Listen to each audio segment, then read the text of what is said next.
Hello everybody and welcome to the Batcolyte. Go ahead and tap your screen and share the live. We will be taking to tear down or belittle. I just want to know if you do have a belief in a god or gods, a higher power or anything. Go ahead and tap your screen and to tear have a belief and you're capable of questioning that belief. Then go ahead and I see we're already up to 2.3 thousand likes. That's pretty quick, guys. Appreciate y'all tapping the screen. If we all tap just a little more, get us up over 5,000, I bet we could easily get a few people in here who are curious enough or courageous enough to question their beliefs.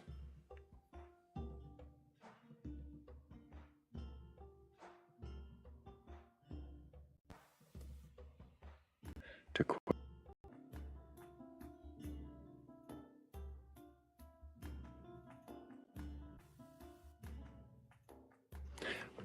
Appreciate you, Danny Grax and Fenrir, and if anybody else from a private account happened to help with that, thank you too. I appreciate all of you helping with the goal. Getting us off to a great start. See, we're already up to that 3,000 almost. A few more taps. There it is, 3,000 likes. Appreciate you guys.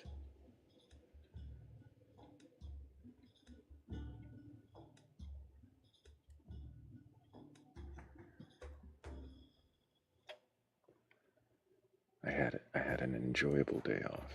I spent most of it in the studio, rearranging the studio, so that when I got ready to go live today, nothing would be in the right place, and I would, have to panic trying to get it all to work. So, rearranging the studio. So, good job, Thrayle.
I think we might be about ready to start. And I will be taking a guess soon. If you have a belief in a god or gods, a higher power, or anything like that, you're capable of questioning that belief, then go ahead and request up. I'm not looking to debate or argue.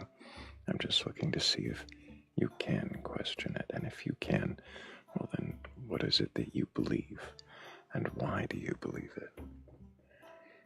I think we're definitely ready to swap out this for a question.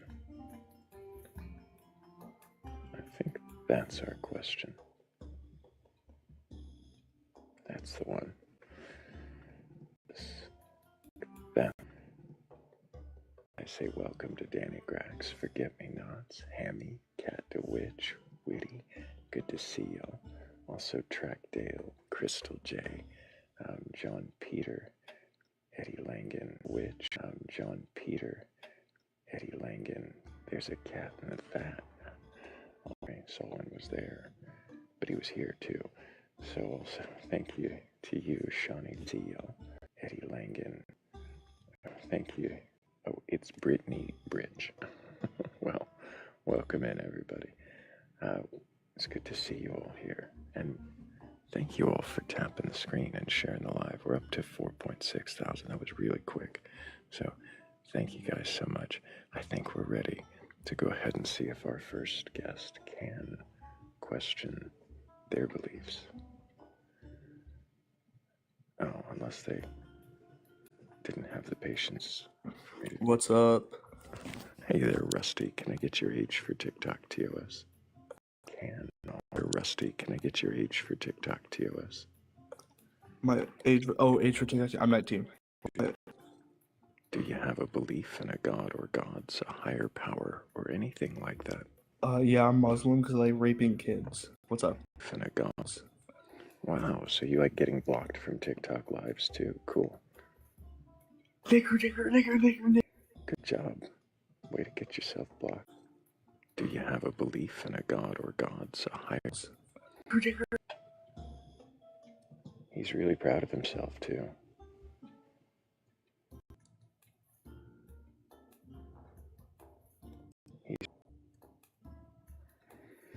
What a start. That's right. That's where we start. Christianity sending their best tonight. That's us tonight.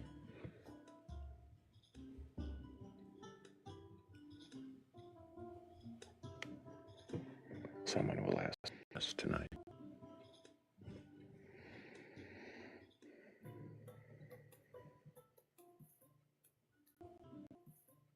Question that assumption, but we all know better. If anybody's got a belief in a god or gods, a higher power, or anything like that, and you're capable of questioning your beliefs, well then go ahead and request on up.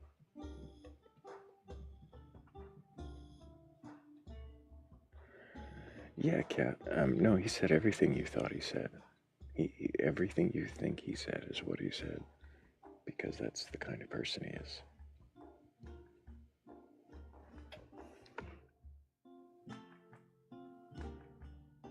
Everything you think the kind of person.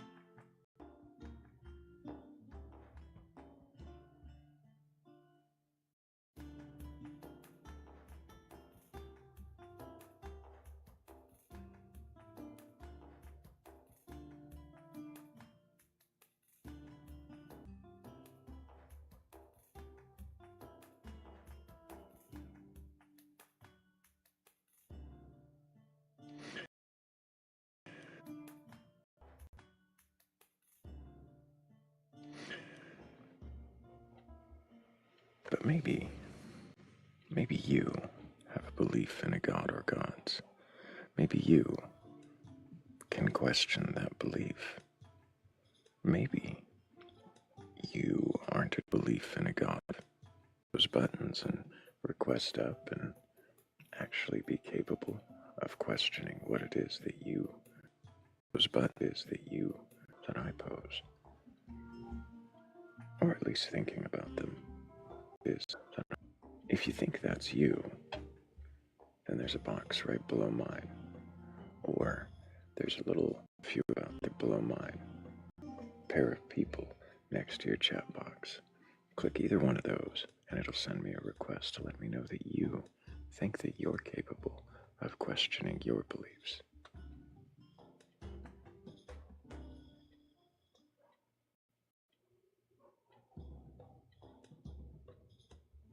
Your belief.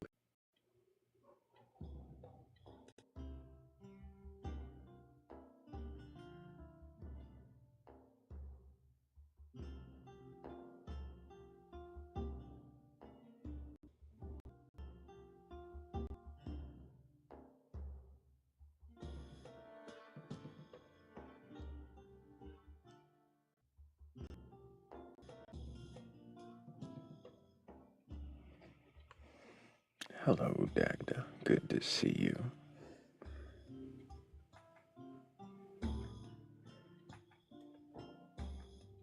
Also, welcome in, LJ. Good to see you as well.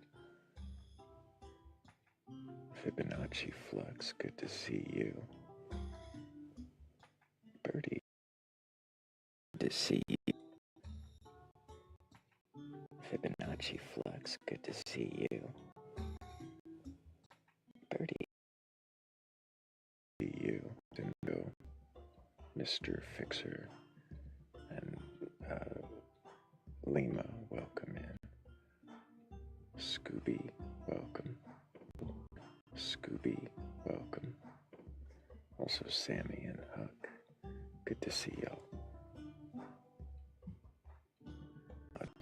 Watching does have a belief in a god or gods, a higher power or anything like that, and you're capable of questioning that belief, then go ahead and request on up. We're really just getting started. Not here to debate or argue, not here to questioning that. I'm not even interested in making you look like a fool. Although you may do that on your own, I'm really just here to see if you can question your beliefs. And if you can, well then what do you believe? And why do you believe it? And when I say what, not just the name, not just the denomination or the type, and if you, what is the belief that you hold? What is it that you're claiming is true or feel to be absolute? Is it absolute? Is it more of a suggestion in your mind that something might be a what? Is it something world-shaping, life-changing, or is it something that just is background noise for what really is?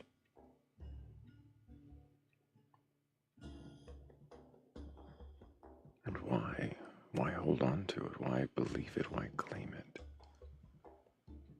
Is it because it's tradition? Because it's always been? Because you were told, taught, trained? Or is it because you genuinely believe, accept, know? Is it any of those? What is it that convinces you? What is the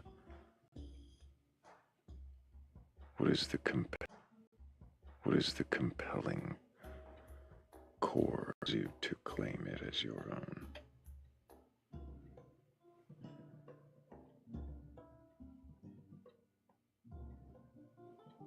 Have you ever thought of that before?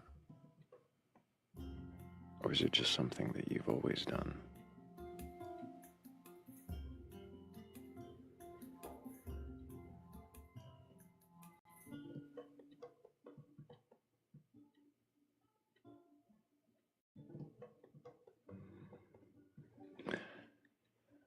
I get that response a lot, LJ. I mean, they don't say it quite like that, but because they were taught, because they were told, because it's their families, because it's tradition, because it was always there.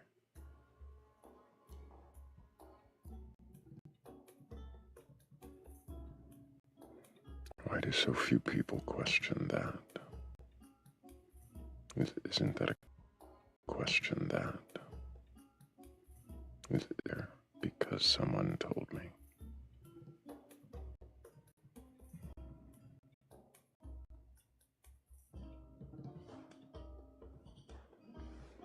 Congratulations, LJ.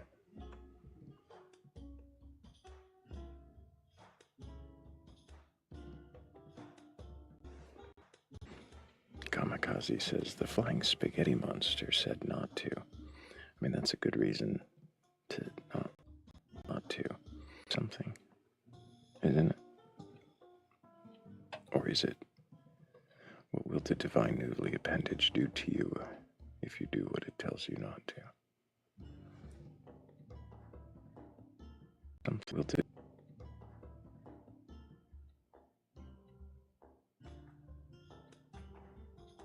Will the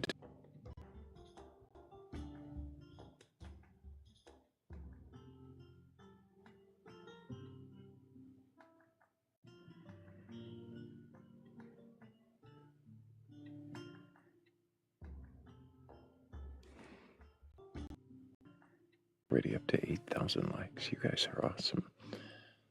I wonder if we can get a guest before we hit 10K. If we all tap, maybe we can entice someone in here with the curiosity or the courage required to question their beliefs. Who knows, maybe they'll make it to the panel before we break 10K.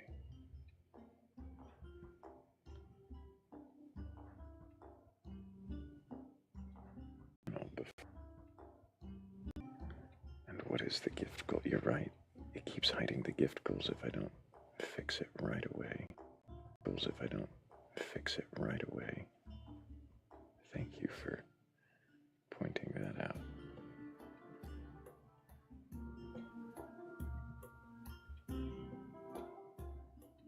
Yep, sure enough, knew I set one.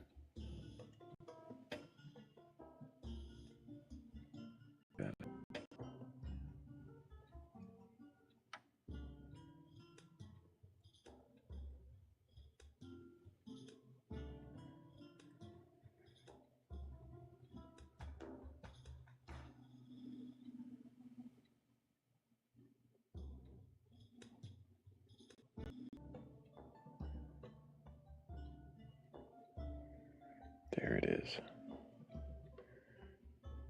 They like to hide that from me.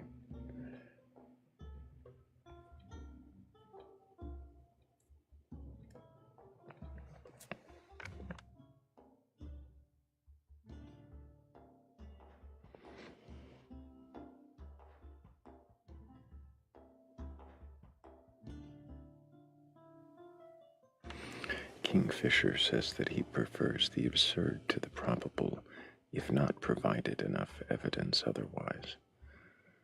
That makes a lot of sense, not provided in light of our previous interviews. That makes the probable is something I might question. But I understand it.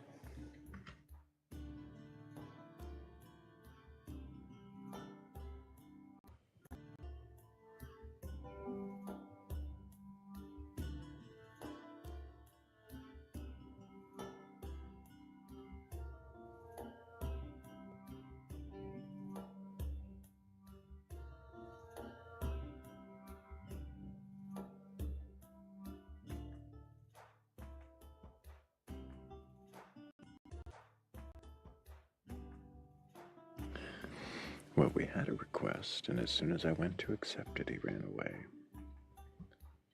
That's a choice. But if anybody does have a belief in a god or gods, higher power, or anything like that, you're capable of questioning your beliefs. Go ahead and request on out. Does questioning.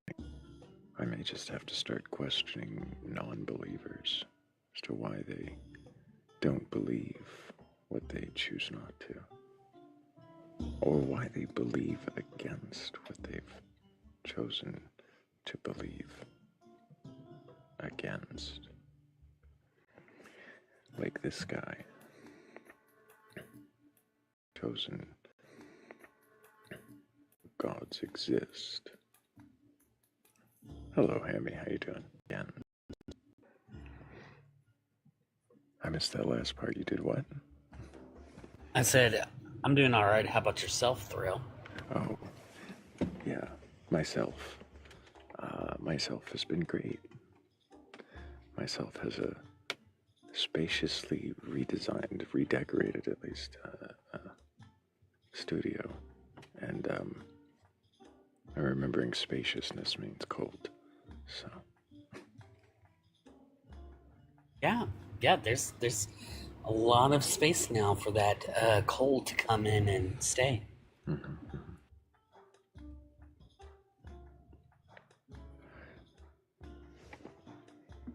But, oh, thank you, Danny Grax. Appreciate you.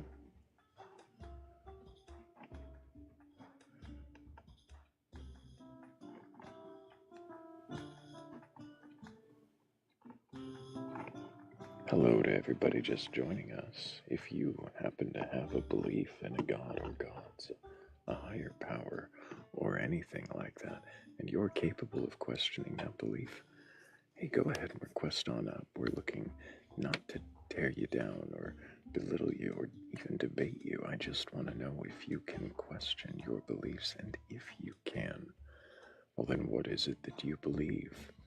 And why do you believe it?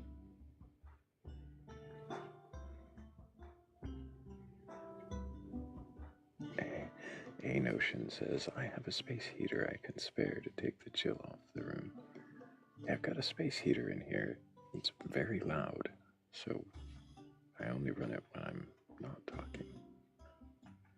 And only sometimes.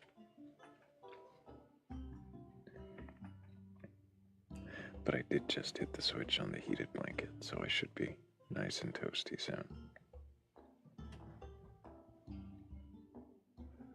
Is it cold up there?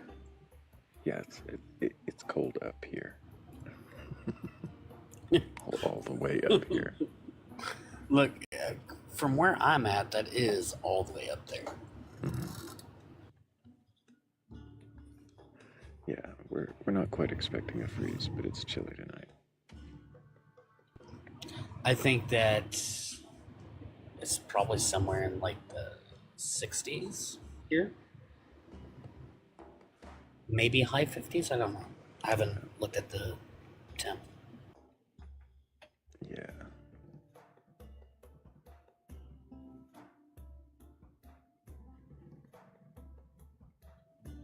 It is in the 40s and dropping.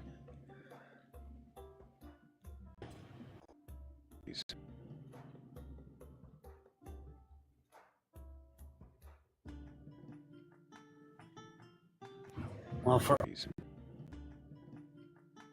below like 50s and stuff, you know, if you just lived in my slice of Texas, it wouldn't be that cold.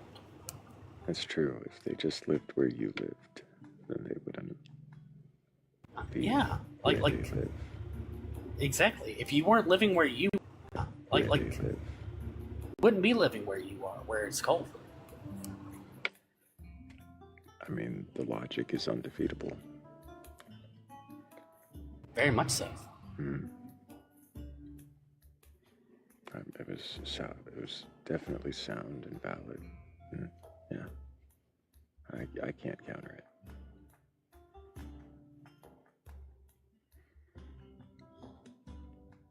it. A Notion. It's wise words. Those are wise words, Yeah, thank you. Yes. For those of y'all saying 13 and 18, those aren't real degrees. Don't. Real Why are degrees. you lying? Why are you lying? It doesn't get that cold. No. These are fake numbers. Fake news. Tommy says, Thrayle, tell us about the Baha'i faith. I think you mean faith.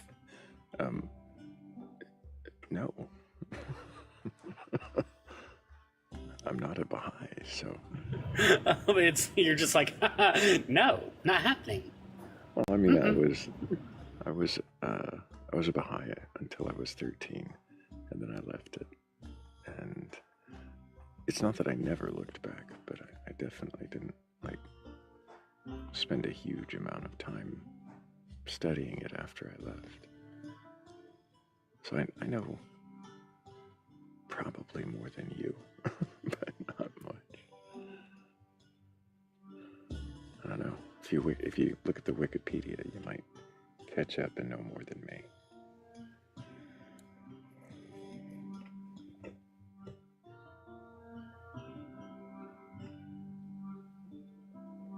Well, hey, how about that? We have a request. Hey, that was a hot take, Thrayle. You can't throw that out there, and just say I probably know more than you. that's a huge statement. Well, I mean, only if you haven't been raised in the faith. If you didn't have 13 years of it. But can I get your age for TikTok TOS? I'm 41. And do you have a belief in a god or gods, a higher power, or anything like that? No. Why not? I'm an atheist because I'm a scientist. Because you're a scientist. Yeah, What science do you do? psychology. Oh, interesting. So because you work in the science of psychology, then you find there to be some conflict with believing in a god. Yeah, so whenever you like use the scientific method, right? It's all about, proving like things in our world. And there is no proof that there is a God. So because there's no proof that there is a god, then you find it to conflict with science to believe in one. Yes. But no, like it wouldn't if we could apply the scientific method and prove a God, then yeah, totally. I'm all there for it.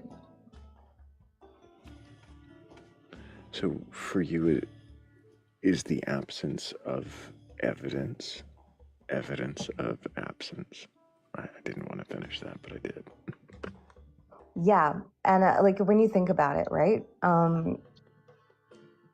This is like which God, by the way, or gods, depending on where you're born, and if there was any proof, it would have come up already. Because this has been like a long time thing.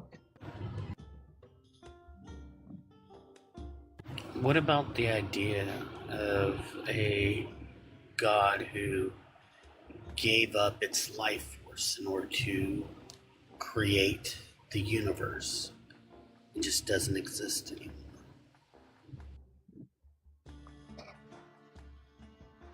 Wait, what? Never heard of a deistic god, that a god that is just gives up its like essence. What it is in as the act of creation. Look, Hammy, at the end of the day, what I'm saying is if you can prove it, I will believe it. So can you imagine, can you imagine what I'm saying, you to believe? like, literally just the proof. What else to say? Can you think of what evidence or proof, what happening, what occurrence or item or artifact might be convincing enough? What would you consider to be proof? I think any evidence of a god, right, would compel me. So anything that you consider to be evidence would compel you. Yes, because What would you consider to be evidence? it's like that's difficult for me to say because I'm not a theologist in any way, but as like a scientist, like using the scientific method, I think that there's a certain burden of proof that you need to have in order for something to be agreed upon as like probably correct. Do you know what I mean? Mm-hmm. Yeah. And I'm not gonna draw that line. I don't know. That's not my field of science. So I don't know is a really good answer. So you don't know what would compel you or what you would consider to be evidence. Yeah. Can you imagine a scenario where God had given some evidence and you considered it to be that, and you are now compelled to believe that it exists, would you worship the God just for existing and giving you evidence, or would you need something more for Oh my worship? God, that is such a good question, Thrayle. Like, no, I wouldn't. That God can go get fucked.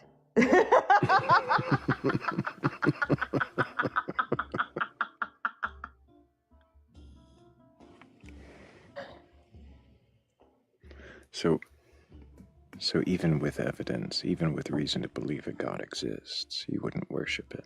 No. Can you? It's a good answer. Can you imagine what might compel you to worship a God? What kind of God you would even want to worship? Maybe respect or venerate if worship isn't. I can't even imagine like worshipping.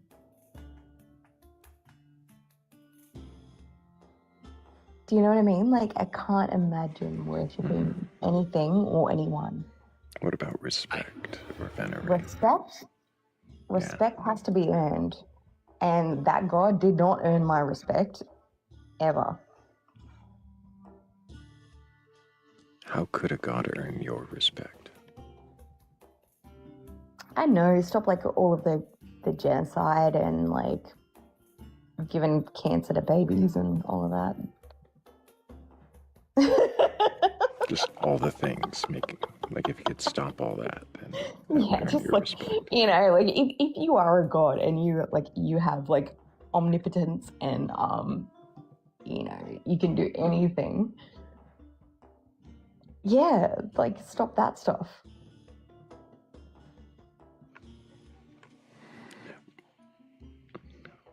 What if God explained to you why those things occur in a way that let you know that if it did do anything, it would take away your freedom or your ability to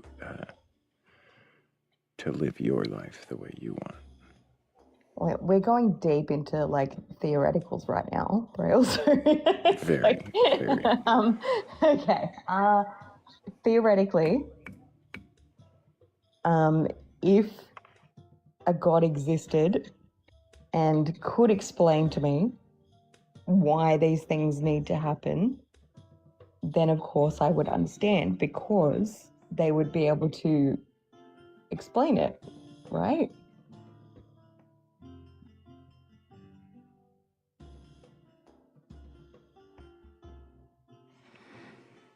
Have you ever believed in a God? I did when I was younger. Which one? So I was raised Anglican. So it was like the Christian God. Mm-hmm.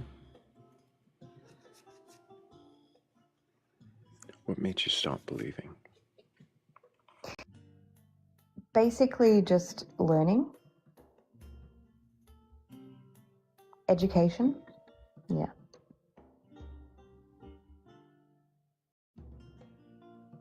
Can you remember anything specific that sticks out as to why you would stop believing?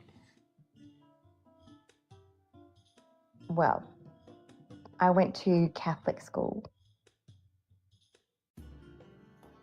And in Australia, when you go to Catholic school, you have to study religion. So literally, like, studying religion made me realize that it's absolutely ridiculous.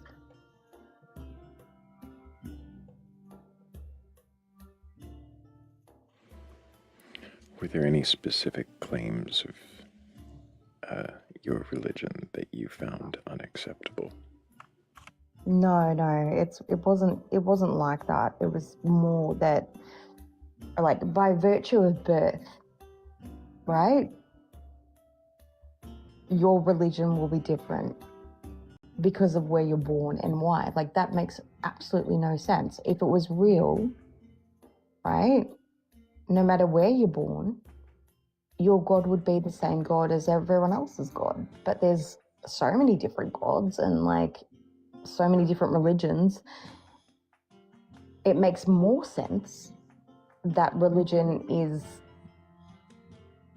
a construct that we use to make us feel more comfortable about, like, you know, our impending unaliving or like the terrible things that are happening around us. You know what I mean?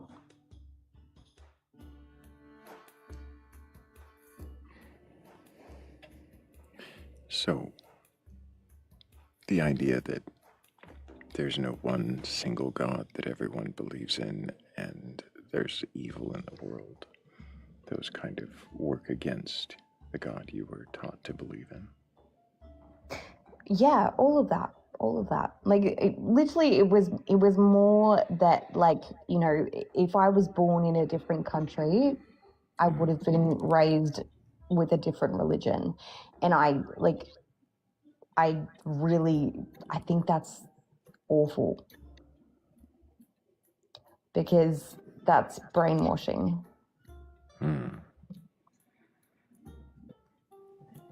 Because everybody has a different religion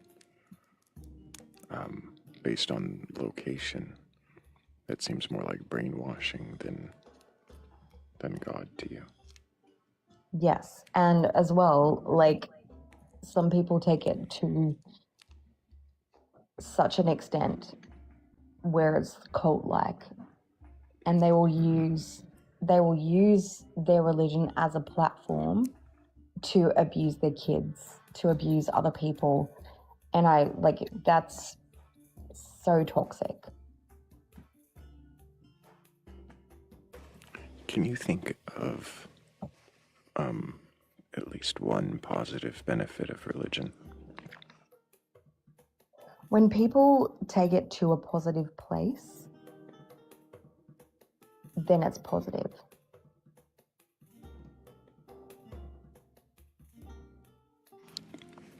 When they take it to a positive place, then it's positive. Kind Yeah. of sounds a bit like a question dodge. Can you think of any specific things about religion that are Okay, so beneficial?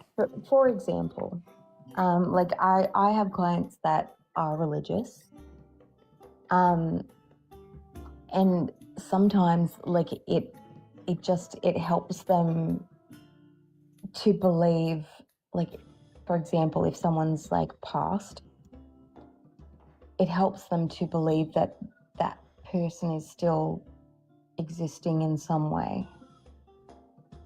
And that's a positive thing. I don't think, like, I would never begrudge anyone like that belief. I don't think it's hurting anybody. I think it's helping that person.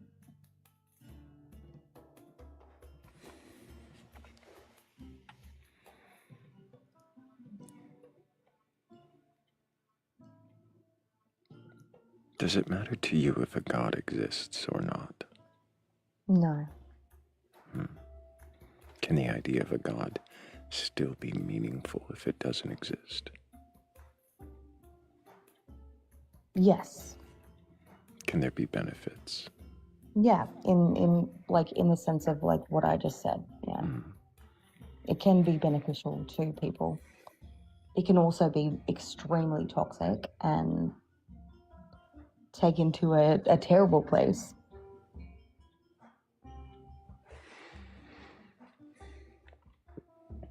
Before I let you go, and I think we do need to move on, I think there might be a believer in the queue. I have one more question, and it's totally unrelated. Is your screen name Caramel Lime? Yes. Okay. Why?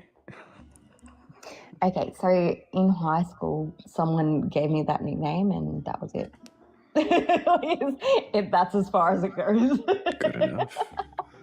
I appreciate you, Caramel Lime. Complex story on how you got the name. But my name is Caroline. I had a feeling. Yeah. I didn't want to have you dox yourself, but I had a feeling it might be related. I do appreciate you being here, Caroline, and answering the questions. Thank you so much. Thank you for the chat, guys. Absolutely. I hope you keep asking questions. And if you come up with new firm answers that you want to bring back to us, I'll always be open to questioning those. So thank you so much. Questions back to us alive for questioning her beliefs. Even if there weren't really very many beliefs there to question.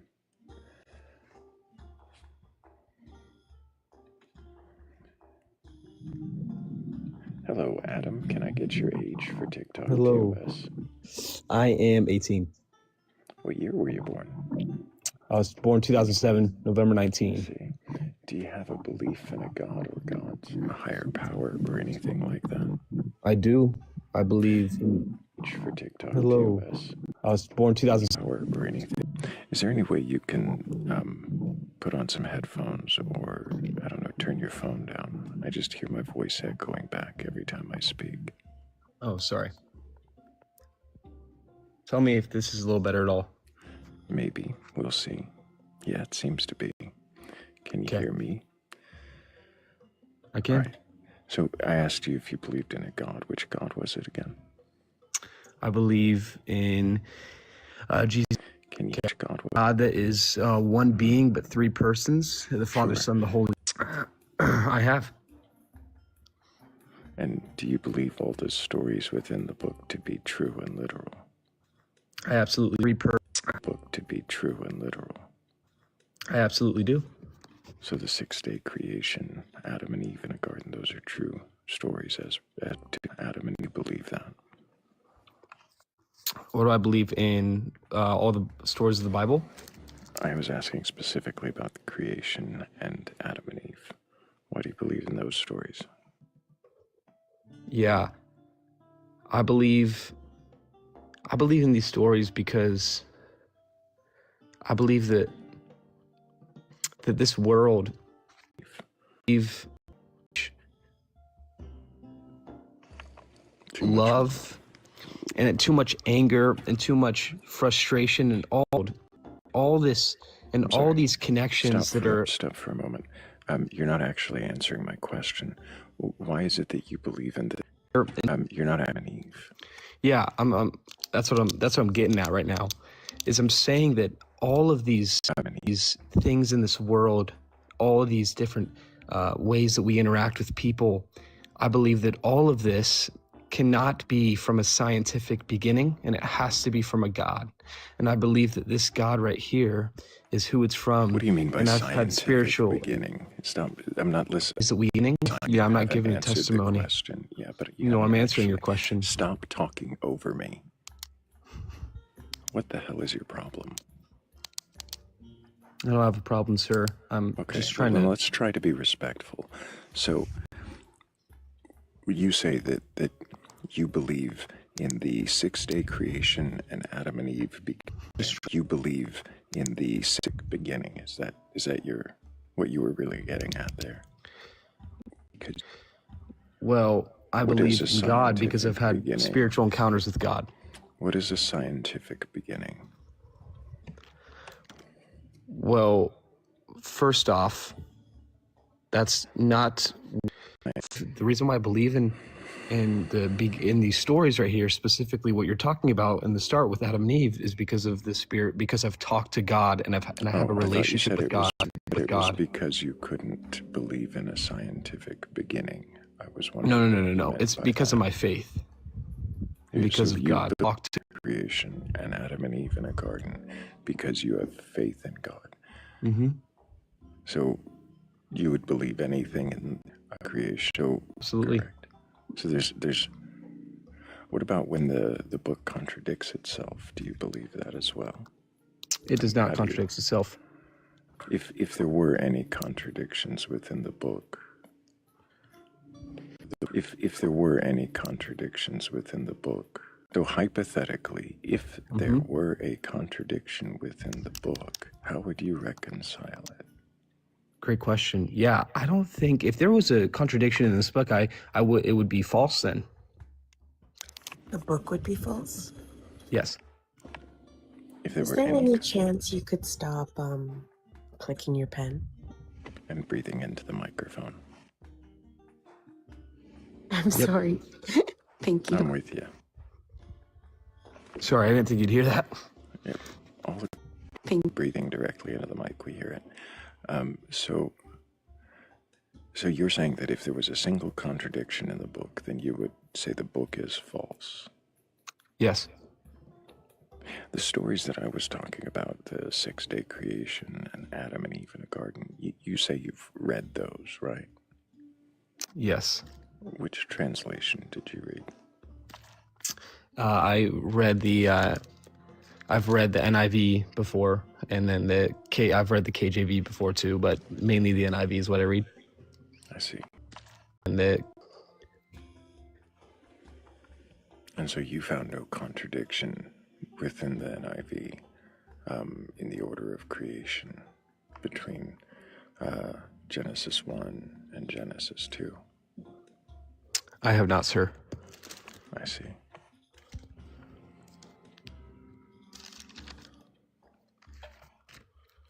I can't remember the exact wording in the NIV. Is that the version you have that we're hearing you'd flip through right now?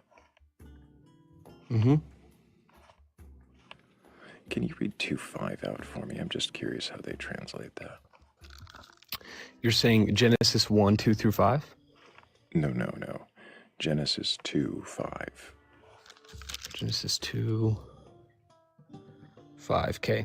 Now no shrub had yet appeared on the earth, and no plant had yet sprung up, for the Lord God had not sent rain on the earth, but there was no one to work the ground.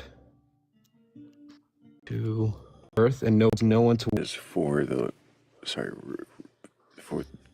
Lord God had not yet set rain upon the earth. Is that what it said? Can you read that part again? I'm just curious about the wording used here. Yeah. It says, the Lord God had not sent rain on the earth, and there was no one to work About the wording. the earth, and there was. That's what I was curious about. So it says there's no plants in the field because it hadn't rained, and there's no man, right?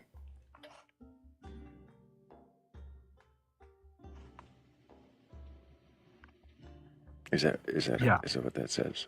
Yeah. So there's no plants because there's no rain and there's no man. What's the next part? The very next line. But streams came. Are you talking about 6? Yeah, keep reading. But streams came up from the earth and watered the whole surface of the ground. Okay, and then what? Then the Lord God formed a man from the dust of the ground and breathed into his nostrils the breath of life. Okay, so it's because, well, it's before, because this and that, and then this and that, right? So it's like before there are plants, because there's no rain and no man. He makes the mist, or in yours is streams, right? He makes the streams and then the man, right? Say this one more time, sorry. He says, before there are plants, right?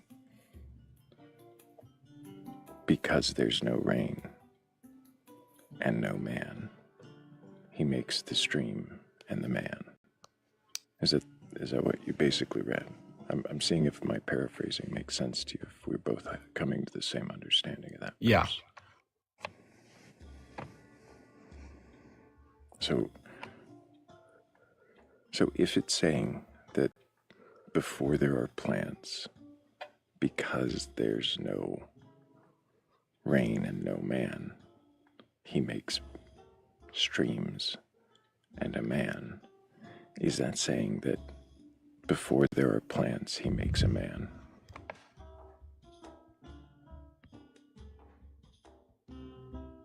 Well, I don't know what you're trying to get. Now, are you trying to get out of contradiction right here? I'm asking you if you are reading the verse the same. Like, are you understanding what I just said? Is what I just said what you understand of the verse? Is it saying before there are plants, because there's no rain and no man, he makes a stream and man, right? Before the plants, he makes the stream and the man. Yeah. So before the plants, he makes a man. Yeah. which would contradict Genesis 1, where it says that he makes the plants on day 3 and the man on day 6. You're saying, well, I'm trying to remember the exact verse. I think the plants happen around 11, but I could be wrong. 9 or 11, somewhere around there.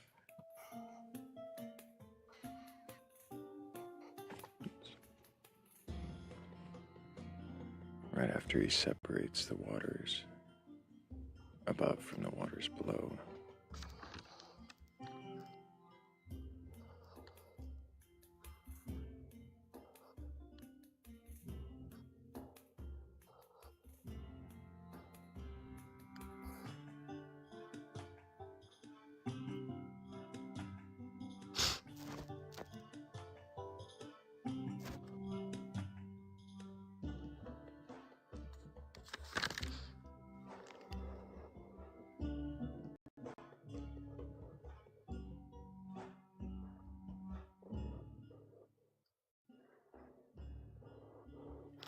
so you're saying the contradiction is what exactly?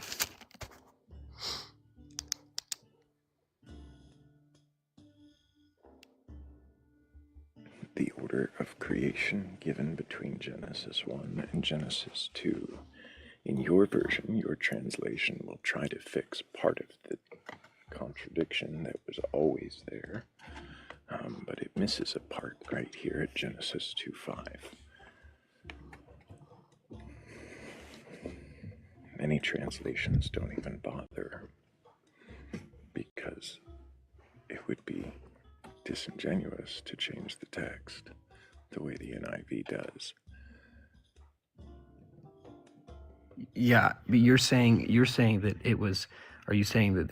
No. What's the exact contradiction you're talking about specifically? Like, are you talking about The order of which is creation. becoming before which? Right. The order of creation given in Genesis 1 is light, firmament, plants, sun and moon, animals, man and woman. The order of creation given in Genesis 2 is man, plants, animals, woman.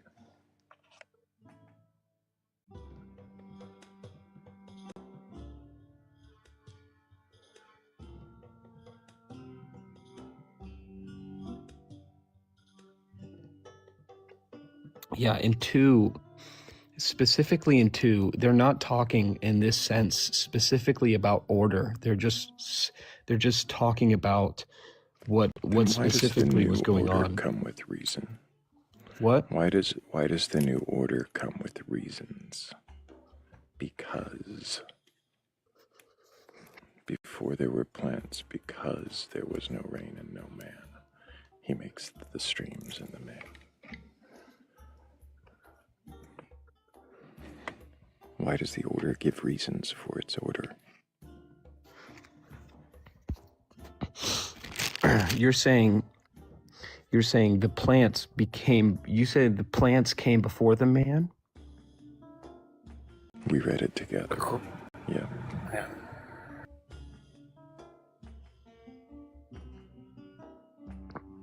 Yeah, I'm not fully following on this one specifically. So It's fair to say I don't know.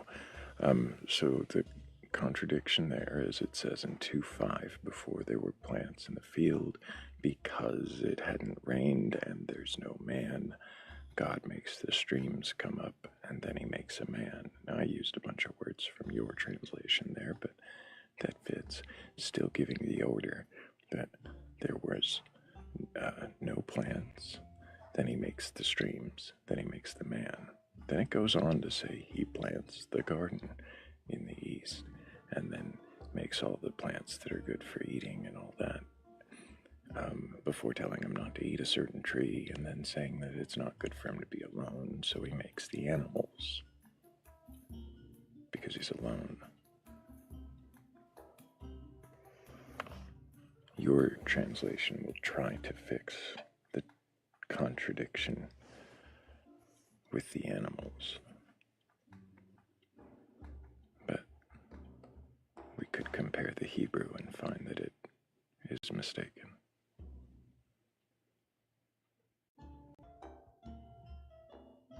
The question is, how would you reconcile if there is a contradiction here? If you can hold it as hypothetical to answer, but now you have an example. If there is a contradiction between the order of creation in Genesis 1 and Genesis 2, how might you reconcile that?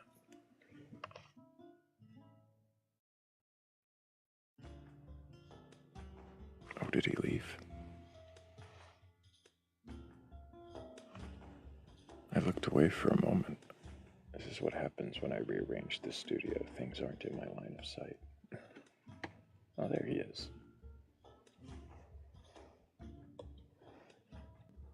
Oh, sorry. I thought you had dropped him.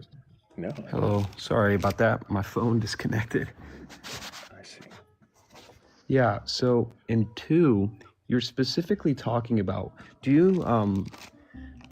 You're specifically talking about the plants, right? In this case right now, I'm pointing out the plants. Yeah.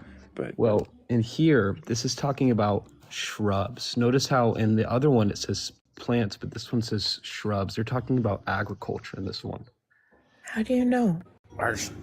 Because it says shrub. If you read it from the Hebrew version, which you're only reading it from the English version, so you're just pointing it out off of face value from the English version. You're not actually reading it truly stop, from the Hebrew version. Adam, slow down for a moment. I actually have looked at this in the Hebrew version, so we can dial back the condescension just a little bit. So if there is a contradiction, I don't know if you heard the way I framed the question when you dropped before, but what I'm asking is if there is a contradiction between the order given in Genesis 1 and Genesis 2, how might you reconcile it? Now you're coming back to say that it's because in the Hebrew it's saying agriculture between the occult plants. Is that what you're saying?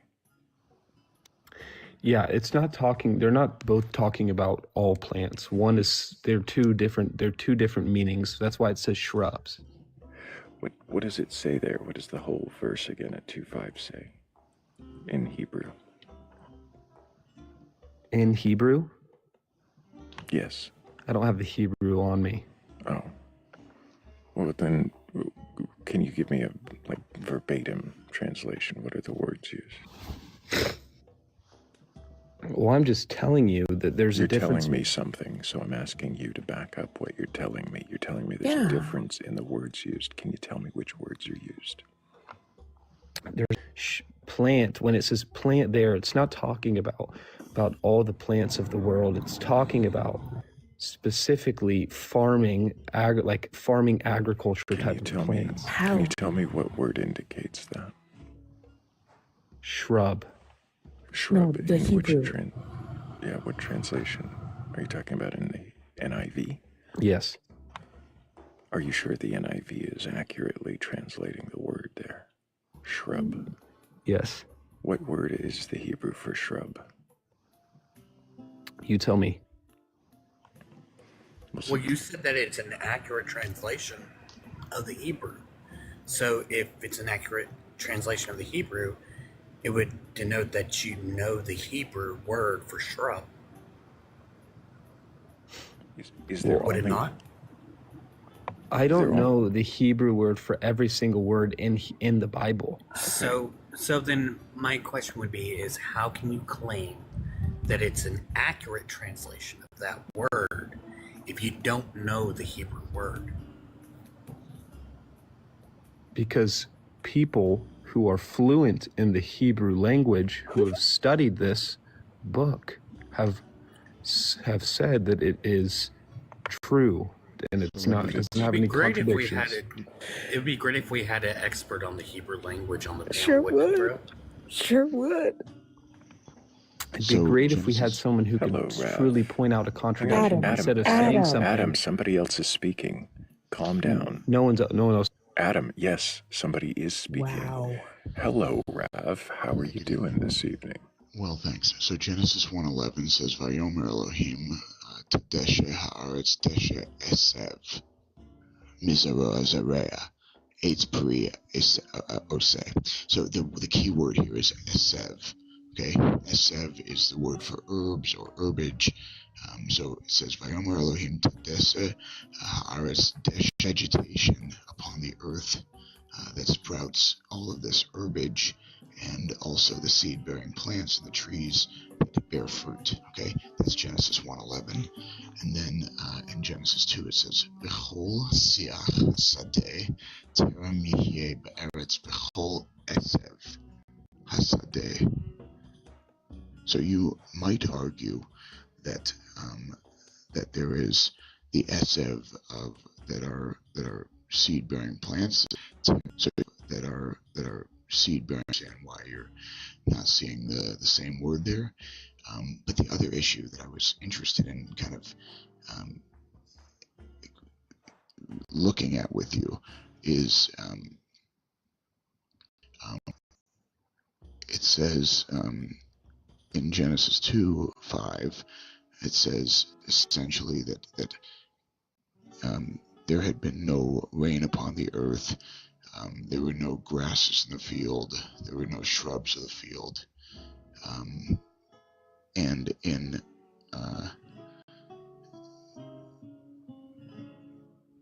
so it says v'chol siach sadeh. That means in all, when there was zero shrubs of the field.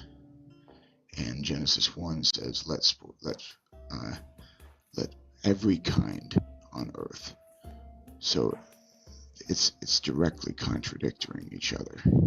Like Genesis 1 is saying, bring forth all of these different kinds of plants, and Genesis 2 is saying none of them existed yet. So you have, like, do you understand what I'm saying? Like, in Genesis 2 says no plants, and humans are created before the plants. Yeah, plants and humans are created before the plants. I do need to make sure real quick and thank Mere Money for the Night Star and the Gal. But yeah, Adam, did you hear what Rav was saying there about the Hebrew?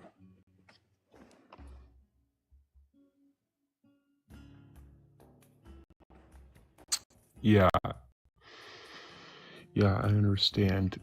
But when you're looking at 2, it's solely just talking about the context of farming. It's not talking about the specific exact, like, what happened first. It's just saying that no grass, none of that went up yet because rain had not come down yet. It's just talking about the context of basically Doesn't how just say plants and because- farming grows. Yeah, though. It says because rain had not come down and no man was there to till the field. And it goes on to say that to basically reconcile this, right? Because there was no rain and no man, he makes streams come up. In your translation, I think it's more accurately is mist come up. Actually, it's more accurately a well, like a wellspring. Yeah. The wellspring. Okay. Thank you, Rav. So the wellspring comes up, and then he makes the man to solve the 2 missing parts of why there's no plants, right? It's like a math problem. Yeah, it's saying this. You're saying it in context of, you're trying to say that this came before this and this came before this. It's solely just talking about the context of farming and farm. It's literally just talking about that and agriculture. Where does it say that? What? Philly asked why.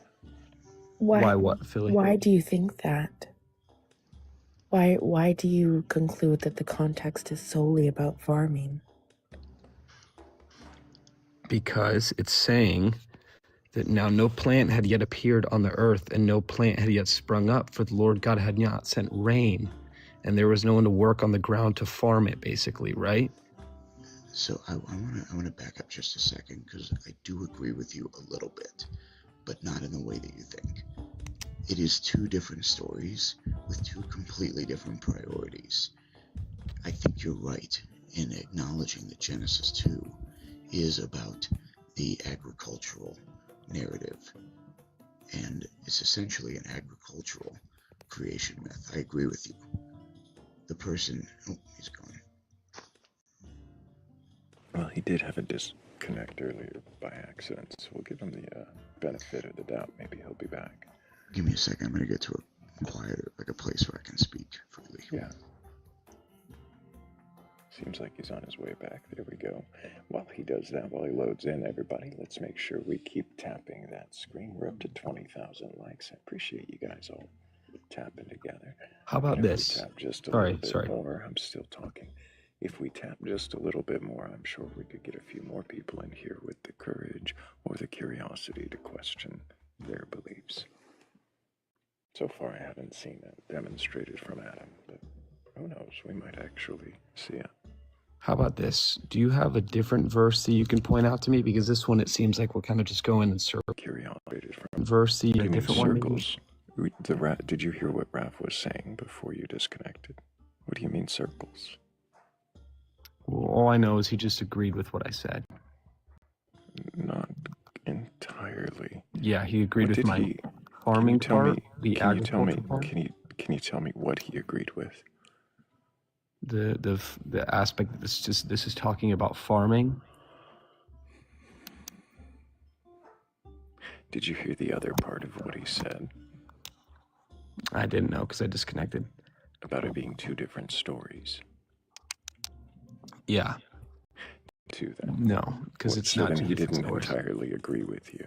So maybe we should probably not skip past the nuance when we want to just declare victory when there's no competition even being had. Yeah, well, you didn't. You actually haven't said anything that makes it seem contradictory at all, except the fact that you just. Fascinating. You So don't think you that didn't listen to anything Raph said about the Hebrew where it used the same words. You didn't Same listen words. at all. There are more words that are used in the first chapter. Like it also describes pre-ha'etz, like it describes trees as well. But the word in question in the second is also used in the first. So it doesn't matter. Like I think, can I explain to you? Oh, I have a good example of why this is two different stories. If you look at Genesis 2:4.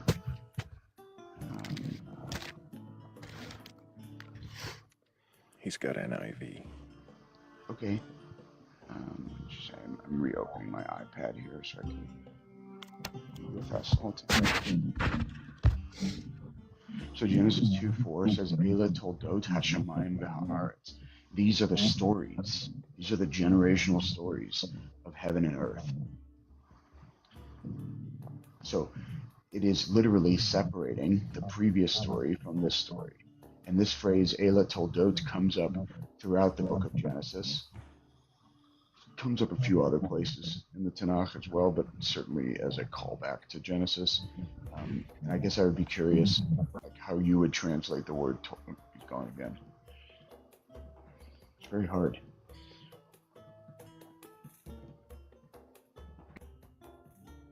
It's also I don't think he's actually here. I think he's actually here to question or even really capable of questioning. Just debate of questioning. He's literally just debating with every question. Rather than considering the question, he's arguing with why the question is invalid. it's just too bad. It is too bad. But maybe another time he'll be more curious or capable at least of questioning. Right now, he's not quite capable of staying connected. Thank you, Kung Pao.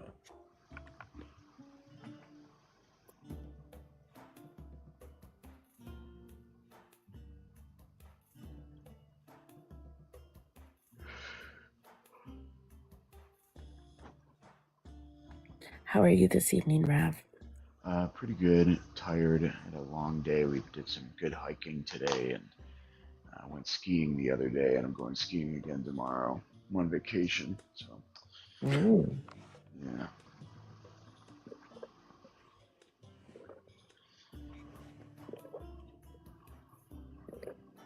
Oh, well, look at that.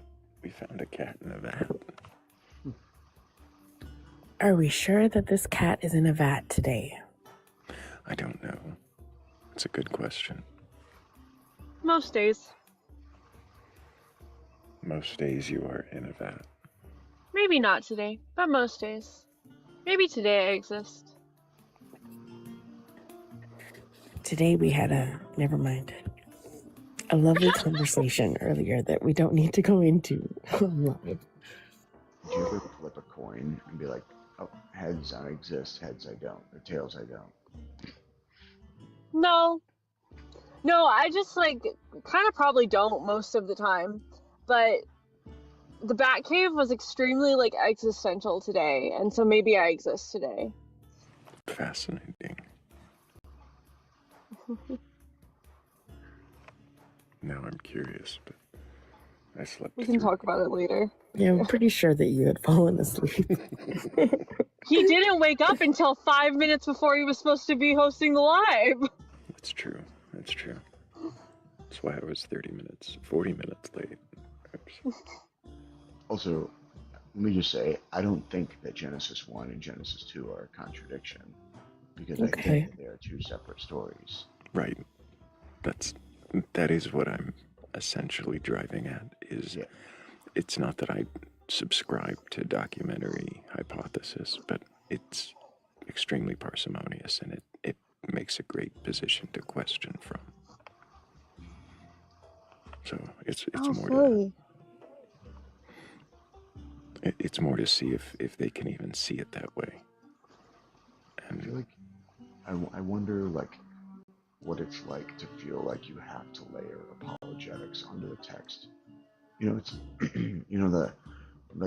the feeling of that lie, and then you have to keep all your lies straight in order for the story to make sense. And I feel like just replace lie with apologetics. That lie, just replace lie with apologetics. Certainly seems that way. Straight in order. Certainly seems that way.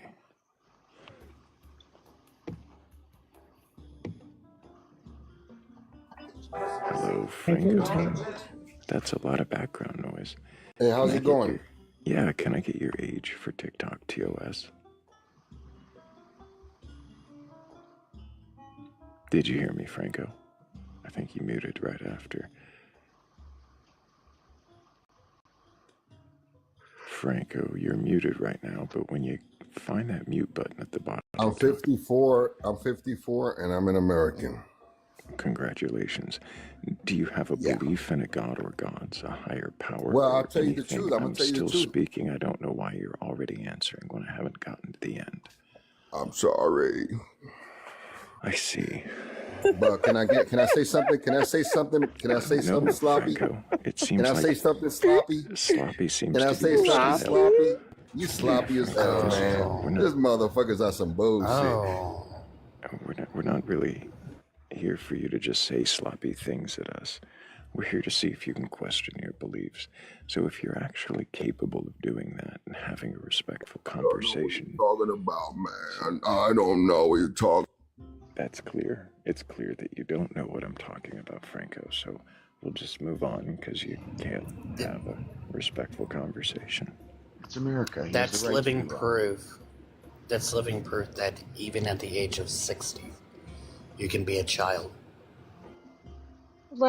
How? Hi, Hammy. Howdy. I haven't seen you in a while. It's nice to see you. I know. I hope your vacation. I was going to tell Rob I hope his vacation has been fantastic, but Truly. For me, it has, because I've been watching D&D campaigns. So oh, I do remember you saying that a couple weeks ago. yeah, I've been watching a lot of different D&D campaigns, and so I was got really wrapped up in that. And then yesterday I watched the newest 2 episodes of Fallout. So yeah, it's been pretty good.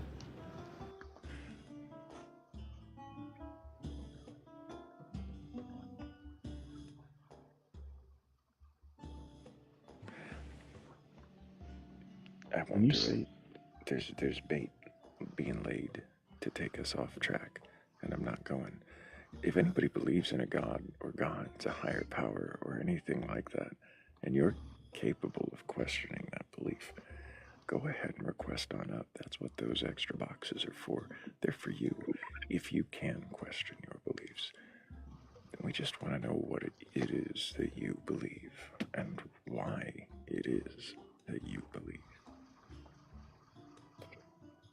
And while we're waiting for a believer, may I answer Riv's question about what it feels like to be an apologetic? Yes. Or to do apologetics? It felt like a complicated puzzle that you're able to find the right answer to. It felt like, yes, we figured it out. We know why God was doing what God was doing. And the ones that we couldn't, it felt like, oh, God, we're going to ask you this question when we get to heaven. So you're saying That's so cognitively dissonant. Is it not? Sorry. you're saying that you begin with the notion that it's inerrant, and then the problem solving is figuring out ways. Well, did I start out as inerrant? Probably not, but I did start out as it is reliable. What is reliable? That when you were looking at what the intention of the author was, you would come to a clearer understanding of what God was trying to communicate.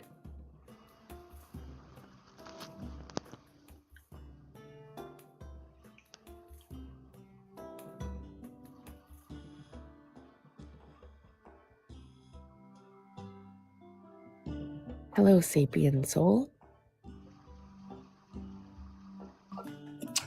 Hello. Can we get your age for TikTok TOS? Yeah, I'm 26. Do you have a belief in a god or gods, a higher power, or anything like that? Yes. What god do you believe in? I believe in Jesus Christ, so I would say the Hebrew God. And have you read your Bible from beginning to end? Nope. Why not? I don't know. I just haven't. Do you believe that it is the Word of God, that it is true? Yes. Is it not important to read the Word of God, to know what God has asked of you, what is promised to you? It is important. It's very important. Do you believe the stories within it are true and literal? Some of them. What about the creation story? Is that true? Yes. Why do you believe that?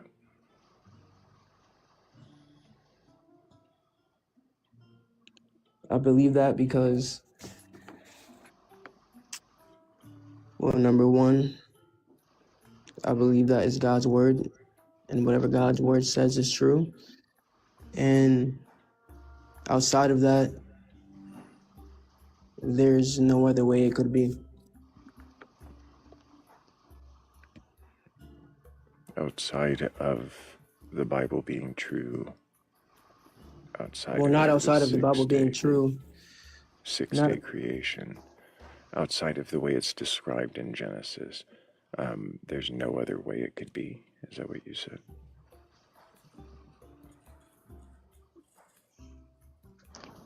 Yes, but I'm not talking about, I mean, I am talking about that, but I'm also talking about, like, just the beginning of everything, like what you would call the beginning of the universe or reality as we know it. There's no other way besides a mind and it's a personal being Why? creating everything. Why did you decide that? It's the only logical conclusion, because the only other option is the universe itself is eternal, and that's not plausible. Why? Because the things that make up, if you trace that all the way back to the beginning, right, and the theories are fluctuating universes, right, or the bounce theory, or multiple universes. These are the theories that scientists have come up with to explain the state before the Big Bang.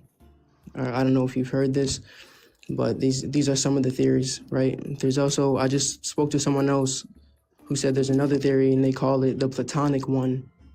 And it's basically just saying that there's a source, and the source is unchanging. And to me, it just sounds like another explanation for God, right? So, if I were to, Sapien, if I were to give you a logical, that was logically sound and was backed up by the current evidence of everything, would that change your mind? No, but I would be interested in what you had to say.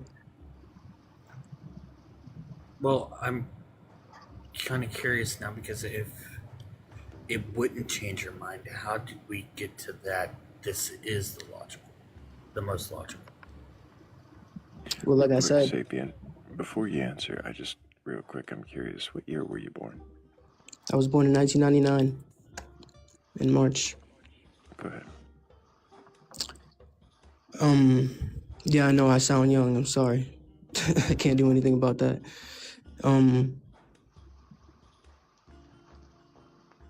Yeah, like I said, it's the only logical conclusion. The other ones fall apart, and they only beg the question, because you have to ask what began that universe and what began that source. I'm sorry, what was Amy's question?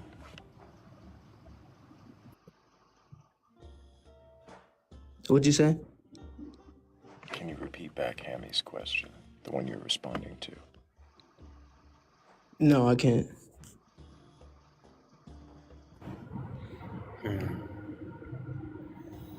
My question was that if I gave you a position that was more logically sound and had more evidence backing it. Oh, I did answer that, you yeah. wouldn't believe that. Yeah, you said you wouldn't believe in that.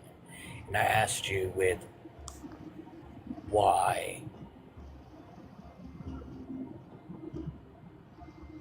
Why you said, why wouldn't I believe that? Yeah, why wouldn't you believe that one? Because I feel like I already, like I said, based off of the evidence that I already have, that I've already looked into, is why I'm at the conclusion I'm at right now. Yeah, but the question was, if I had found one, if I could give you right now, right here, right now, a more logically sound explanation that is backed up with the evidence a lot better than the current position you hold. Would you believe that? Would you believe that new position? Well, there's good arguments for like atheism and stuff like that. Like I said, like, and based off of the evidence that I've gathered, even if you gave me something that sounds really good and it makes sense, right? And say like there's what, 80+% truth in it, right? Like it's 80% reliable. I would still stand on my conclusion. It's on my conclusion. Conclusion, not the evidence. Mm. No, I'm saying my conclusion is backed up by the evidence that I already have. So even if you give me something else that has a lot of evidence backing it, What is Well, reliable? the thing is and what is the conclusion that you draw that makes it reliable? Like what is it that you're saying is reliable, and what about it makes it reliable?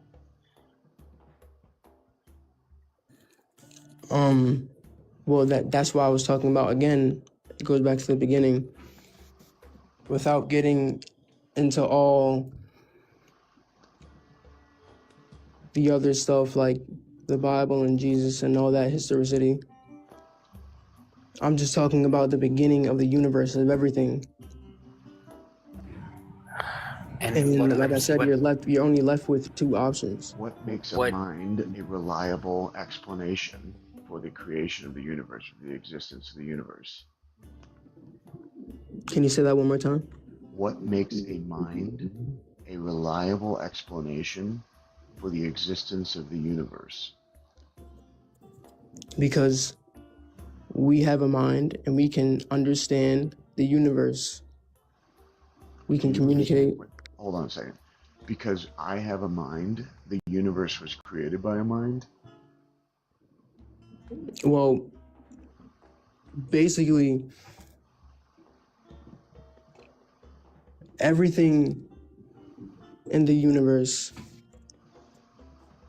is extremely intricate yet simple, right? Everything works like we're able to categorize things because the universe works a certain way. It's structured, right? But it's also extremely intricate. The fact that we can communicate, the fact that we're even having this conversation about... How did we come to communicate? Because God gave us that ability. Why else would be, what else would be the need for dialogue, in the end, right? Like, if there's not an end goal and a beginning, right? If there like was a saber-toothed tiger, like, coming towards you, like, do you think you'd want to communicate to the people that you were around? If there was a saber-toothed tiger around? You think I would what? What if there was a threat to your family? Do you think you'd want to be able to communicate that threat? Of course. What if there was a, oh look, there's a good food resource over there? Do you think you'd want to communicate that?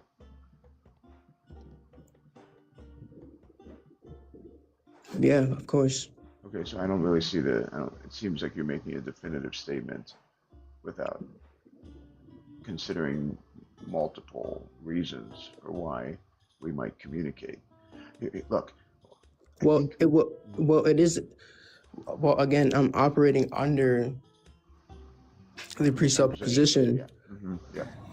Yeah. Because, like I said, there's no other way. The conclusion comes first. Yeah.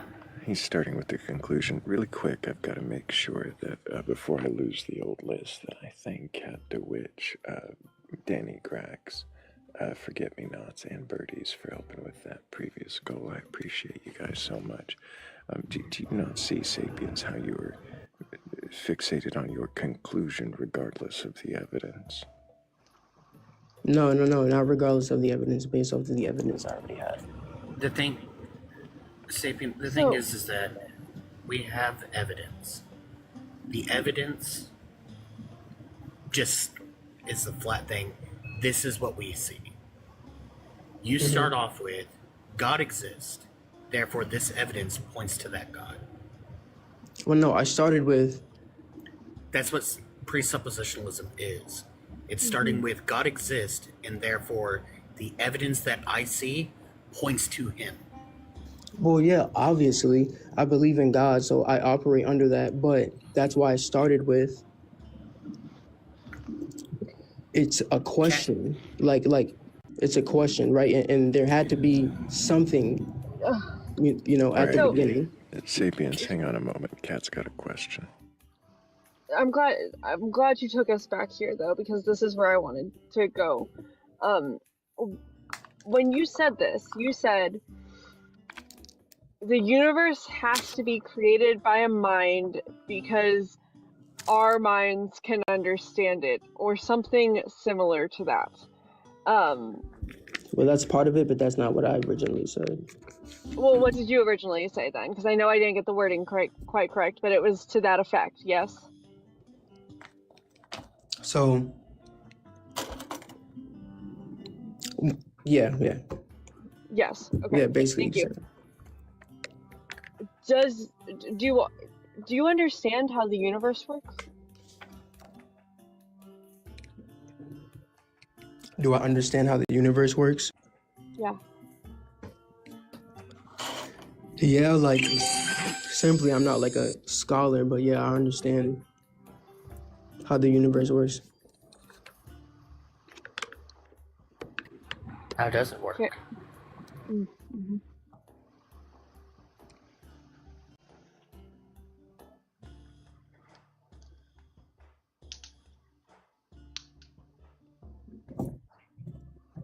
Yeah.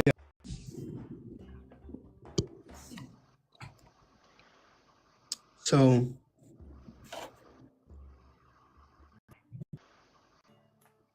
when we're talking about the beginning, right, we're talking about space, time, and matter expanding.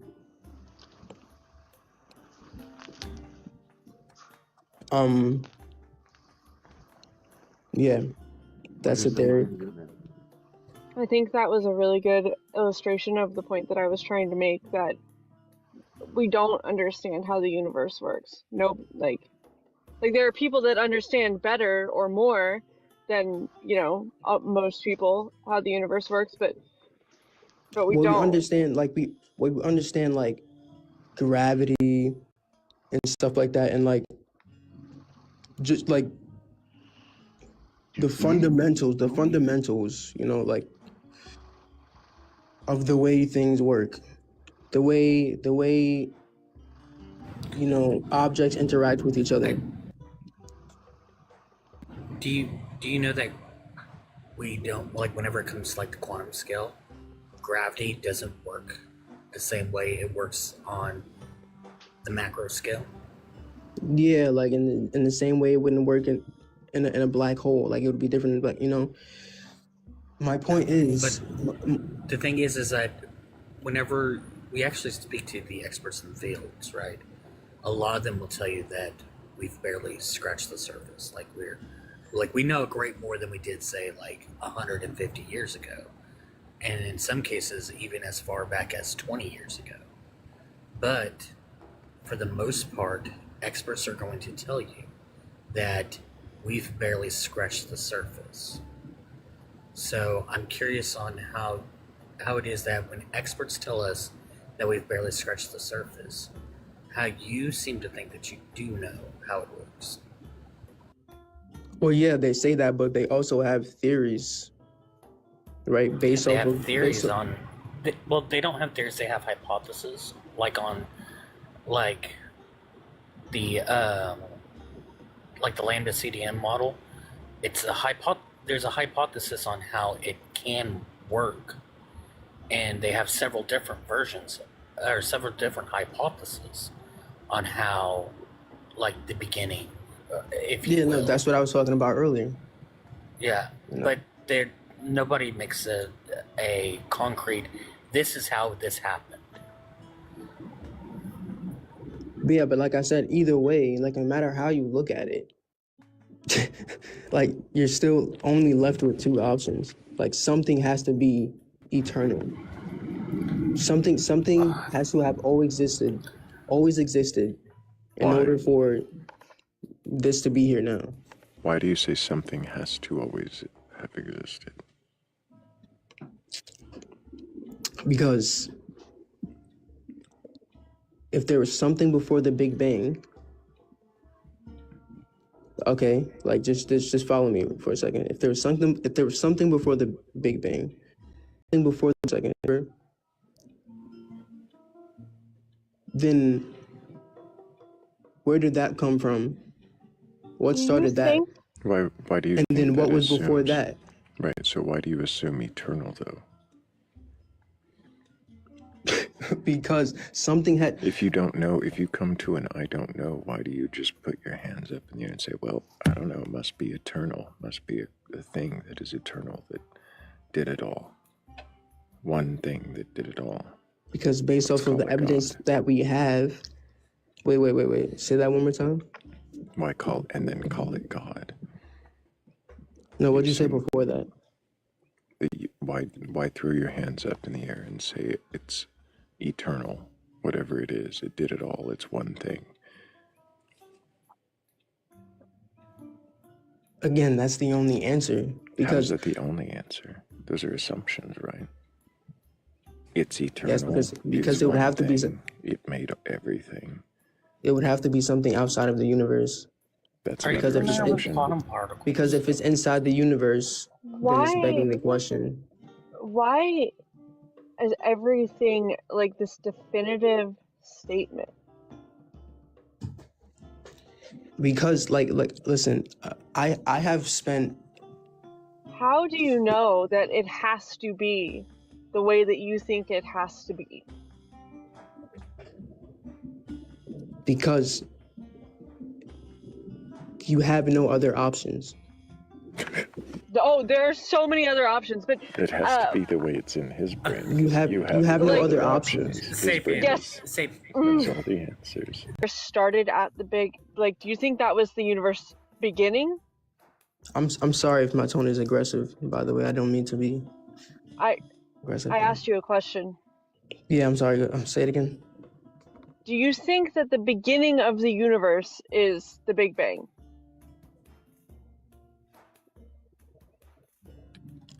No, I think God is the beginning and the end, and not the end, but yeah. I mean, of this life, but yeah. Never mind. Sapien, are you familiar with quantum particles? Yes. Are you familiar with quantum particles that pop in and out of existence? I've heard about the experimentation done, but I don't. It's still done in things that already exist. Like it's still done. So the thing is though, these are, like I said, these within are the field that already particles. exists. These are particles that are not there 1 second, and then they poof, they're there, and then they poof right back out of existence, right? So a lot of times what happens is whenever they poof into existence, they combine with other particles that are there, and then whenever they leave existence again and they come back, they have more particles and they add more particles.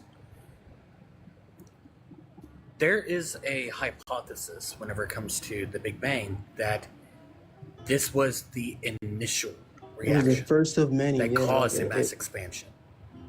No, it's not the first of many. It's this is what helped start it. Like, this is a key.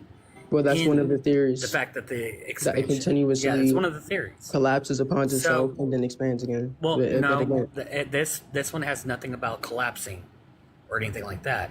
This is just a beginning to the universe expansion. Just that's it.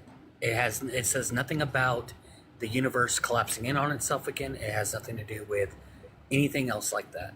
It's just, this is the beginning of the universe's expansion. And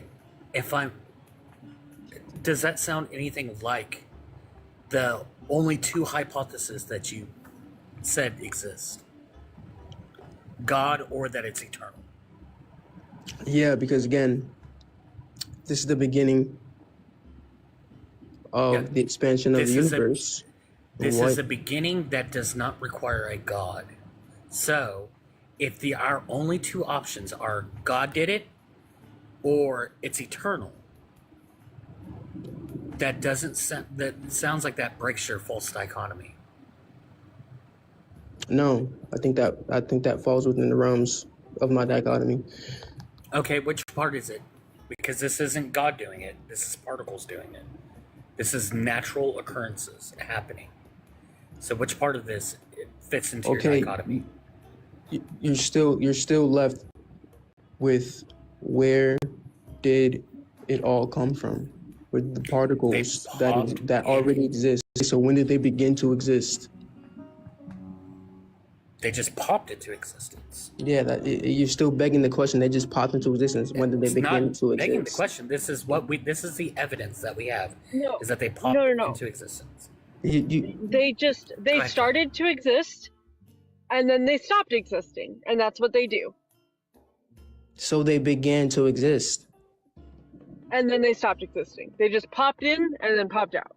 Okay, but there would have to be a first moment. Little pop. Little pop, yeah. Yeah, I've heard of this theory also. I was talking to someone else who said this same thing, that it just popped into existence. Every time I talk about this, every time, like I said, you're still begging the question. You're saying they started to exist, but there would have to been a moment where they first started to exist.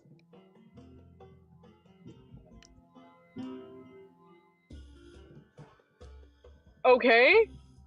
And that's why I'm saying you're left popping into existence. Because listen, that's what that is the moment. Because listen, if they didn't begin to exist, then they're eternal. That's why I said you're left with two options. Either God is eternal, and he did it, or the universe, the particles, whatever you want to call it, is eternal. But again, it collapses on itself because it's physical. It's something Quick reminder needed. to our audience, there is a poll in the upper left-hand corner there with the little check mark in it that helps you let us know what your thoughts are. But you can go ahead. Finish your thought. Yeah, something needed to be there always. Like, I don't know. Okay. Yeah. Okay, so why is unless you want to claim nothingness, which still would beg the question. Let's let her finish speaking. And I'm not going to make any claims, I'm just asking questions. Why? Okay, so let's say yes, something did always have to exist. Why is it not the universe? Why is it not that the universe has just always existed? Why does it have to be God?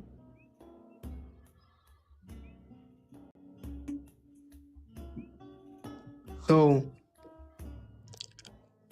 it can't. The reason it can't be the universe is because the universe is physical as we know it. What? And I'm not done. And because... Can you repeat it? The reason why it can't be the universe is because the universe is physical. Right? So if the universe... Why does it being physical have anything to do with whether or not it's always existed? Create to exist? Is that what you're about to say? Yes, or... Which law of physics is that? Which law of physics that says that something that exists had to be created?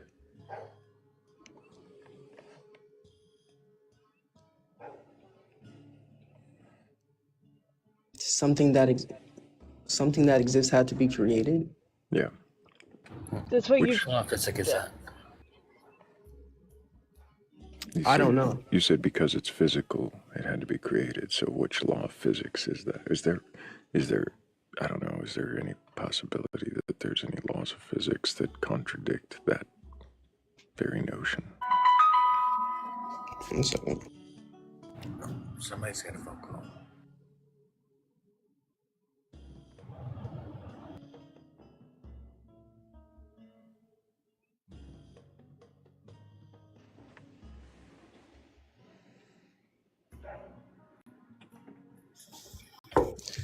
Sorry about that. How does one? Oh, never mind.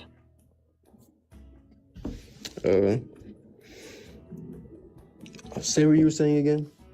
What was your question? Exist. It has to have been created. Oh, I don't know.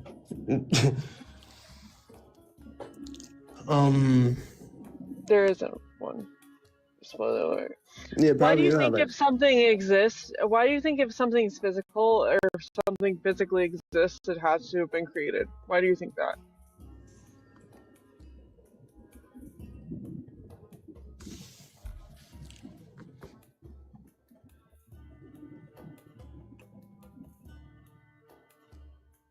because everything that exists is basically dependent upon something else Do you in the know? physical realm to basically Does like, energy to be. exist? In the physical realm, Yes, energy Does exists. energy? what Oh, is awesome. energy? So, But listen. Never mind. Go ahead. what? I'm sorry. Go ahead. Well, what is energy? Well, that's the thing. That's an excellent question. That's an excellent question. And it has an answer. Yeah, I know. I know. Energy would just be,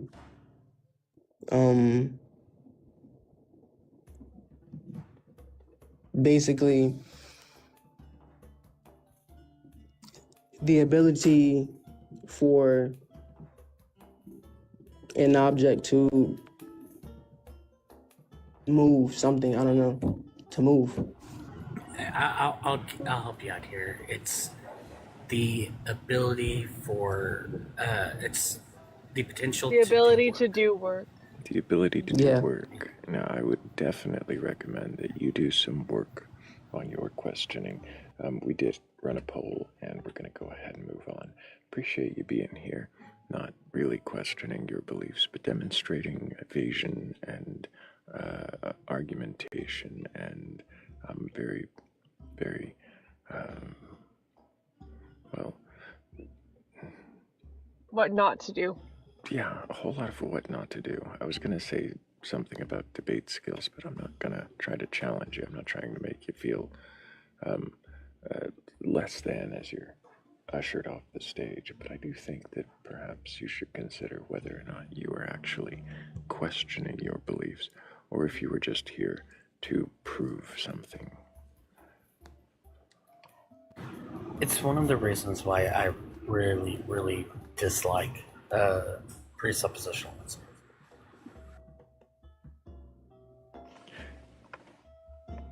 Why do you presuppose that presuppositionalists are annoying, Hammy? Oh, well, because my conclusion starts with the fact that they're annoying, and then everything that they do is evidence that they're annoying. If, unlike Hammy, you are able to question your beliefs, and you have a belief in a god or gods or higher power, something of full conversation and understand, not to debate. Unless your name is Hammy, then we are going to debate you, because you are wrong. Yeah. Some days I'm definitely wrong, more wrong than others. And why are you wrong? Yes, Hammy. Because why are you wrong? Oh wait, what is? Oh, it's it's past midnight, so because it's Sunday.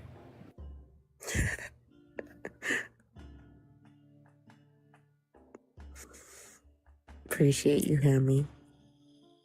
Oh yeah.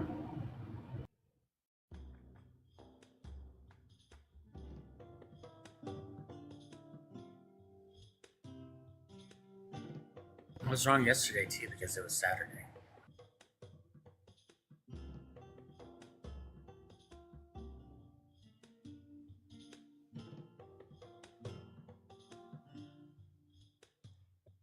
The response that we all have our presuppositions, we all have our belief, our starting point. I've heard that from presuppositionalists before.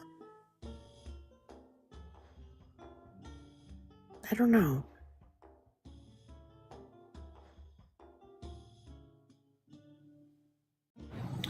Yeah, I don't think that I came to my position from starting with the fact that my position is true. And therefore, everything that I go to find points to that position being true.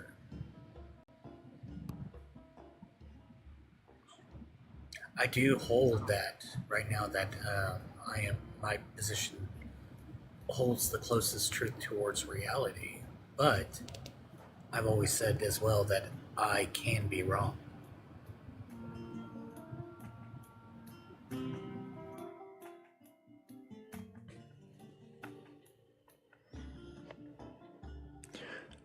If you were wrong, if in your lifetime you were proven that there were gods that demanded devotion from you, would you give devotion? No. Because I think that if one demands devotion, one doesn't deserve devotion.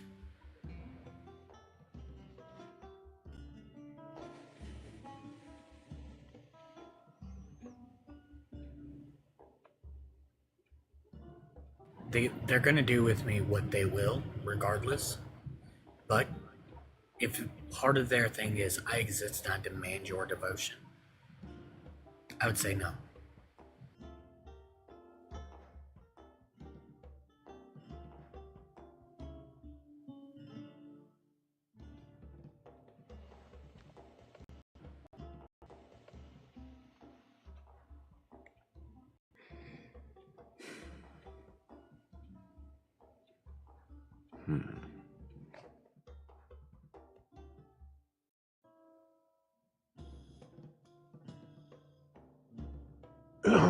Long time, Thrayle. It's been a while, Zero. How you doing? Good, how are you? Doing all right. Can you remind us your age for TikTok TOS? I'm 41 years old. I'm 41. 41. Happy birthday. Do you have a belief in a god or gods, a higher power, or anything like that?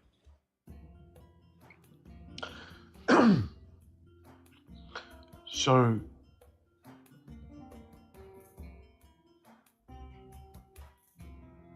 I believe, Thrayle, that there is something beyond logic and reason, and that is what we call the divine essence. What does that mean to be beyond logic and reason? Perfect question. Brilliant question. So, Thrayle, when you're deliberating any topic to reach any sort of decision,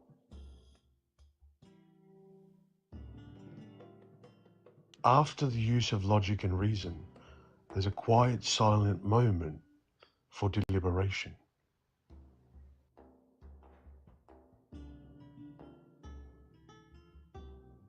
That moment is where decisions become made. A moment of quiet, silent deliberation beyond logic and reason, where decisions are made. Absolutely. And you're equating this to a divine essence or something godlike. The divine essence. Is that the word you had used, or did I just insert that? So we must be careful and remember, Thrayle, that any word we have assigned anything is just It's our a sandwich. interpretation of it. Sorry? It's always a sandwich. No. Oh. So Thrayle is Thrayle, whether his name is Thrayle, Adam, Stephen, or John. Or sandwich. Or Patrick. Or sandwich. He cannot be a sandwich. He's definitely It's definitely him. Well, he can be a sandwich. Impossible.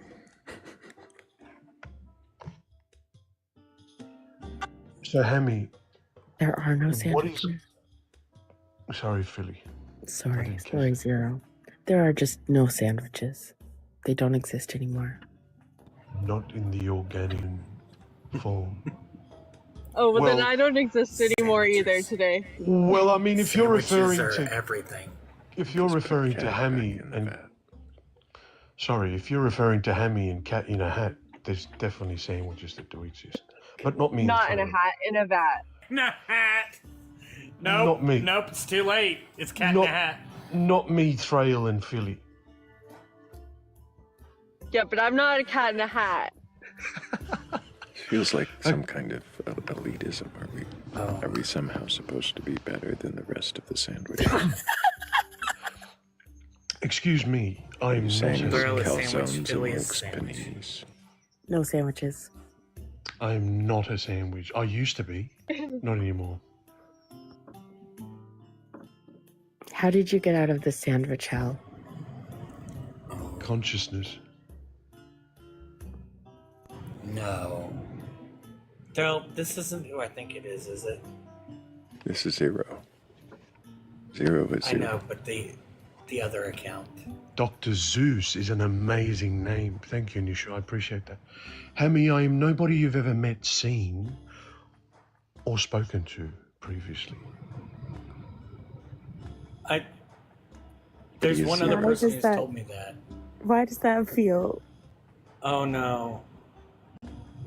Oh no, it's broken. Oh no. I've never met anybody. But Thrayle, so I've got a few. I've actually got the theory of the Big Bang for you, which I have to copyright soon, along with my the evolution of organic matter from planet Earth, from the planet Earth's crust, which we spoke about last time. But I can tell you about the Big Bang, my theory later. But I want to tell you, Thrayle, and everybody on the panel, thanks for having me. There is only one thing that is happening. One thing. What is the one thing? It is what we see. Can two things not happen at once? Impossible.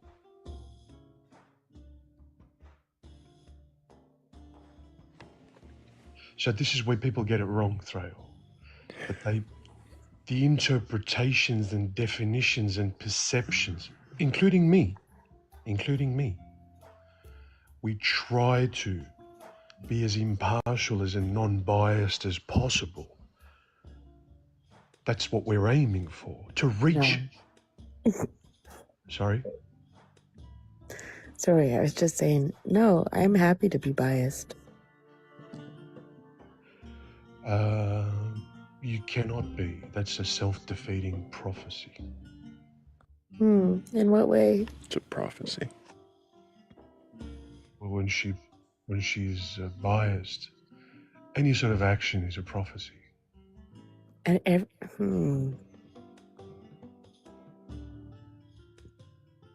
Thought is a prophecy. Why? No, it gets deep. It gets deep, Philly. We try to be confusing. It gets incomprehensible. Perhaps. I don't understand. For the sandwich, it does. For the sandwich, it does. If I was not a sandwich, then it would be comprehensible. No, you would comprehend me.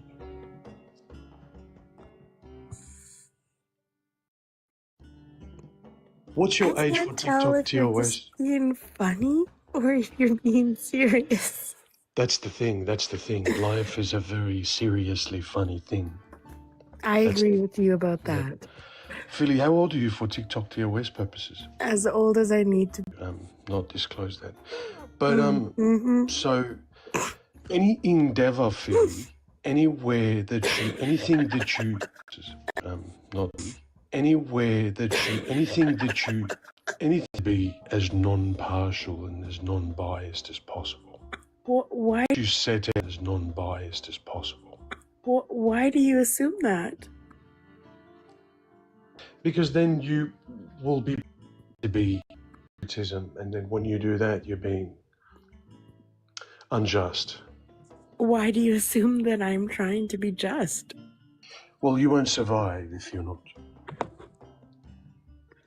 I don't know. I'm Survive with here, golden and I'm retrievers. certainly not. Won't last. I've survived long enough to be old enough for TikTok TOS. You have been very impartial and non-biased. I thought you never met any of us before. No, you haven't met me before. Oh, but you have met me. I would have seen Philly a few times. I don't think I've seen Hammy though. I've seen Cat in the Hat, Zach.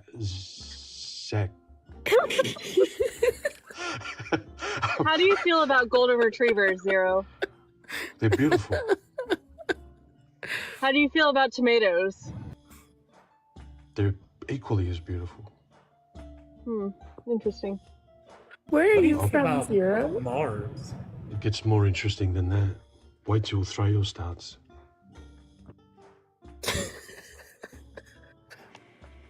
What do you think about the planet Mars? No, what I wanted to point out, Thrayle, is that Ignore it. irrespective of what perspective we're looking at, this existential crisis. Irrespective of our perspective on the existential crisis of the what? And it's got to rhyme This with existence. ISIS. Oh fuck! This existence. It is You still. had something going, and then the flow got lost. No, I'm trying to say it is still one thing. This is what is this is the most important thing, is that it is still one thing that has been occurring, whether it's the evolution of the cosmos, the universe, or planet Earth, the species. It is still has been one ongoing thing that has been happening. You're simply referring to all of existence and every unfolding event as one thing. The species. It's an encompassing sort of blanket over everything to make it all one thing, to make it simpler to respect or personify. But why would you do that? This deters people from interpreting it in their own way and defining it in their own way and thinking that they are. That's the ice cream man. The creepy ice cream truck music is just perfect. It is. In the middle of the night. The creepy ice cream truck in the middle of the night. I'm in Australia. Sorry. Green sleeves. I'm in Sydney, Australia. It's green sleeves out of key. Oh, it's wretched and lovely at the same time. It's wretched and lovely at the same time. I love Australia. Sleeves. it's I cannot run downstairs. I would not be able to catch the ice cream. I'm so sad now. It is gone, yeah. Sarah, what do you think about the planet Mars? I think it's fascinating, isn't it? This is such an interesting day to have ears. This is certainly words. DJ09K, that was amazing. Ice cream, thank you, Hannah. Hannah got me ice cream. Where's my ice cream?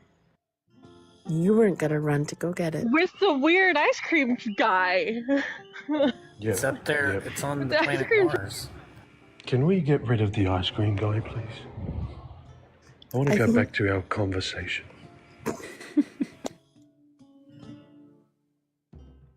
Okay. What was he's our gone. conversation before, Zero? Chili. Was it a conversation? Uh, That's kind of well- the opposite of ice cream. Thrayle, I'm here to make sure you don't get lost, specifically. What would I get lost in? If you listen to all the different interpretations, all the different perspectives, actually, you might reach the same conclusion, actually. What conclusion is that? That there is only one thing happening. We're having a laugh. Yes, we are, yes. But we also need to have a laugh in a very civilized, conscious, intelligent manner. A seriously funny way. No, Thrayle. So we can speak about quantum physics, and gravitation of fields and stars imploding, planet Earth forming, organic matter. And then we have cat in a vat. That is all one thing happening.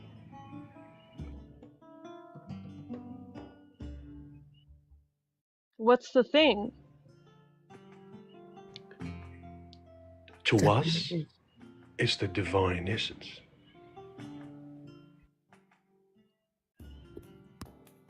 What is divine?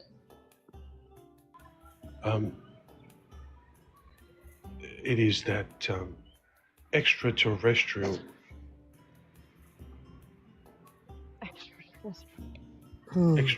extraterrestrial makeup.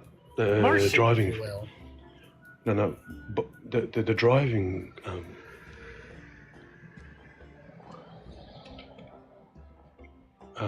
Why do we head north, Cat in a Vat? Why do we go north? Who goes north? I don't go north. I don't go anywhere, really. I am on an island in a vat. Vats don't move. Do you like warm weather or cool weather? Warm weather. Do you like the beach or the mountain? Both. The tomato or the golden retriever? How is any of this? Golden retriever! Oh, Yay! it's him! I knew it. I knew it. What's going on? I don't think it is what you think it is. But I'm I curious don't here. think so either, but that was funny. I missed that. Thrayle, what was that about?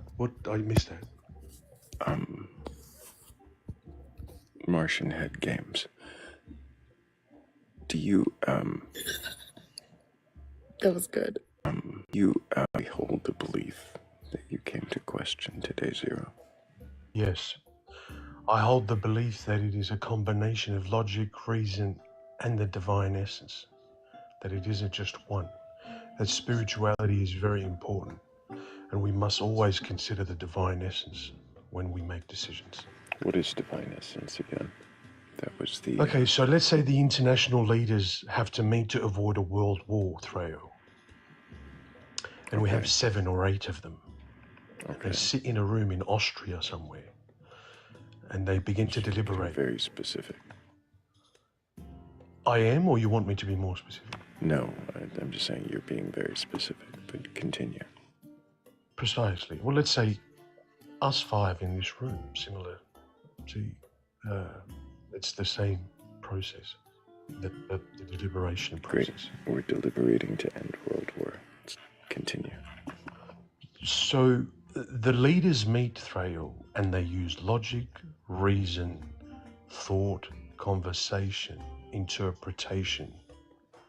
And somewhere along the line, they must stop. And then come to a decision. Everybody shuts up after they have an input. That moment is the spiritual divine essence. However long it takes, that quiet silence, there is a feeling as to what the way forward is. And it's beyond anybody's input, beyond anybody's... Won't there still includes... Can't there still be disagreement at that moment? Absolutely. Are you saying there is a single... So it's different for each... It's a subjective experience, that moment. That's a brilliant question. Each input is subjective, with the aim to make it objective upon its reception. Okay, so let's back up away from trying to obfuscate with the language. Is this moment that you're calling divine essence a subjective experience? Is it subject to experience, or is it a subjective experience? The latter. Is it a subjective... no, it is an objective experience. How can an experience be objective? Because it's a collective. Is that not your perspective? It's the perspective of the whole collection.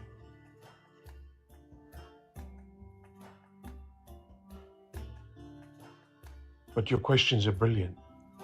The reason they meet is to move in the best direction possible for the group, for all of humanity. Are you saying there's a directive from your perspective to the collective? You didn't make sense. That was a word salad. I didn't make sense. Say that again. I dare you.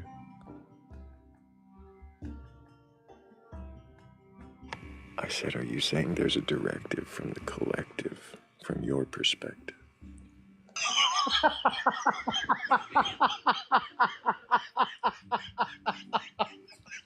I too appreciated that, Thrayle. Great. Thrayle, you are so confused. I need you to track with me. I need you to... It's corrective from your perspective. No, not my... Hey, Thrayle.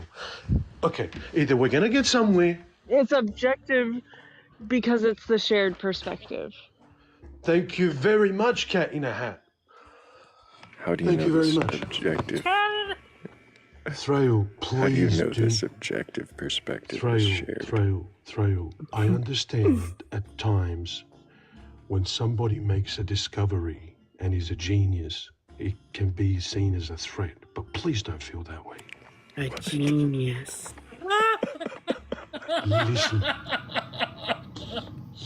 Listen to me, Thrayle. This is for us as a whole. It's not for me. Oh, I care about you. Sure. Don't be dull for the whole. Wait, Thrayle. Is this a perspective from the collective of the objective? I'm not sure what you said, but let me go back to what I was saying. You ruined it. Like it made You can try one more time, Thrayle. Try one more time. You spoke of a directive from the collective that seemed to be objective, at least from your perspective, so I was trying to understand what it is that you're intending. Okay. Nothing is my perspective. I am Was this impartial. collective elective? Nothing is my perspective, Thrayle. This is not my perspective. This is an observation. Is this an elective perspective? Stop holding hands with Hemi. Let's get to the real stuff. Please. I'm too aware of these lives where you guys engage in very political hand-holding. I'm far too aware, Thrayle. I'll hold your hand. I'll hold your hand, Zero. I need ice cream, Philly. I need ice cream. I know that you do, but you had to run after the ice cream truck. I'll hold you your didn't. hand too, Zero.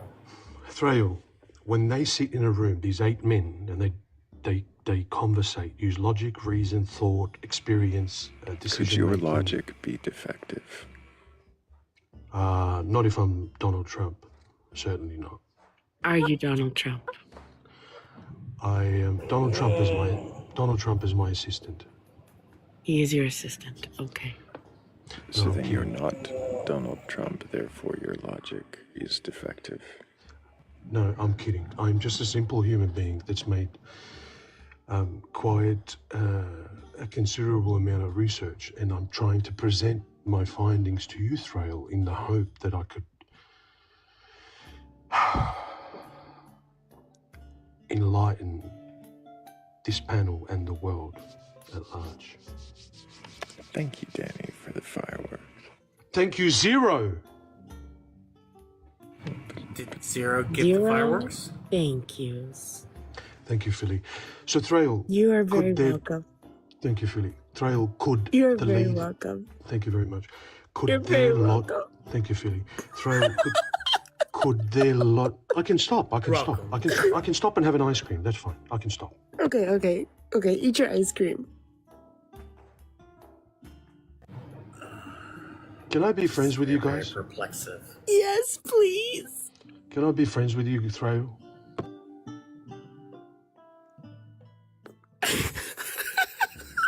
Would you be threatened, Thrayle, if my logic was better than yours? Are we gonna be friends, Zero? If you stop holding Thrayle's hand and be a sovereign person capable of standing on his own, yes. What? Explain to me how Are we already I'm friends? not my own person. If you have a belief in a god or God's higher power or anything like that, and you can question your beliefs, and you want to be our friend or not, you should request up. Zero, won't you please be my neighbor? I don't think anybody requesting up will be able to. I challenge anybody in the comments to come up and make an addition to this conversation. Maybe they have ice cream. That's not Maybe an this addition. That's a conversation break. is just too perplexing. Hammy, why did you ask me about Mars? Because it's a great place. Addition. Are you planning on... He is often wrong. I am often wrong. Hammy, why are you wrong? Because I've already told you, it's because it's Sunday. Oh yeah, I forgot. It's still Saturday for me. Well, for you, it's because it's Saturday. Uh-oh. Deliberation. Uh-oh. James, can I get your age for TikTok TOS? Hello. I thought I had a deep voice. You have a much deeper voice. I'm 43. Do you have a belief in a god or gods, a higher power, or anything like that? Yes, I believe in God and Jesus Christ. And have you read your Bible from beginning to end? Oh, no. Fuck no. Why not? It's a long read. It's a boring read. I actually have a really quick question. What is Batcolyte? Am I pronouncing it correctly? An acolyte to the celestial skeletal bat goddess who unfurls her wings in accordance to the lambda cedium model of physics, otherwise known as the Big Bang, in which our universe is just one membrane between her bony appendages as she unfurls her wings, expanding to this very day. Right on. I picked up most of that. James, why? Do you think that the Bible is the Word of God? It's no. Well, it's about a bunch of. I am not a scholar, so definitely can't focus on that. So fuck the. It's about definitely can't. I'm not never gonna say that in my life. You almost did. So the thing is, I believe there is a higher power. I believe they're blue. I believe we're in a fishbowl, and that there's a hell lot more out there. And even I'm a scientist. Like I believe there's in science. I believe in the Big Bang. I believe in evolution. I'm not an idiot. and I research everything, and I question everything. And so I'm open to everything also. I heard you say earlier that you believe in Jesus. Is Jesus Yes, Christ your Savior? he is proven to be a historical figure. And yes, I do believe that Jesus died for our sins. Now, that's a faith-based saying. I'm not up here to argue my faith. I mean, that's just stupid and ridiculous. Like, you know, you guys believe what you want to believe. I believe what I want to believe, and I couldn't care less James, what anyone else wants to believe. Stop rambling on and listen, though. Philly's actually been trying to ask you a question. I heard you say that you're not here to argue your beliefs. Can you question your beliefs, though, James? Of course, I question them all the time. How do you question your beliefs? Why? I said how. How? Because I am merely mortal, and my intelligence is not enough to understand everything out there. So yeah, of course I don't have all the answers. I have no clue. I don't think anyone has all the answers. So I have faith. That's it. James, the question was, how do you question your beliefs? I thought I just answered it. You question your beliefs because you don't know everything. But how do you do that? As in a question of, am I right or wrong? Oh my. How drunk are you? I'm just, how drunk are you? Because, like, I thought I answered it 3 times. Never mind. You guys are weird.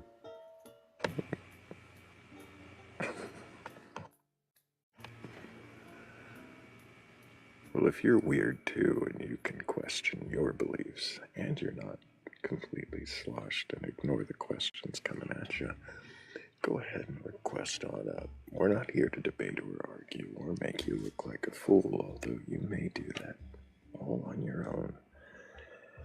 But if you can question your beliefs, well then, what is it that you believe? And why do you believe it? Please don't come up here and overtalk people.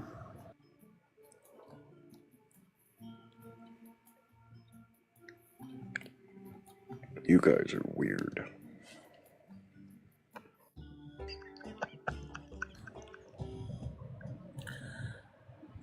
Why, thank you, Thrayle. I'm proud of it. No, James is not weird. He's very well functional.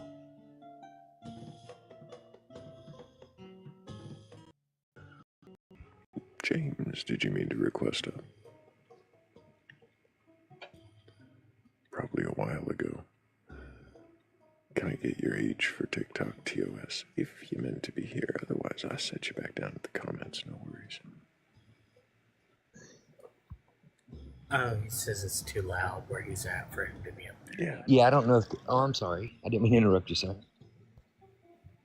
No, go ahead. Yes, my name is James. I'm 51. Do you have a belief in a god or gods, a higher power, or anything like that?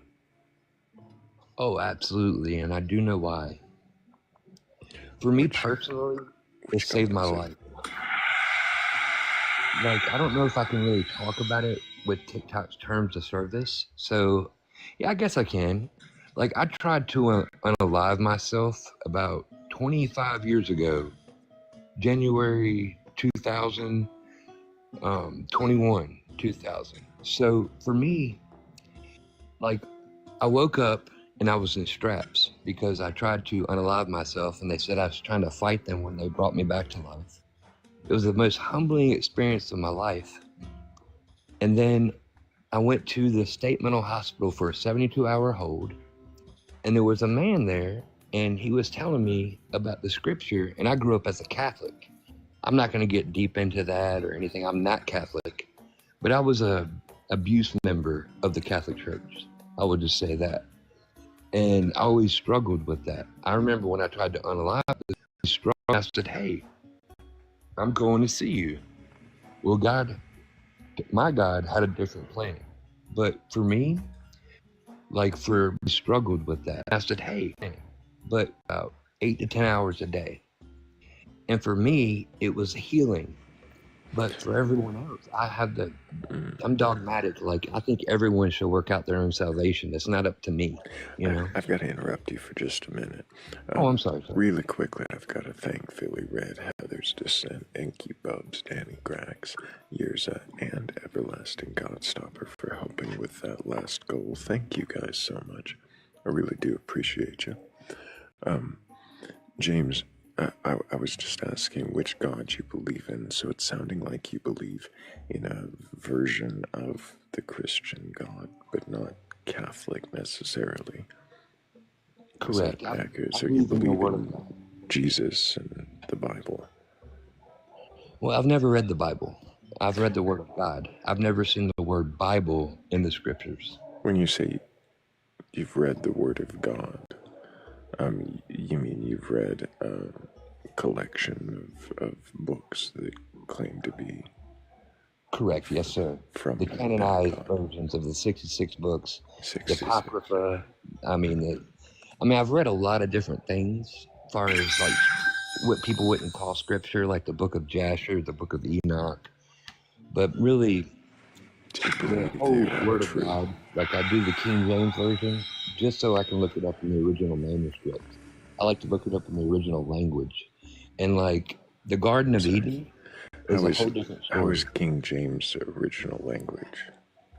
It's the only, for me, in my understanding, it's the only thing that I found that I can get a concordance and go back to the original language. But I've got to thank Danny Grax and Kung Pao. Thank you guys so much for knocking that one out. I really appreciate you guys. James, so you've read, not, you don't call it the Bible, but you've read the scriptures. Do you believe all of the stories to be true? Well, you've got to think in literature, there is, what do you call it? Figures of speech. It's not literal. And a lot of people take it as literal. And there are the scribes, when you read the Old Testament, it says polluted the scriptures. So they have been. And if you look at like the Gospels where people say, he that has no sin cast the first stone, that was put in 300 to 400 years later in the Latin Vulgate. That wasn't actually in the original scriptures. So there's been so many changes and things like that. So I can't say I believe everything because a lot of it's been polluted. It's up to me, like, whereas would I believe in the Holy Spirit to divide the word? That wasn't personally. So you discern what is the word of God and what is not? Yes, ma'am. Based on the Holy Spirit? Correct. Yes, ma'am. What does that the process look like? The air we breathe. I'm sorry? I believe the Holy Spirit air right now in this little bit. Like I look at the earth. I heard a story last week about a woman that was 19 years old and she only grew up in a cellar. And I was like thinking, it just hit me. And I'm like, am I that little girl in a cellar living on earth? Because we think it's so big and vast, but really we're in a cellar. And so like we all share the same air. We're all so connected. And growing up, they always said, oh, we're all so different. And I don't know, man. Go ahead. I'm sorry. My question was, can you explain the process of how the Holy Spirit gives you discernment? And then you said the Holy Spirit was air? Correct. It's the wind. The scripture says that the Spirit is the wind. So how does the air give you discernment as to what is the word of God and what is not? So when I breathe in this air, it gives me oxygen into my brain, into my body. If I don't have this air, they will say I'm unalive when I stop breathing. So how does the air give you discernment? I wouldn't be able to have discernment without the air.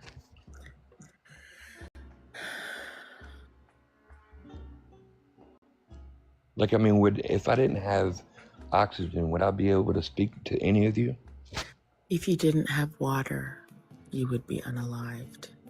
If I didn't have oxygen? Well, water has oxygen, correct?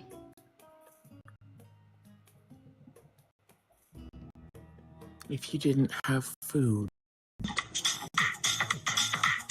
Oh yes, those are all elements that we need, but even the food and the water, everything is part of the air. Because, I mean, to grow plants or the cows that I eat, they are required on the same air. Really quickly, I do have to thank Kung Pao. Thank you so much. I just don't understand why you're saying the Holy Spirit gives you discernment. And then when asked about it, you say, well, the Holy Spirit is air. Without air, I wouldn't be alive. Without a lot of things, you wouldn't be alive. Do those things also give you discernment as to what is the Word of God and what is not? Well, if I don't eat food, I will die in probably 30 days. If I don't have water, they say, I'm just saying what they told me. I don't know personally, but I would die within 3 days. If I didn't have air, within a minute or two, I would be, I don't know how long it takes for me to become brain unalive without this air. Probably 4 minutes, 5 minutes. I'm not a scientist or anything. I grew up in the South. I'm not very educated. I did go to college in my 40s, and I learned critical thinking, and that actually helped me as far as with my mental health more than anything. That's why I enjoy this channel so much, because you guys are masters at critical thinking, in my opinion. Thank you. Of course.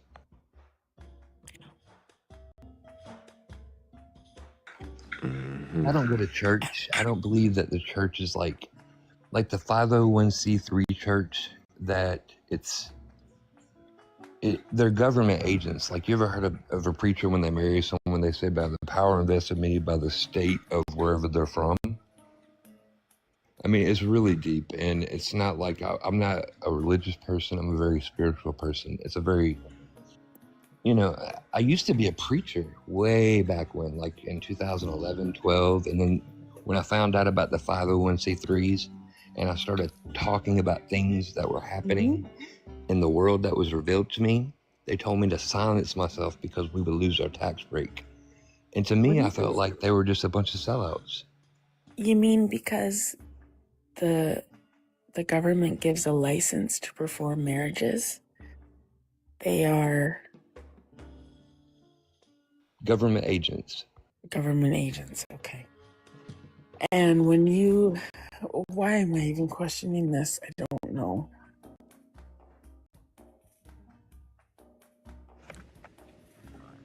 Exactly. I mean, it's not. James. I try to question. James. Yes, ma'am. I mean, sir. I'm sorry. Why do you believe that the Bible has any truth to it? For me personally, like I said, when I got out of that mental hospital, and I literally, I mean, it was insanity. I listened to the scriptures, not reading, I mean, to me, like, faith cometh by hearing. So I literally listened to the scriptures, did that because I never had those bad thoughts that I had while it was playing. Now, where I'm at this point in my life, I don't do that. I actually miss that, but it's just, for me, it's like for my mental health, if that makes sense. No, because you're saying that you believe that the Bible is true for your mental health. Correct. Yes, it's a personal thing, and I believe everyone should work it out themselves. Do you feel that absent your belief in God, that it would be harmful to your mental health? Absolutely, 100%. Why? Because before, like when I was growing up Catholic, we weren't allowed to read the scriptures, and once I read it for myself, what I was told when I was younger by men that did things, I won't even get deep into that. They would tell me, oh, it says it in the Bible. You're going to burn in hell if you do this. From the time I was 6 years old to 11 years old, I was in a psychologist because I was fearing I was going to burn in hell, you know. So I'm not like a normal person, or I can't walk into a church. I can't. It's like if I didn't have the scriptures in my life, I don't think that I could function. It's not like if somebody says, "Oh, that it's wrong," or you know, I'm a very open-minded person. It's not like I'll get offended or anything like that.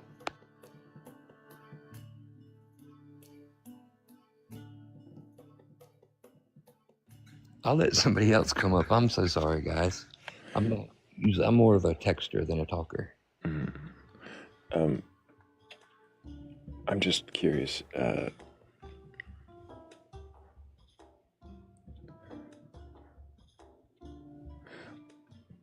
Do you feel that? Do you feel that if you were to find that there was no reason to believe in a God, that it would actually change the way that you act and interact? That's a good question, because a lot of people will say that, like, because there were times before I actually knew the scriptures that it was dogmatic, like, oh, if I do this, something bad's gonna happen, or if I do that, something's gonna happen. Like, I feel so much freedom in knowing, and that scares me at the same time. But I don't really, I don't know, like I said, it's a personal experience, and like, to me, in my mind, hearing it for so long, in a insanity, pretty much, because, and like I said, and I would listen to it, and it actually cleared my mind. So it's almost like therapy, and it's just literature that I'm in love with, if that makes sense. You think absent the Bible, if there wasn't that literature, that you would be in love with some other story and hold it to the same regard? Oh, yes, I do listen to a lot of other stories. I love poetry.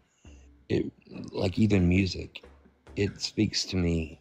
Like when you're listening to poetry or music, it's actually expressing what you're feeling inside.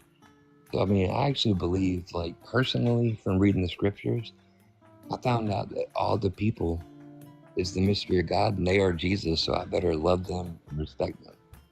So, I mean, that's just personally how I feel, though. Didn't you say that Jesus unalived for our sins? I didn't say that. What did you say about Jesus? The previous mystery of God. Oh, I'm sorry, go ahead. Oh, thank you, Zero. Thank you. No, I was just stating, yeah, it was the previous James. The previous James. The other James. There was a James right before this, James. The assistant to Trump. But it's just like I listen to other books, like the Book of Jasher, Book of Enoch. I mean, I've read like even books where other Christians, like some of my beliefs, like I don't really resonate with Christians. Like I don't really call myself a Christian. Like I'm more of like a follower, if that makes sense, because I just feel like a lot of people that say they're Christian don't really know much about it. And it was like growing up as a kid, religion literally abused me and my spirituality freed me. So like you said, if I didn't have that, could I resonate with other literature? And I guess the answer to that is yes, because I have, even in songs and even in poetry.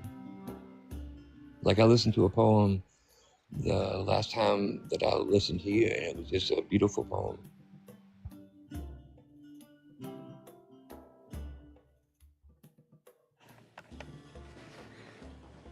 I mean, it moves within our beings. I mean, that's just, but like, yeah, I mean, everything, it just, and like what I was saying with the air and the breath of life, that's literally what I feel. And what I think about like sins and stuff, I do believe that there are sins. Like the men that did that to me when I was a child, if that's not sin, I don't know what is, you know?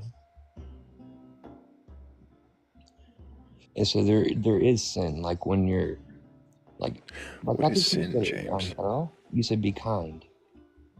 What is sin? Sin is when you like to kill, to unalive somebody. That's a sin. I'm not talking about to protect yourself. I'm talking about cold-blooded to defraud someone or steal from somebody. That would Well, be that's a an sin. example, but what is sin? Anything not based on faith is sin in reality to me. And what is faith?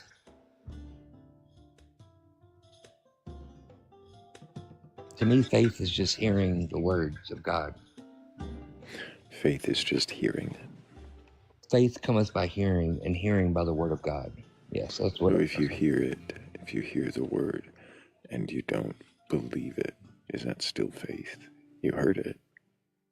Well, you got to be a doer and to hear. So you're right. If you hear it and then don't believe it, then it's not going to do any good. You're Do correct. you think belief is a choice? It's a choice for most people. For me, I don't think it was a choice.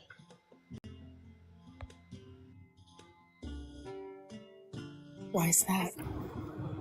Because I've seen things that can't be explained. And I'm not talking about little things. I'm talking about, I've seen the dead raised. I've seen people that stage 4 cancer.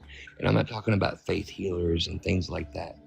I've literally seen, there's no way that I could not believe, because faith is something that you don't see. And I feel like I do see. And I do say that I'm mentally ill, so I'm not saying I'm a normal person. Is it possible the things that you have seen are a product of that? Absolutely, I could say that. Yes, sir. But if you recognize that, why would you choose to believe in the dead? It gives me peace.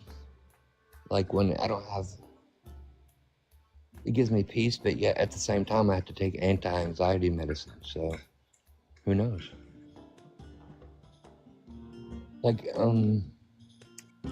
I can see it from other perspectives. Most people, on TikTok, I've seen some very strange things. I saw some people that were Satan worshipers, and they actually knew more about the scriptures than I ever heard from any other quote unquote Christians. Mm-hmm. Because without the scriptures, I don't see how anybody can call themselves a follower of Christ or Christian. Do you think it's possible, James, that the scriptures are wrong? That they are just a fantasy, a story from another time? Oh, it's absolutely another story from even a different age. Yes. And they've been polluted. It even says that in the scripture. And is there any reason to believe that they are true? Other than, I suppose you said, how it helps you in your mental health. Yes, sir. And I've seen the scriptures connect. So then if you look at Psalms 22, where people will say when they read the gospel, well, Jesus is saying, my God, why did you forsake me? Well, he was just quoting Psalm 22. And to me, that was 1,000 years before. But then you could ask yourself the question, well, if this literature was written all in one time, it could be written that way. But, I've seen these things that are connecting in the scriptures. And to me, it just clicked. If the things of Psalms was written before the events of Jesus, wouldn't he have access to that? Absolutely. Yes, sir. Yes, sir. So, I've always found it fascinating when people bring up, well, the New Testament makes reference to the Old Testament all the time. It's if we know that a lot of this was written down, or at least in word of mouth, all the way up until the New Testament. Like, why wouldn't they know these things? Well, I guess for me, like, if you were trying to like fool somebody, and I'm not being sexist because I believe we're all equal. Like in the spirit, there's no male or female. But back 2,000 years ago, they were very sexist. Why would you just reveal yourself to women after resurrection? And what you talked about connecting in Psalms 22, where Jesus said, my God, why have you forsaken me? If you read down in that chapter, it even talks about the crucifixion. So yes, he could have read it, and then Jesus even said that. He said, no one would have crucified me if I didn't allow it. So you have a good point there, sir. May I ask what verse you're referencing talks about the crucifixion in the Psalms? Psalms chapter 22, man. It starts at the beginning, and it'll actually quote what Jesus said on the cross, like, my God, why hast thou forsaken me? And then Yes. when you go down into the meat of the chapter, that's what they call the death psalm, or the unalive psalm. And then the 23rd is the resurrection psalm. And it's weird. People will read the 23rd as like the unalive psalm, but it's not. It's that one. And that Psalms 22, to me, is absolute time travel. But it's just like, Hammy is her name, sir? Yeah, he said, if you were alive and saw all of that, but I mean, it would have to be a lot, because could you imagine, like, to fulfill that? Yeah, Jesus did crucify himself. He allowed it. So that's a good point. I don't know if that's the point I made at all. Oh, I was talking about, you said if the people were alive. No, what I was saying was that much in the way that I could write a continuation of, say, Lord of the Rings and mention the events that happened in the first trilogy. Okay. It's the same thing whenever it comes to this. We have people who are living during the New Testament who have the access to the stuff, to the, whether word of mouth stories or written down stories from the Old Testament, and can pull from that to say in the New Testament. Right. Yes. I mean, it is, and it's just like that one example of Psalms 22. I'm sorry, there is no. I just read it. I don't read anything about crucifixion.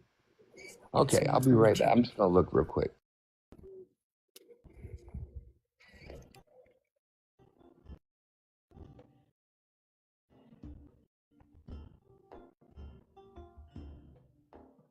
While he does that, thank you guys for 49,000 likes. I appreciate everybody tapping the screen, sharing them live.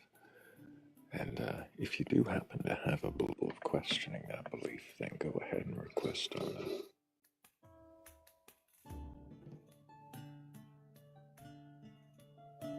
Okay, ma'am, Psalms 20. My coffee maker is loud. Sorry, you found it? Verse 16, ma'am. Would you read it for us? Yeah, I need to get the book. I'm actually using like eSword. It's an app. Sure. Let me get my paper.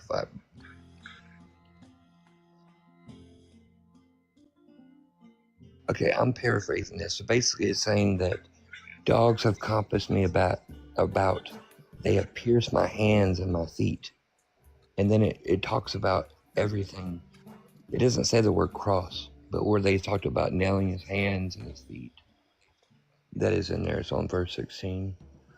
Yeah, let me find that's another thing too. Like, I listen on YouTube, like a dramatic version of the scripture, like the King James version. And then I have a paper Bible, but I don't really get it out that much because I have like the eSword.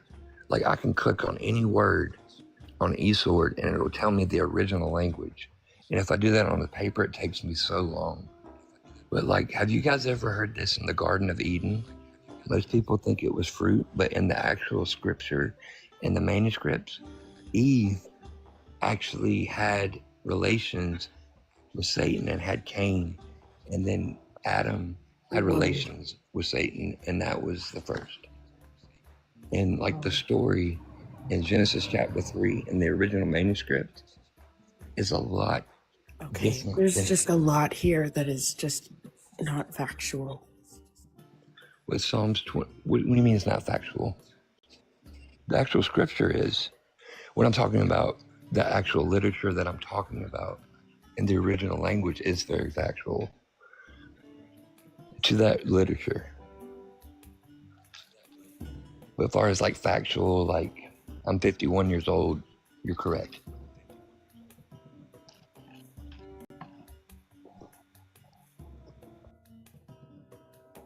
There's just so Can you much tell me there. what language that was?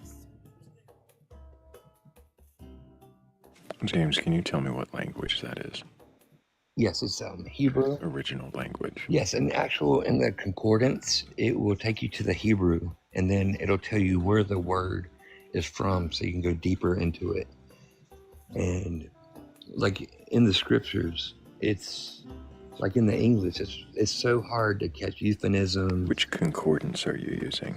Strong's What is your concordance? The Strong's concordance, but I use it on the Easter egg. And I can't find Strong's concordance. I hear there's issues with that one. Yes, there's issues and everything is polluted, but when you take it back into the original, it's just like if I say, I'm not trying to be perverted, but it's in the scripture chapter 3. If I was to say James, literally, yes. How long have you been watching before you came up on the panel? For about a year. Maybe. It's been a while. I'm sorry, I meant tonight. Well, better yet, since you've been watching the channel for about a year, you're familiar with Rav, who we bring up here quite often, right? I think so. Refresh my memory, please, sir. Yeah. Rav is, he's a rabbi. Oh, he knows the language, and he comes up here quite often whenever we bring up Hebrew. Yes, sir. I've heard. Yes, I have seen him. Yes. Not once have I ever heard Rav, who knows the Hebrew, ever once say that the original fruit, or the fruit that Adam and Eve partake of, was sexual in any way, shape, or form. Well, see, that's where it tells you, like it says you can eat of any fruit, and this fruit will give you, you will desire this fruit. Now, if you look up the word eat, how could the word eat be anything sexual? Because back then there wasn't sex sin, what people call, because and then as soon as they ate the fruit, they knew they were naked. So why would you think about that? They didn't know they were naked. Well, before that happened. You remember the tree itself was the knowledge of good and evil. And so the knowledge that they were naked came from that. Correct. And even the scriptures say in the New Testament that men, and when I say men, that's man and woman, that men were trees. We were called trees back then. Like, I believe that we were all alive back then in the garden. I'm not saying our flesh, of course not, that would be foolish. But I'm talking about our spirits, our soul. My energy cannot be created nor destroyed. It just transfers. And like, I believe in the Big Bang, but there was light first before there was sound. Like, you watch lightning, it makes the thunder. And so in the scriptures, it says, let there be light. And that to me is the Big Bang. But it's so deep. Like, I wish I could go on my app at the same time. But like when you said the rabbi, does he follow the Talmud or the Torah? Because one's an oral and one's written down. He follows both, from my understanding. Oh, you have bars, Thrayle. Let me turn this heater off so I can hear better. So the Talmud is... Hold on. Real quick, James, I want to make sure that Thrayle can be heard again. Say that again, Thrayle. No, there you go. I'll fix my bars. Hang on. Oh, it's fixed now. James, James, if you've watched for a while, you've heard me present the contradiction between Genesis 1 and 2. How do you approach the clear contradiction between the order of creation given in Genesis 1 versus the order given in Genesis 2?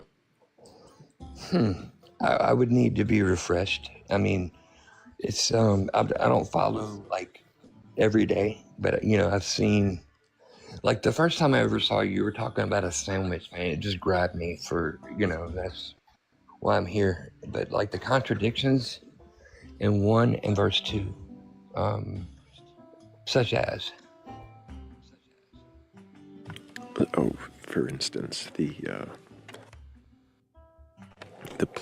plants being to be made on the third day, and man being made on the sixth. Whereas in Genesis 2 it says before there were plants because it hadn't rained and there was no man. He made the spring come up from the ground and he made the man before the plants. yes, I think plants were. I have to. Oh, I gotta find my paper. But plants were in Genesis 1. The plants were here first. So I see what you're saying in Genesis 2. It's not. I do remember. I think it was the other night I was listening. You were talking about it. But to the Lord, one day with the Lord is 1,000 years, and it's not exactly 1,000 years. It's just basically a figure saying one day with the Lord can be eons of time. So then, right. But did that mean that for eons of time there were plants with no man, or man with no plants? Have you ever heard that the earth was void? If you void something, that means that there had to be something there before. And I think Hammy was talking about that today, about how creation happens and then it disappears. Happens and then disappears. And so in the scripture where it says the earth was void, interesting. There was an earth age before this one, and there will be another one after this one, in my belief. Reminder to the audience, there is a poll in the upper left-hand corner of your screen, little blue check mark inside that little white box. If you click the box up there, it should give you an option to vote. Let your voice be heard. James, yes, sir. Let someone else come up. I mean, it's well, I have one more question. Yes, sir. Yeah, does your God have to exist for it to be meaningful? For me personally, yes, absolutely. Like, I believe that, like, when I'm talking, everybody, we're all God, or the spirit, there's only one. And that's the air that we breathe. And we're all dependent as gods on this air. Someone said they're writing a book, and I believe like everything that we're going through is a book. And like, if you look at the scriptures, or you want to say God or the word of God, God is a record. So if you look at a record, at the end of the record, what pops up the beginning, and it's just the same thing. And in the Genesis, it doesn't really contradict, but the earth was made void. So that's why it appears from Genesis 1 to Genesis 2. I see. Well, I appreciate you coming up, James. I hope that you keep asking questions, and who knows, maybe the next time we hear from you, you'll have some different answers. But definitely keep asking questions. If anybody's got a belief in a god or gods, a higher power, or anything like that, and you're capable of questioning that belief, go ahead and request on up. We're not here to debate or argue. I'm not interested in making you look like a fool or proving you wrong. I just want to know, if you can question your beliefs, then what is it you believe? And why do you believe it? Hello? Hello, Santana. Can I get your age for TikTok TOS? I'm 18. What year were you born? 2007. Do you have a belief in a god or gods, a higher power, or anything like that? I used to, but now I don't. I'm not. I wouldn't say I'm an atheist, but I'm really questioning Christianity, if that makes sense. You used to believe in Christianity, but you're questioning it. What is it you're questioning? It's just the older well, obviously, like, I grew up in church with, like, family. And then, I don't know, just the older I got, the more I started questioning it more and more. Because I always see a pattern of people that go to, like, any church I've ever been to. It's always the same people. And I notice, like, the reasons why people believe in God. And I don't think they're really good. I feel like it's more like a coping mechanism, if that makes sense. More like a psychological thing. I know I'm not. Do you not need that cope? Is that why you don't believe? I feel like the way I can cope with things is just believing in myself that I can do things. Like, I always see people. I feel like everyone that I see I don't just go to one church. I go to a lot because my family's really is split between Catholicism and Christianity. But they're always, I don't mean to sound like rude or anything like that, but they always have just some type of struggle going on, and they don't believe in themselves, so they just have to believe in something else to cope, I feel like. And also I feel like with a lot of Christians, they have a superiority complex that it's really hard to be around them for me. For example, I have... Hang on, Santa, I'm not really too... So with... Santa, so much as what it is you believe and don't believe. So you're finding that other people don't like you don't cope that way. Are there other reasons why you don't believe in the God of the Bible? Because honestly, I'm not really that educated on this topic, so I might make mistakes here and there, but there is actually proof that, because everybody always says the reason why they believe in God is because all of the 300 witnesses and stuff like that they all wrote, testaments like Peter and all of the other, what are they called, disciples? And I heard that it's not true, that everything was written in different times. They weren't, like, written all in one time. And all of the witnesses and accounts were scattered and not lining up, if that makes sense. And I feel like people just took it in, like, all of the accounts, and they made the Bible, and they just made this whole story to, I don't know, for a world power, if that makes sense.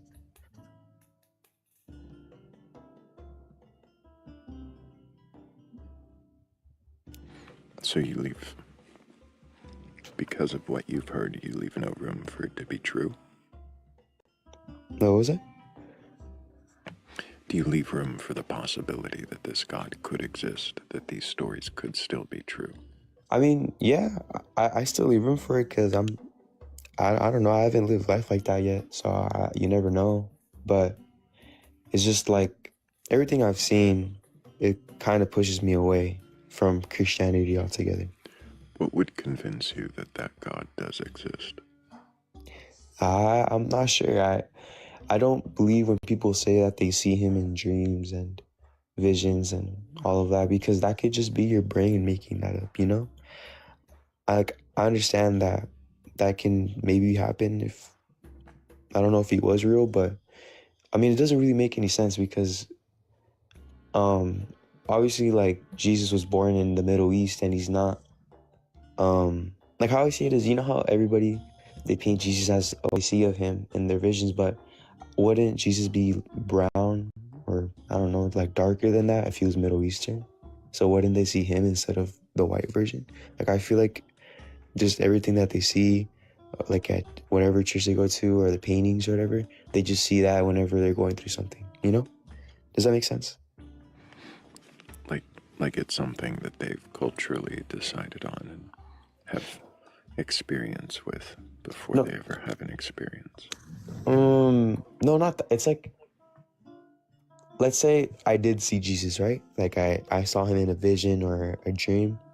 I wouldn't see the Jesus that the church portrays as him being white. I would see the brown one because he's Middle Eastern, right?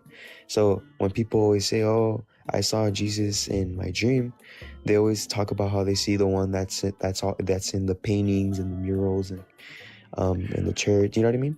Does that make sense? Mhm. So if you saw a Middle Eastern Jesus in your dreams or in your visions, would that lead you to believe that is true? That it's more than likely Jesus? Maybe, but then again, I have that thinking that, oh, if I did see Jesus, he would be brown. You know what I mean? Like, there's no, in my opinion, there's no way that I would even know. You know what I mean? And actually, I have another example of my point. My uncle, he started believing in Christianity recently. He's like obviously older than me. He's in his 30s already. He started believing in Christianity a couple years ago, but he told me that the reason why was because one night he like read the Bible and everything, and then when he fell asleep, that the devil came in his dream and tried to make him stop. You know what I mean? And he said, yeah, ever since that, like the devil tried to stop me, like I wanted to be Christian. But I was just thinking, maybe that's just your brain, like being afraid of the devil, because the devil is pretty scary in the Bible. You know, you always hear all the bad things about him. So what if that's just him, like being subconsciously scared of believing in Jesus, and then he dreamed about the devil? You know, does that make sense? Yes. So I don't know, just everything that they say about Christianity. It obviously, yeah, it's all faith, and you need to have faith to believe. Right, even things you can think of that might convince you. Sounds like you've already got questions lined up. Yeah. So, Santana, I guess the last question I have is, does it matter to you if a God exists or not? In my own opinion, I don't think so. I wouldn't mind. It's just, I feel like I would mind though, because I know how other people around me would act, if that makes sense. Because there's already overly religious people in you know, just in my surroundings, and I feel like it would just kind of be unbearable. It makes sense. I appreciate you coming up and answering the questions, but I do think we're ready to move on, Santana. All right, thank you for having me. I hope you keep asking questions. Yes, all right, take care, man. Blink you, but just in case they're ghosts, if you have a belief in a god or gods, a higher power, or anything like that, and you're capable of questioning your beliefs, go ahead and request on up. We're not here to debate or argue. I just want to know, if you can question your beliefs, then what is it that you believe, and why do you believe it? Hello, RC. How are you doing? Hello, friends. Hey, RC, how you doing? Doing fantastic. Lost to Philly. We did. We lost to Philly Red. Oh shit. Yeah, so like I smell like freshly burnt herbs. That's sounds like a familiar smell to me. Yeah, and by herbs I mean like just like, you know, like rose petals, hibiscus. Oh, not the herbs I was thinking of. Nope, I don't do that stuff.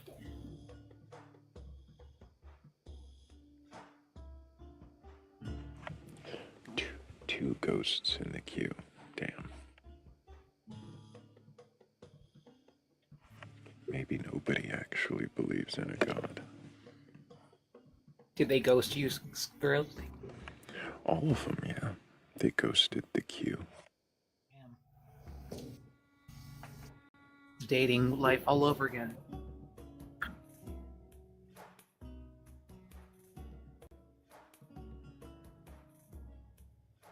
Where's Con, Thrayle? Has Con been coming up?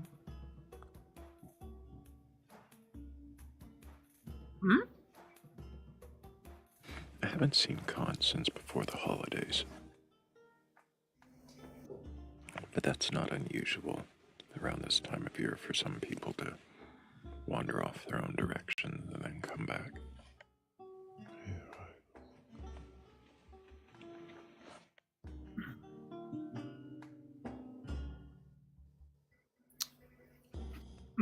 Not good.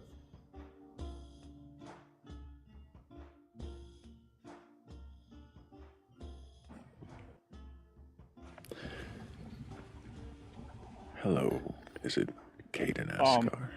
Caden, can I get your age for TikTok TOS? Or is it just Cade? 30 years old. Didn't hear the age. 30 years old. You say 30. Do you have a belief in a god, or what god do you believe in? Well, I believe there is one God that I rely on. Which god is that? Same God that would be serving you and helping me. That doesn't answer my question. Can you tell me which god you're talking about? Is this a god from a particular scripture or practice? Sure. I mean, it can't be from any other place, you know. Everything I've learned has come from scripture. Is there a reason you're obfuscating? Like which scripture? So there's a Bible. That's okay. And have you read the Bible from beginning to end? Yeah. Yeah. I have actually. And do you believe all the stories from the Bible to be true and literal? Do I believe them? Well, I mean, I wouldn't even want to question them if I were even able to believe them.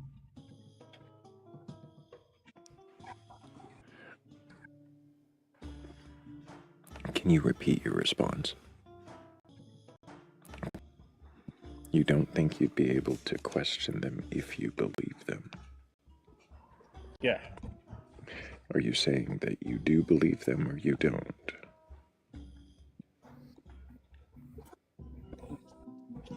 Yeah. Yeah. That's a tough question. I don't know. Most of the things I do and think I'm gonna do probably don't go. So you know?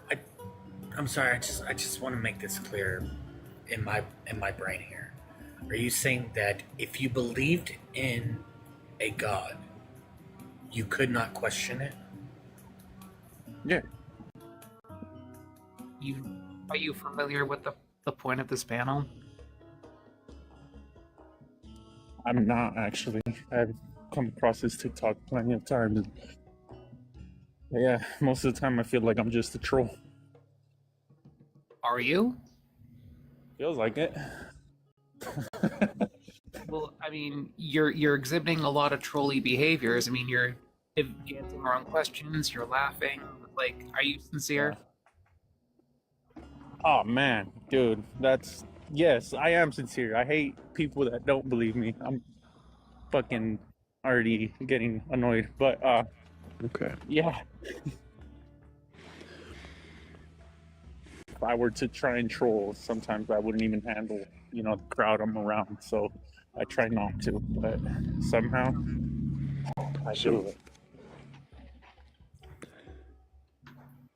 So are you saying that you question belief, and that's why you're questioning if you even believe?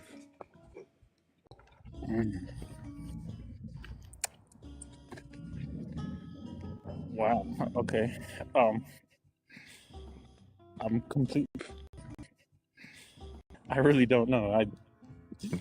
I would like to believe most of the time, but like I said, right now I'm not in a good shape. The way that I have come to this reunion, to meet you and everybody else, so I can't really, I have to question it. I have to question what I'm doing, even though it's not been done, I guess. Cadence, are you nervous right now? Yeah, hell yeah. Why? I just got in a fight with my parents, and I pretty much am on a walk Okay, so you're cooling off right now from a heated discussion. Something like that. Are you able to have a conversation with a clear head? Probably. I'm not sober right now, though.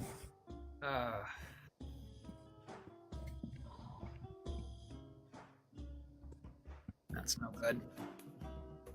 Yeah.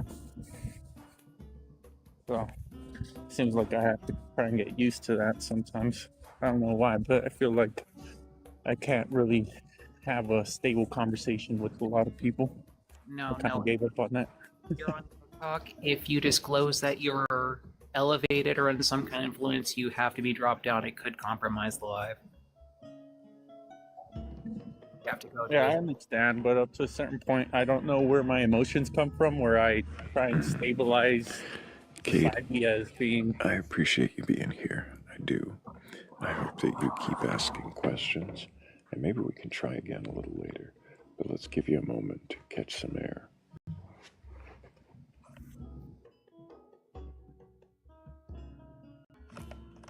If anybody does have a belief in a god or gods, a higher power, or anything like that, you are capable of questioning that belief, go ahead and request on up.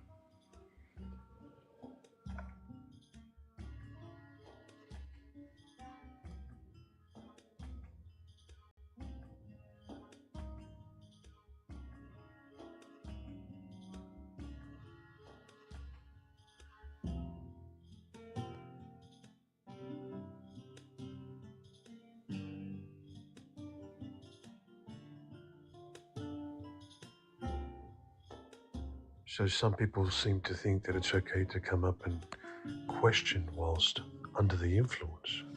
Hey, Thrayle? I think there are different, this is going to get nuanced, I think there are different influences that can definitely make this kind of conversation pointless and sometimes even detrimental. I think there are some influences that are fairly benign to the conversation, but most of them detrimental.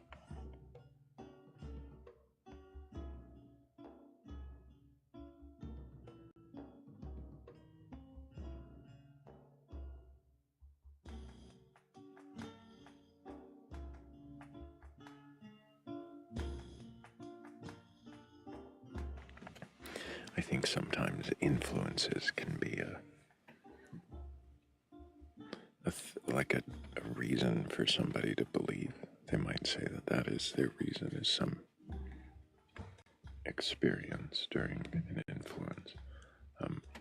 That can be an interesting discussion, but I also think that that's a pretty clear sign we're not gonna get very deep into the conversation before.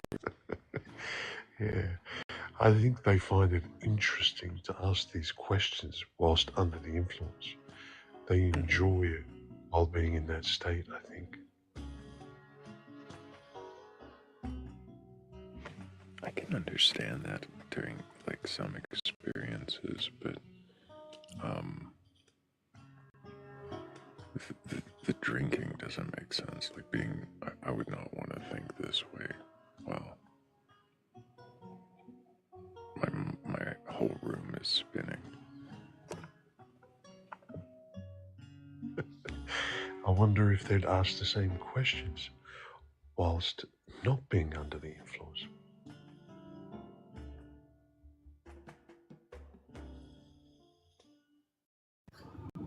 I was talking to a philosophy major while he was under the influence of alcohol. And was it a productive conversation?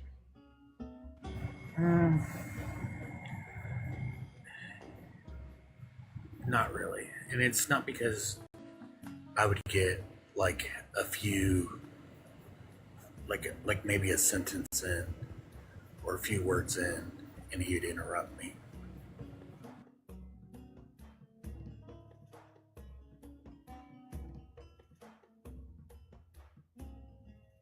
I actually find philosophy to be quite circular, to be honest.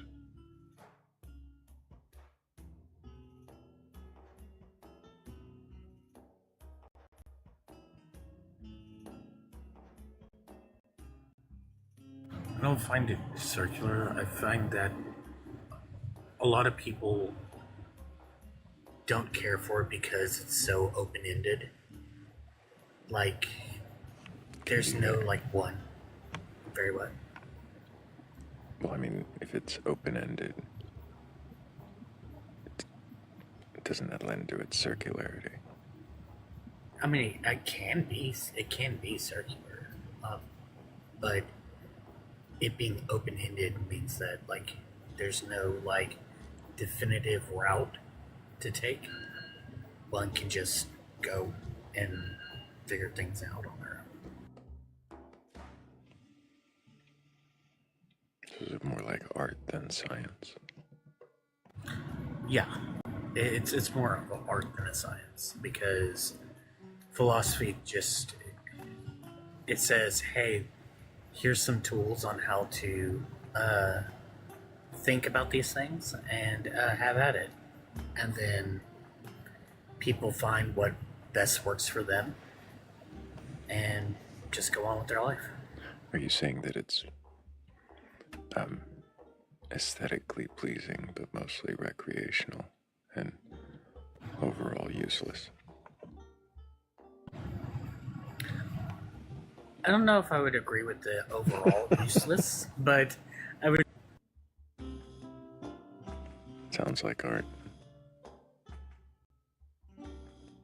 Yeah. It's definitely art. It's a recreational thing that can help some people, and with others, they just view it as nonsense.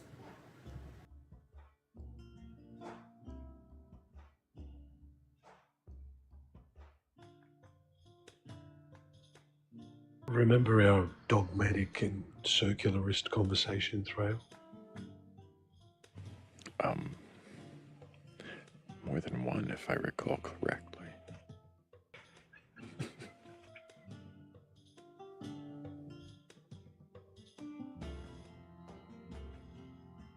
Which time? Bee leaves. Took me a second to realize that. Oh yeah, I have a question for you. I question your beliefs. They're both one of the same noise. I love that.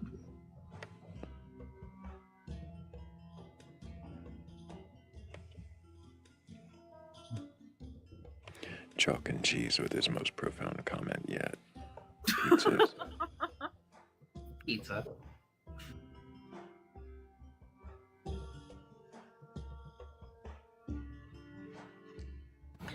I think that the most annoying part of philosophy is the fans of philosophy.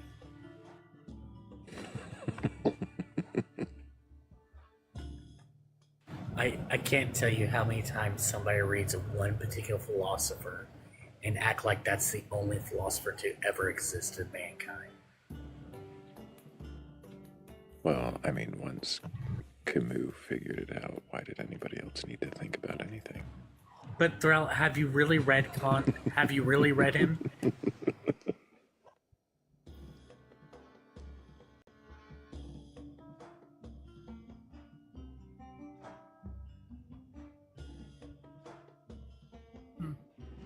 I can't stand him. I couldn't leave the joke hanging. Somebody had to. But is it that you can't stand him because you put the cart before the horse? Oh no.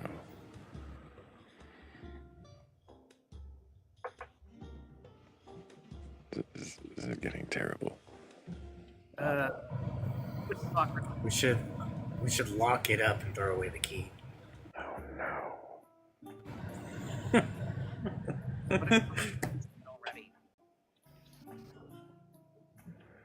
If if you have a belief in a god or gods, a higher power, or anything like that, and not another philosophy pun, then go ahead and request on up. If you can question that belief, of course. We're not looking for a debate or an argument. I'm not looking to prove you wrong or make you look like a fool. I just want to know if you can question that belief. And if you can, then what is it that you believe? And why do you believe it? Yeah, come up here so you can fill the Aristotle of the empty panels. Oh no. I will drop Thrayle and I'll come back at a later date to clarify things again when you need me. To clarify things again. I see. I appreciate all the clarifications here. Thank you, guys. Appreciate you. Take care.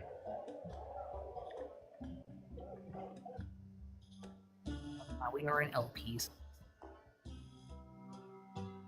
You rustled all his feathers. I rustled. Oh my! You put Russell in the group with all those other philosophers that deserved it. Oh, Russell. Okay, I was like, seriously, you're gonna give it to? Yeah, I was sitting there. Midway things. You need to give him a Bertrand. Yeah, I need to give him a Bertrand.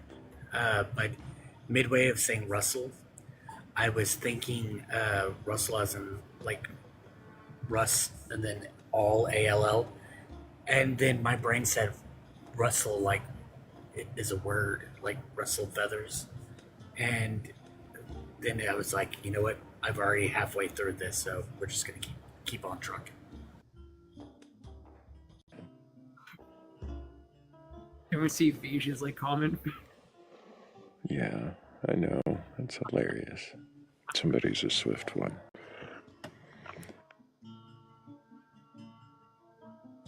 Wait, what now? We've got a genius in the comments.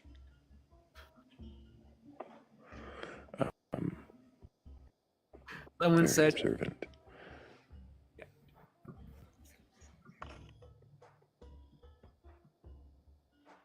We've got this Stone joining us. Stone, can I get your age for TikTok TOS? What's up, Thrayle? Is that how you say it? 26. Do you have a belief in a god or god's higher power or anything like that? Yeah, I believe in Buddhism. So I believe in the cycle of samsara, of birth and death. You believe in an eightfold path and... Yes, sir. Mm-hmm. And you find... have you read certain texts? Are there things you've read that you follow, things you don't follow? I mean, I've read all of them, you know, Bible, Quran, Bhagavad Gita, Upanishads, Vedas, Tibetan Book of the Dead, the Tao Te Ching, Analects. All of them, huh? The hidden words. With Buddhism, it's kind of tricky just because, you know, much like with Christ, Buddha, just because Christ, Buddha never wrote anything down.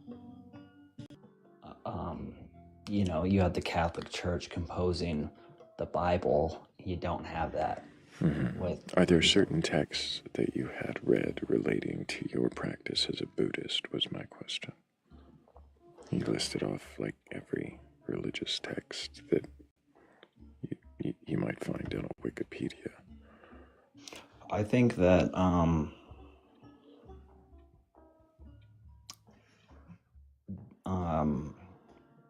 the Tibetan Book of the Dead really hits the nail on the head with regards to, you know, what happens in between lives and like the nature of, you know, life after death and like what happens with that. So you You've read the Tibetan Book of the Dead, and that tells you, that informs you of what happens between lives. Yeah. What is the happening between lives? What is that happening to? Well, you know, that ultimately goes back to the Dharma of the Buddha, which is that if you've reached enlightenment, then you will. I'm sorry, I guess you're missing my question. Yeah. When something unalives, what is it that's going to this in between? What's going? Yeah, what is the thing going?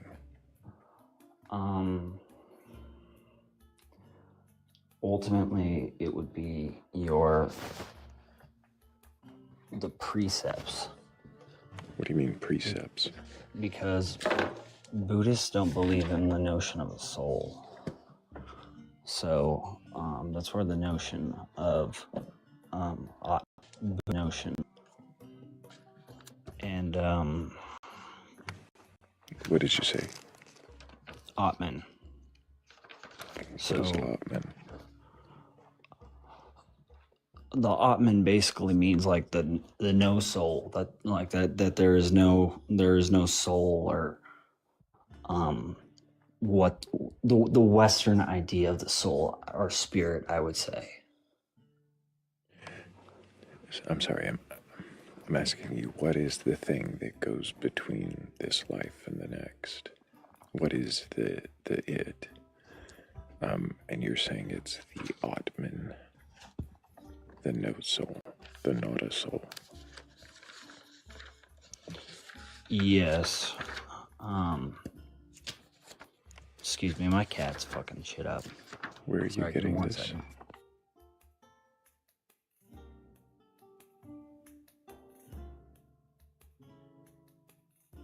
Getting this. He thumbs through his Tibetan Book of the Dead. Everybody, I appreciate y'all putting your fingers on the screen. Up to 74,000 likes. Appreciate all of you so much.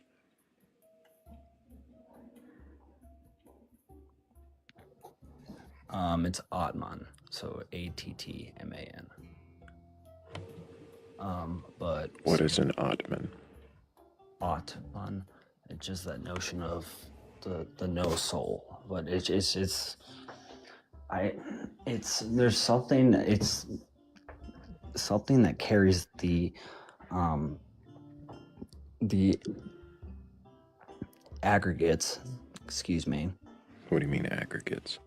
So in Buddhism, what makes up life in this world is form, feeling, perception, volition, and consciousness. So I would say that the closest thing that goes on from this life to life in the cycle of reincarnation would be that consciousness, but it's not a soul. Okay, so it's a consciousness. Yeah. But it's not a soul. So you call it Atman, and you say that it means not soul. Yeah. And that not soul is like a soul, but not a soul, because it's conscious. What is it? What is it that makes it not a soul? The impermanence. Because of, like, according to the whole notion of the Western belief of the soul is that, like, it's this eternal, unchanging, unhinged kind of thing that cannot be touched or cannot be destroyed. So this thing is not destroyable. It's not permanent. It is touchable. It's not permanent. Yes. So this destroyable, impermanent thing goes between lives and is not a soul. Why is it defined in such a way by comparison to what it's not?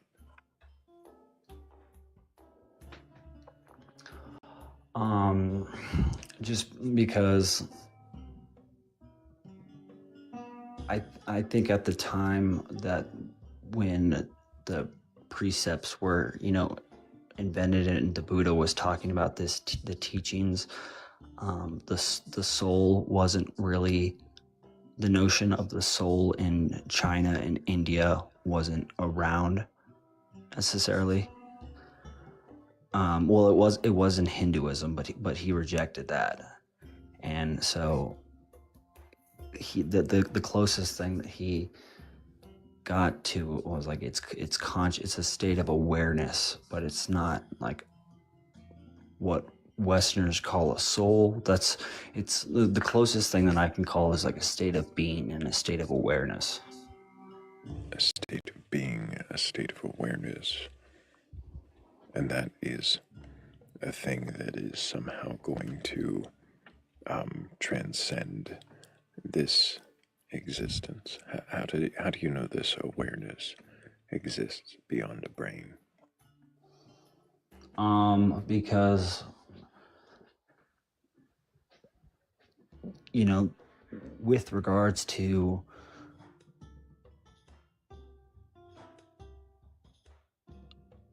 I think out of all the aggregates, I think that would link itself closest to whatever is like goes to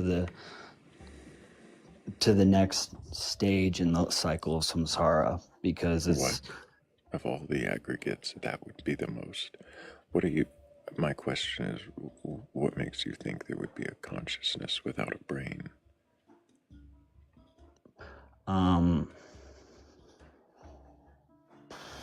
What makes me think that? Because other animals that don't have brains are conscious.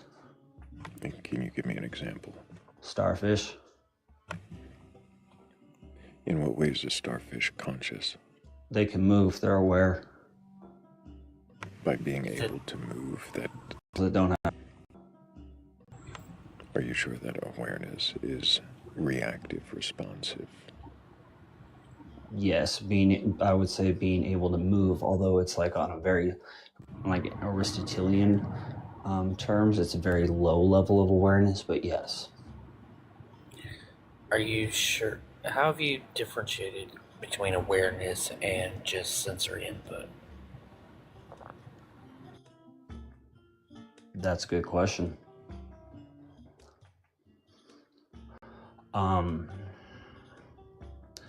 I would say it's the... Are photovoltaic cells aware? I'm sorry, can you... Solar panels. Are solar panels? No. They're reactive. But do you think a tree is aware, though? I don't know. You don't think so? I said I don't know. Oh. Why do you think that a tree would have awareness? Because,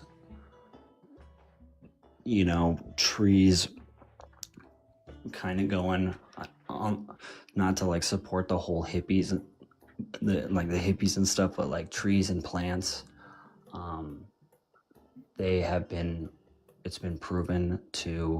it's proven that they respond to different vibrations. So that was a good question that was asked. So what's the difference between awareness and sensory output? And I would say that sensory output is perception. Are you sensory input? Input and output. I just want to make sure I can get it. Are you aware that creatures like clams and jellyfish aren't conscious? Why not? Because they don't have brains. They're just literally just like they're sea organisms that are reacting to like the tissue. But I don't correlate consciousness to a brain. If you have a nervous system, then you're conscious. No. Consciousness is an emergent property of the brain. According to who? Neurology. Brain. Consciousness is an...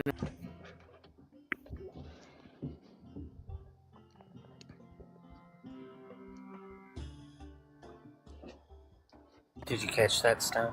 I got that. Okay. So,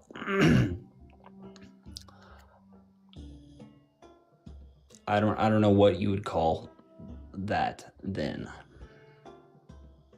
Basically, just a living organism responding to, sensory reaction. I mean, if that is absolutely true of a clam or a jellyfish, why can't that be the case for a tree or a flower? It is. So does that make a tree or a flower conscious, or just reacting to, Yes, it makes them conscious, but a level 1 of consciousness come from? Aristotle. Who decided those? Aristotle. So Aristotle decided the levels of consciousness. Yes. Why does that? And I'm sorry. Why does that hold authority? Because most of modern science is built on the back of Aristotelian thought. I'm sorry, because Aristotle designed ways of thinking, or devised ways of thinking, or verbalized ways of thinking. Yeah, that later went on to become useful in science. That somehow says that anything he says is true and golden, and we must listen to it. Right. Now, I'm not saying that, but I'm saying it is a way to think about it, considering how much he contributed to the field of science. It is a way to think about it. So hasn't Charles Darwin, and even now, we have modern concepts of evolution that aren't directly tied to Darwin's contribution.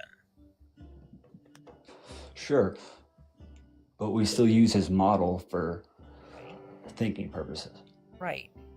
And of course, he'll always have that place in history, just as Aristotle does, but Aristotle is much, much, much, much older than Darwin, with a far, far, far less understanding of how the world actually chemically and physically works. And so, even though, again, Aristotle did contribute a lot of templates to science and philosophy and whatnot, to hang on to that, so, I mean, dare I say the word religiously almost, it's like that's very fallacious. That's why appealing to authority is a fallacy. Well, so I'm glad you brought this up, but this actually links to the conversation, and why I think that clams and starfish and trees have consciousness just level 1, because according to Aristotle, level 1, anything that has a level 1 consciousness, or he refers to as like soul or spirit, is able to move. That's it. So like a tree, a clam, a shellfish. Level 2 is an animal that can move, and it can think, and it can act on its own accord. How is movement defined? I would a movement based in the level 1, movement based in accordance with nature. What does that mean? A tree moves because there was wind that blew it. A starfish ate because it was hungry and it needed to move towards food. I'm sorry, you're equating the movement towards food with the force of being pushed in the wind. Of nature, yeah. How is that in any way related? Because there's not a whole lot of, there is, but it's very natural. There's not really rational thought going on, where they're just surviving. So you're saying there's not a lot of rational thought going on in this system of classification? On level 1. Well, what we refer to. Could it be the where it's the classifications? Of course, and I just say nature. Like we can never truly understand the magic of nature, but that's ultimately magic. What I'm saying. Why is magic coming into this now? It's just a word, like the beauty, like we can of word, all movement in one level 1 is in accordance with nature. Joan? But you equated wind blowing with moving towards food. A tree blows and the tree moves. Equated. Tree blows and the tree moves because there was wind that blew through it, and a starfish moves because towards food. A star that a tree might move other than being pushed by the wind, and that somehow be that. and So for it to grow. stop. So if I put a paper bag or a plastic bag in the wind and it blows around, a punch plastic bag in the moving. No, but it's okay. Then why are you using being blown around by the wind as an example of movement in consciousness? That was a bad example. So yes, the tree growing. Yes, thank you. So yeah. Also, Stone, I would like to inform you that when I was teacupping, I was looking up, do plants have level 1 consciousness? There's no scientific source that it has a consensus on this at all. It is not accepted. You're not finding one. That's kind of hard to believe. I mean, I'm finding them, but they're from spiritually biased sources. Accepted. Hard to believe. Like, I'm getting them from, like, New Age, like, sites. Like, I'm getting, like, institutional sites or anything that pertains to, like, actual data. In fact, I'm actually seeing, like, you know, articles that say, like, you know, debunking the plant consciousness right now in front of my face.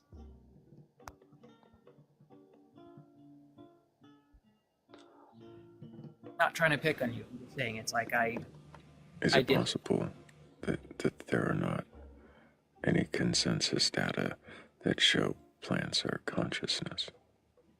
Or have consciousness, I mean.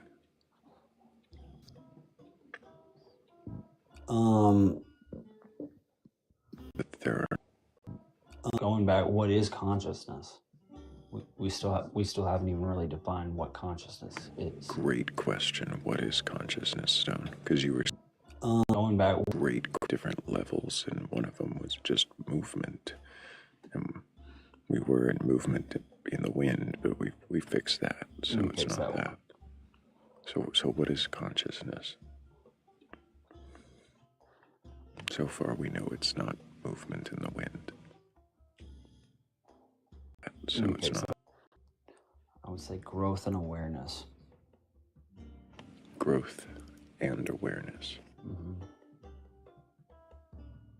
But that growth, it's like a growth, but also growth and decay. Because of time. Growth and decay. Does that have to do with consciousness? Yeah. How does growth or decay how do those relate with consciousness? Because honestly, what I think is a consciousness is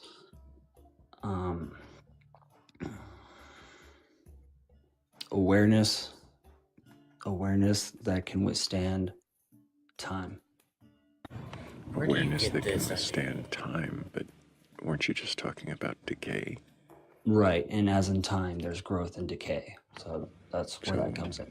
What does growth and decay have to do with consciousness if it's withstanding time? It has to do with time. Wouldn't withstanding time mean not growing or decaying?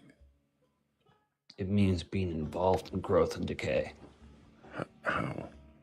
You grow as an individual and you reach your full potential as a body, and you keep going and as a body. As a body or whatever form, as a body, living form you're in. So living forms. So living forms. And then eventually you decay. Depending on the species, it's different. So living forms are what you're equating consciousness to. Mm-hmm. Decay.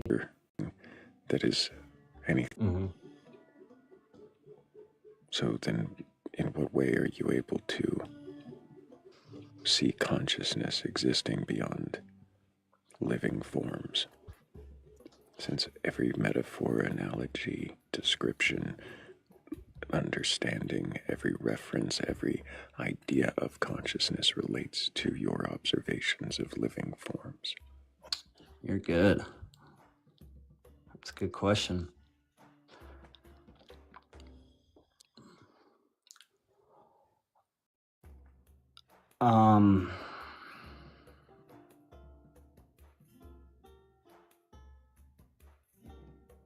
It's okay if you need a moment to think. I don't expect a straight answer right away, but take your time with it. Appreciate everybody getting us to 80,000 likes. Really do appreciate all the taps, all the shares. If you haven't already, you can hit the little bent arrow, take it to the tab at the bottom, and repost.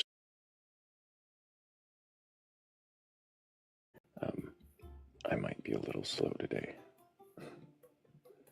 There we go. Now I done it too.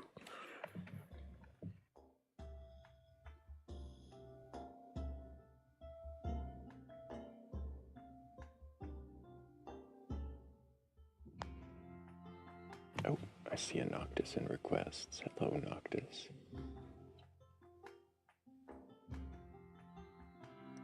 Hello, Noctis.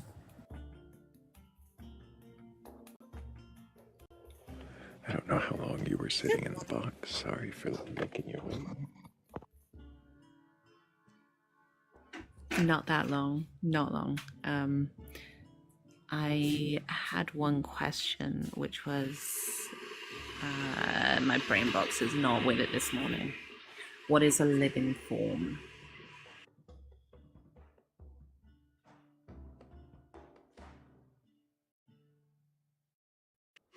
In regards to what the stone was saying. I think he's still thinking. What is a living thing? Living form. A living form, yeah. What is a living form? A living form would be anything that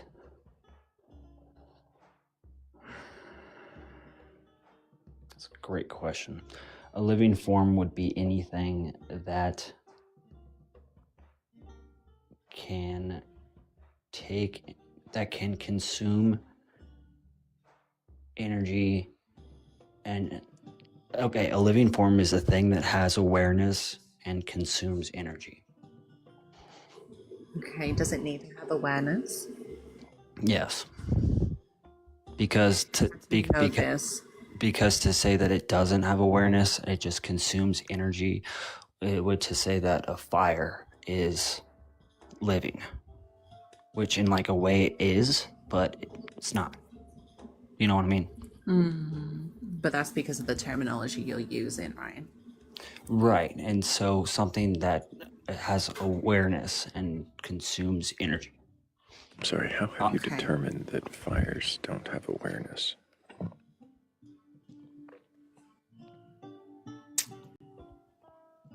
I don't know. Maybe they do.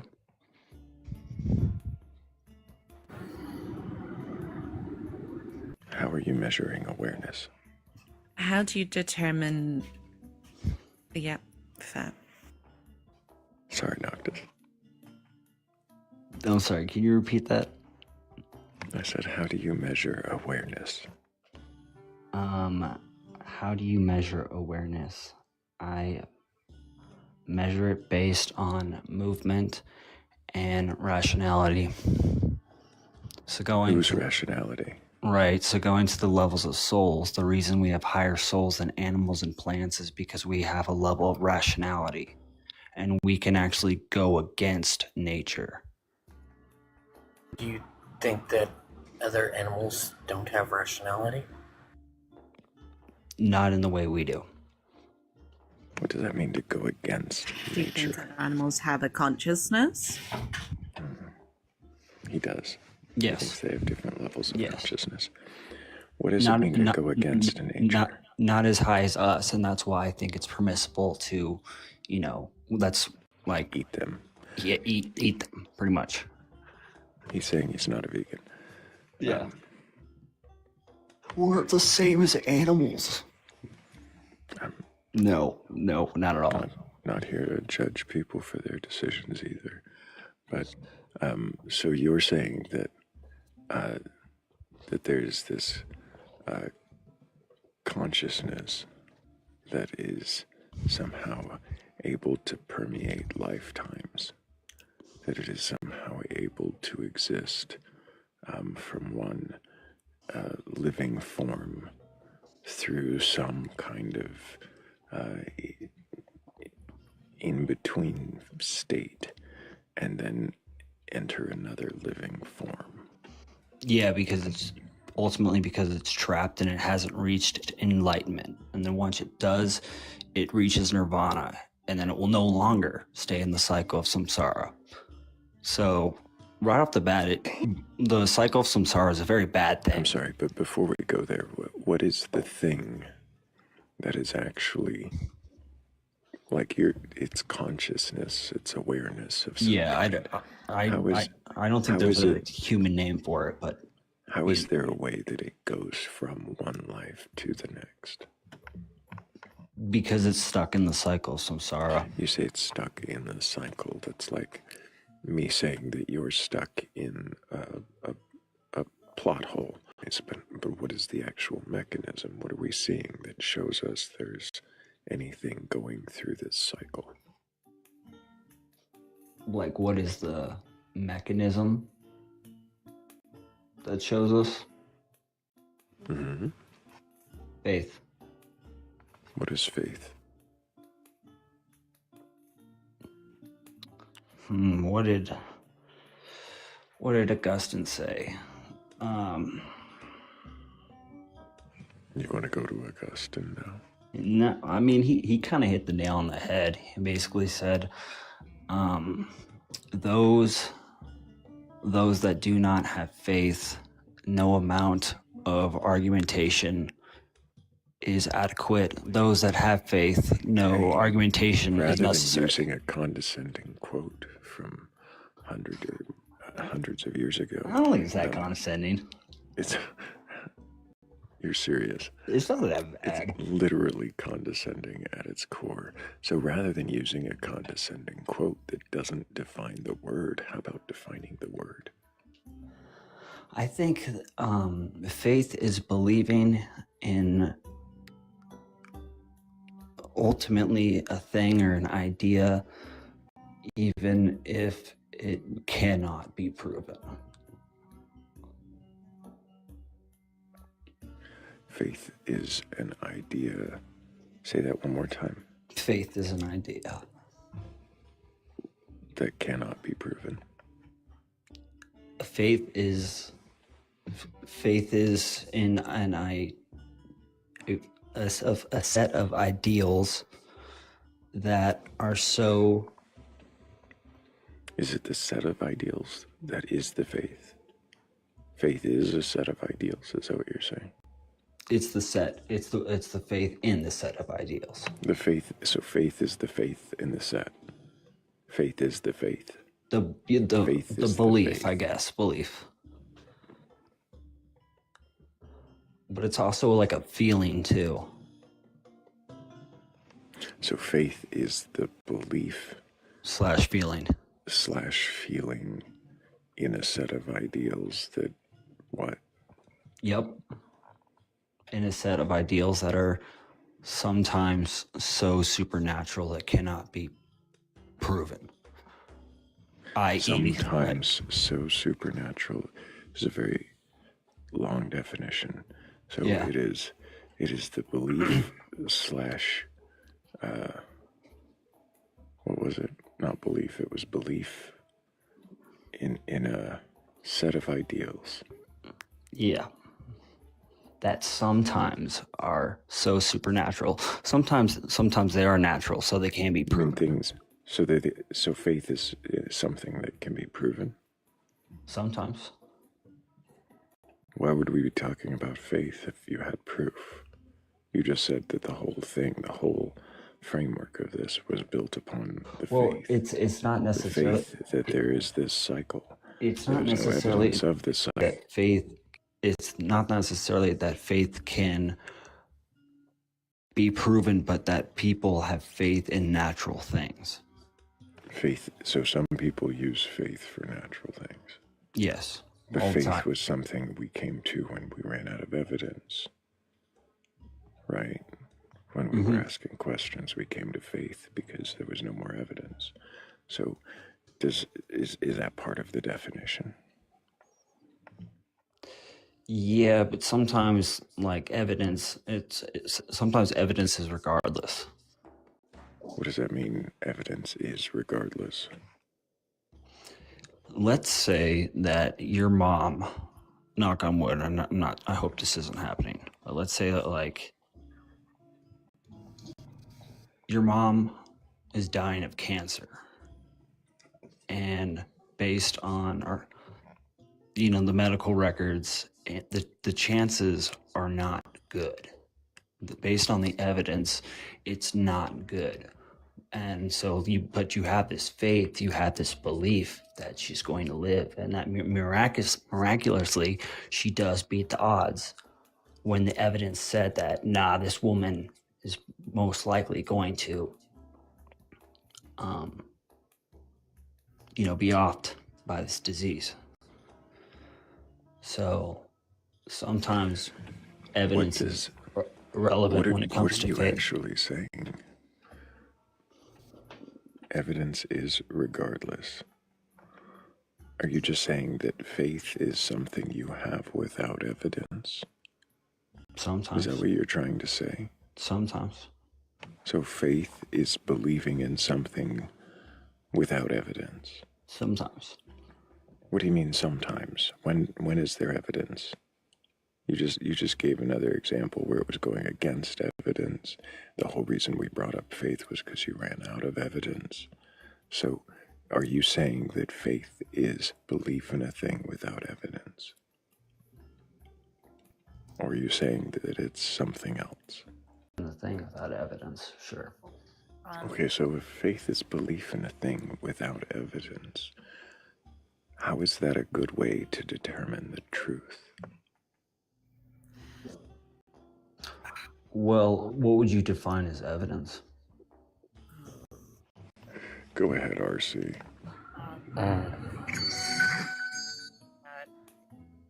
What you're talking about does happen, where someone is, against all odds, does manage to have spontaneous remission.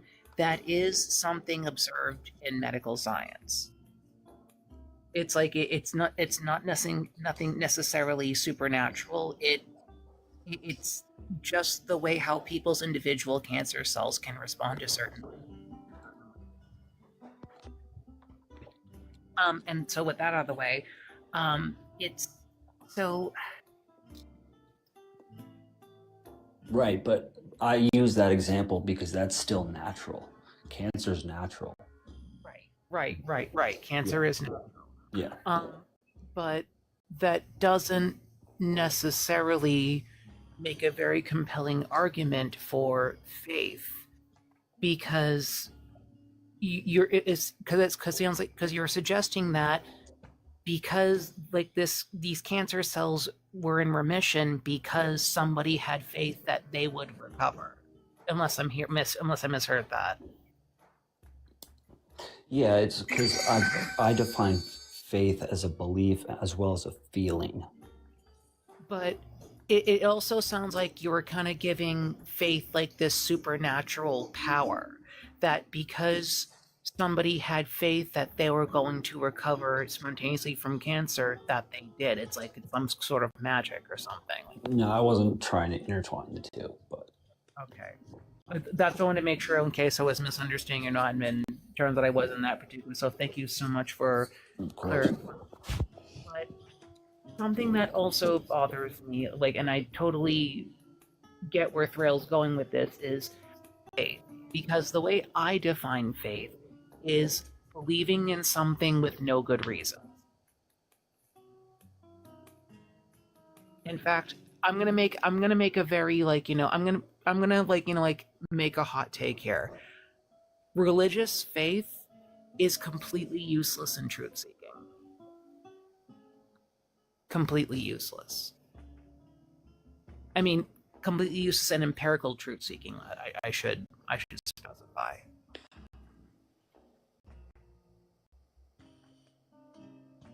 Do you know why that is? Because faith without works is dead. Why are you reciting a Bible that you don't believe in? When did I say that? I believe the Bible has truth to it. Some to it. Jesus said a lot of smart things. How do you know Jesus? But I think you misunderstand my statement now. When I say faith is completely useless and empirical speaking, anything can be accepted on faith. You agree with that? Mm-hmm. So, like, gods can be accepted on faith. Spirits can be accepted on faith. Superior to others can be accepted on faith. In fact, if I tell you that there's a fire-breathing dragon in my backyard that poops ice cream, like, and you believe that that's being taken on faith.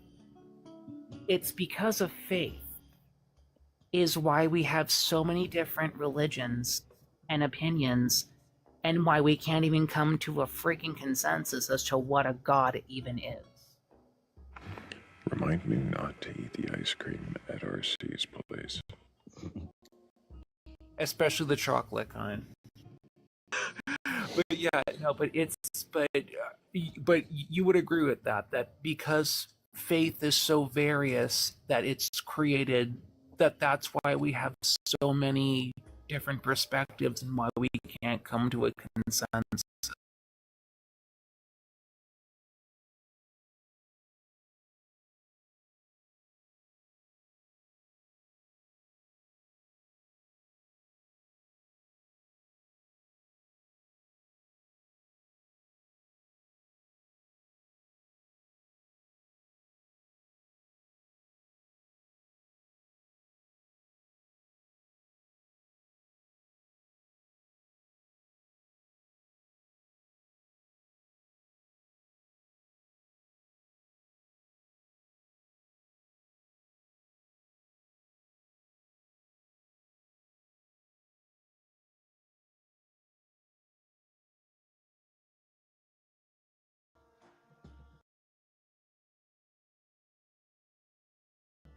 How do people that know what is true address what?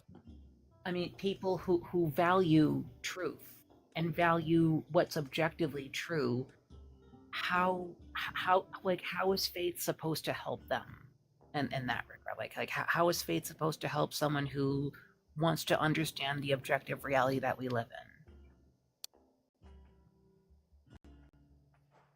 That already knows the truth? No. That values it and seeks it. That's why I say truth seeking. Okay. Like they want to find out the truth.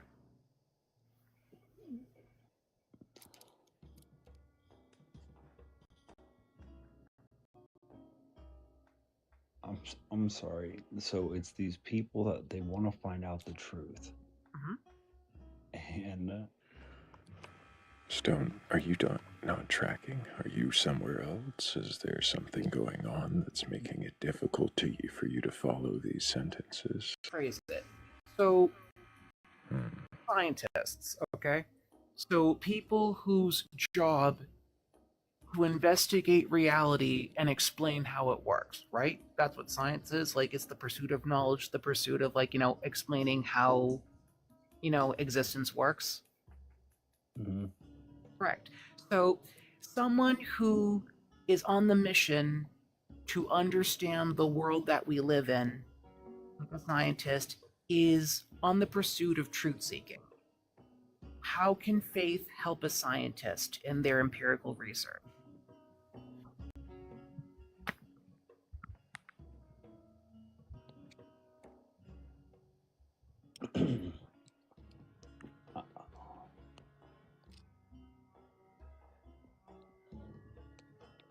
I would say I'm still having a hard time following the question, like just because. Okay, so just because they're a scientist, they're obviously they He's have a bunch of intentionally evidence. not tracking. Like, are you doing something else? Is there a reason you're not actually following what RC I'm has not trying been to do a saying? gotcha. I'm sorry. I'm not trying to do a gotcha. No, he's doing some kind of weird game here where he's either just intentionally. No, I'm sorry. Like I'm trying really to follow. feels like you're just not. Fine. I'm going to break it down in the most basic, simple way I can. That if you can't track it after this, that means you're intentionally not trying to. Take it away. I want to know what's true. How do I go about doing that? And how would I determine whether those sources are true? By trying to find if there's a common denominator among different cultures and the different times on what they're writing about. And I would take that common denominator and I would put it to test. Out of the series of results, I would take that common denominator that's in the results among cultures and among times, and I would test it, and I would see what the outcomes would be. Go ahead there. What common denominator? Like, for example,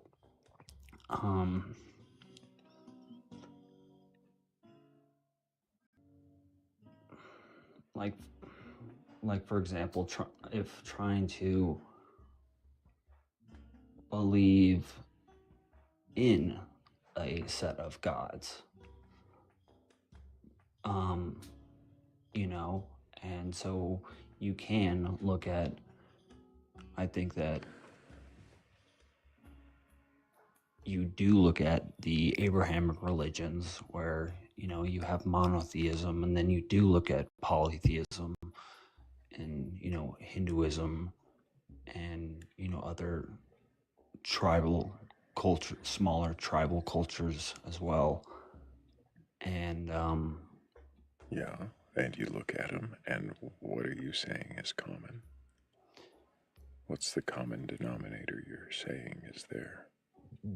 that there's something like that there's something. What do you mean? Right. What do you mean? Wait, what do you mean that the common denominator is that there is something? What do you mean?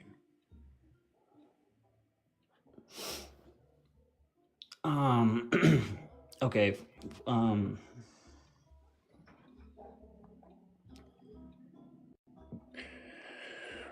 The I'm sorry, I just phrased that very badly. Really quick, while you think about how to rephrase it, let me make sure that I thank RC Dasheen, Oki, Bob, and Hickey Chick for helping with our last goal. Thank you guys so much. Really appreciate you. No problem.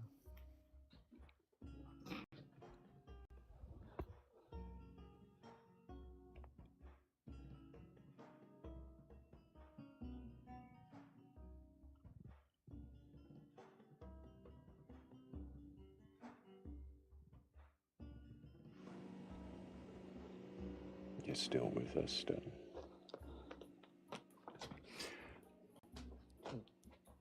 Yeah, so okay. When, you know, when looking, I guess, for an absolute truth,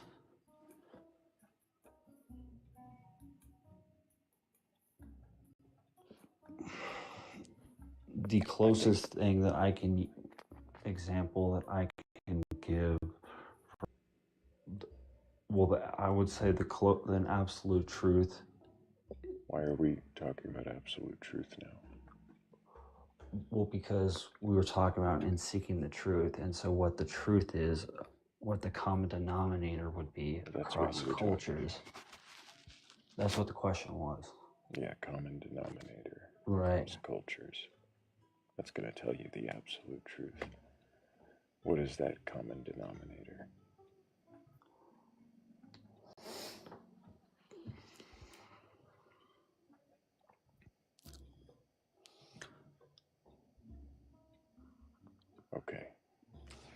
If anybody has a belief in a god or gods, a higher power, or anything like that, you're capable of questioning your beliefs. Make sure you go ahead and request on up. I think we're going to move on soon, but go ahead and let me know if you got that common denominator. Yeah, I mean, that's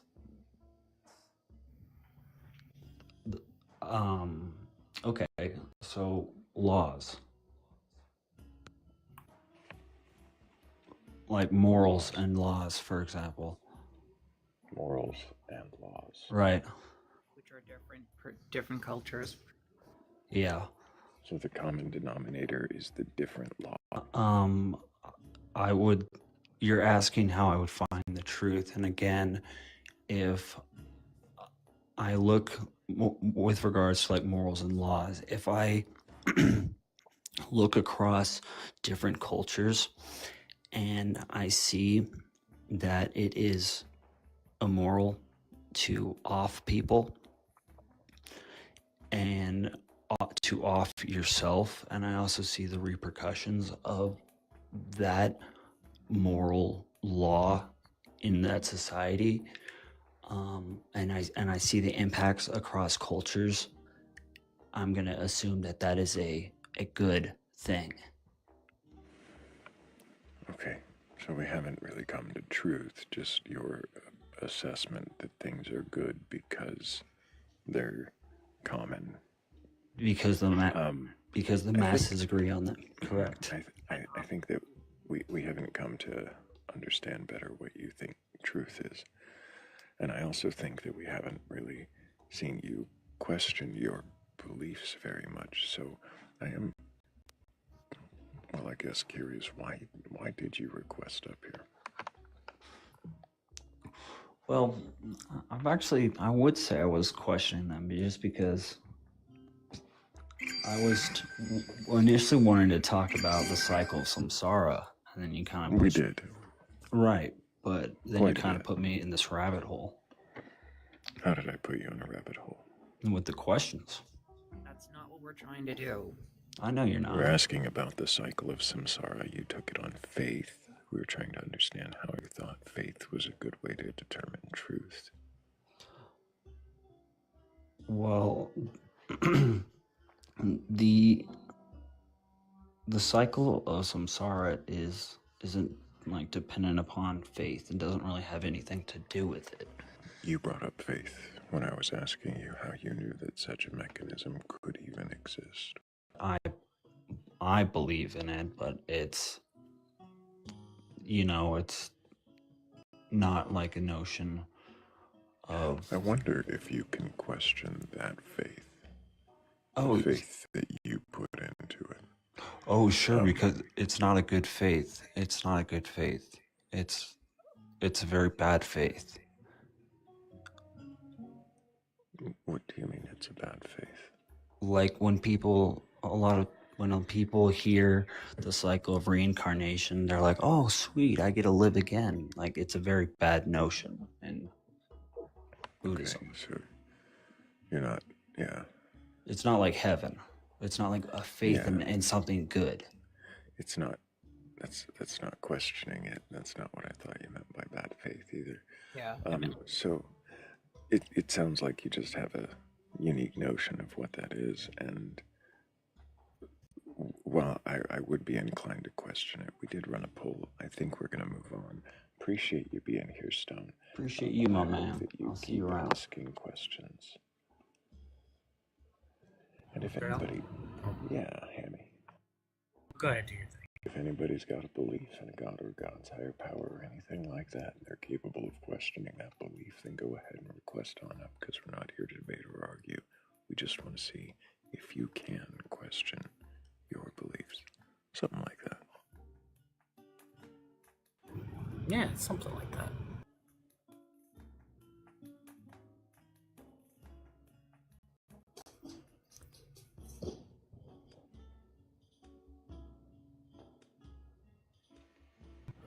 The lame joke I was going to ask was, when a Buddhist misses an opportunity, you think they say, "Oh well, Buddha coulda woulda."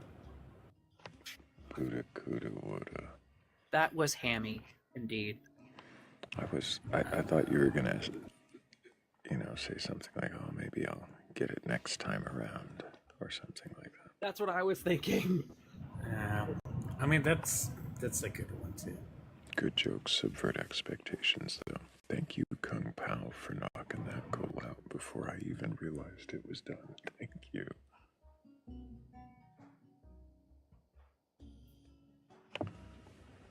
Let's see, I have been hitting accept in the queue there, so if you are waiting, know that the line has gotten a lot shorter, a lot of goes or a higher power or something like that, and you're capable of questioning that belief. Stick around, there's every chance I will get to you, and maybe you can tell us what it is you believe and why you believe it.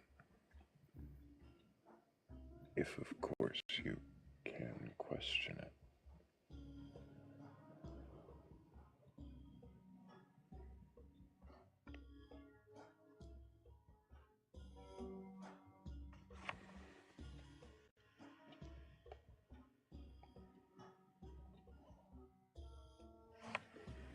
There we go. We've got Rob joining us.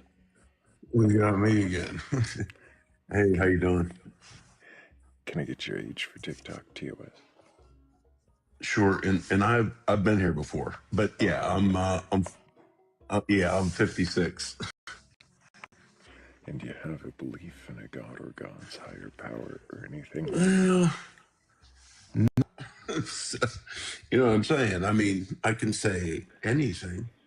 I mean, I can say the unicorn is the god in the sky, or I can say, anything. I mean, but is it true? Is it real? And I don't think there's any way to be able to prove that or show it, or even it all comes by, and I don't even know what it comes by. I mean, if you believe that, then that's your thing. It's only to you, but there's nobody else that feels that way, or if there is, they're not saying anything, and that's what they should do, because it's their thing. It's not a true belief. It's not real. You know what I'm saying? I don't know, but if you understand what I'm saying.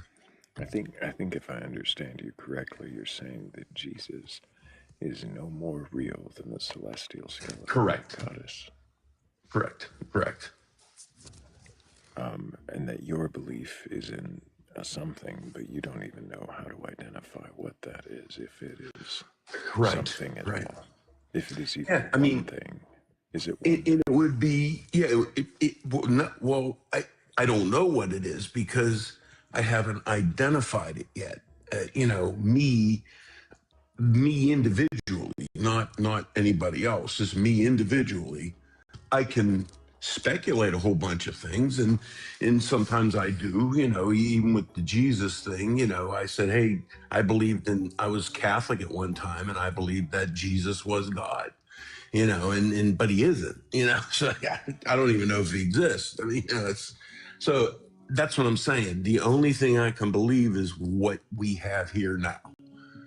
And I don't know what that is. So, I mean, I do know what that is. It's nothing. It's all the beliefs that everybody wants to believe in, and I've studied some of the religions too. I mean, not like you guys. I mean, but I went to college for a few years and I studied, religion, and I studied the Vedas and all that type of thing. I don't remember anything, but I studied that stuff, but I'm no better off than I was back then. You know what I'm saying?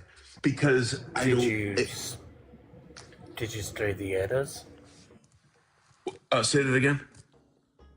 Did you study the Eddas? Oh, no. I mean, it was like college entry, first, second year of college. So it wasn't that intense at that point. But, I'm sure if I would have stayed, I went 2 years. I got a 2-year thing. But if I would have stayed, I'm sure it would have got more intense and would have taken more things. And probably I would or believed in God, or I don't know. But you know.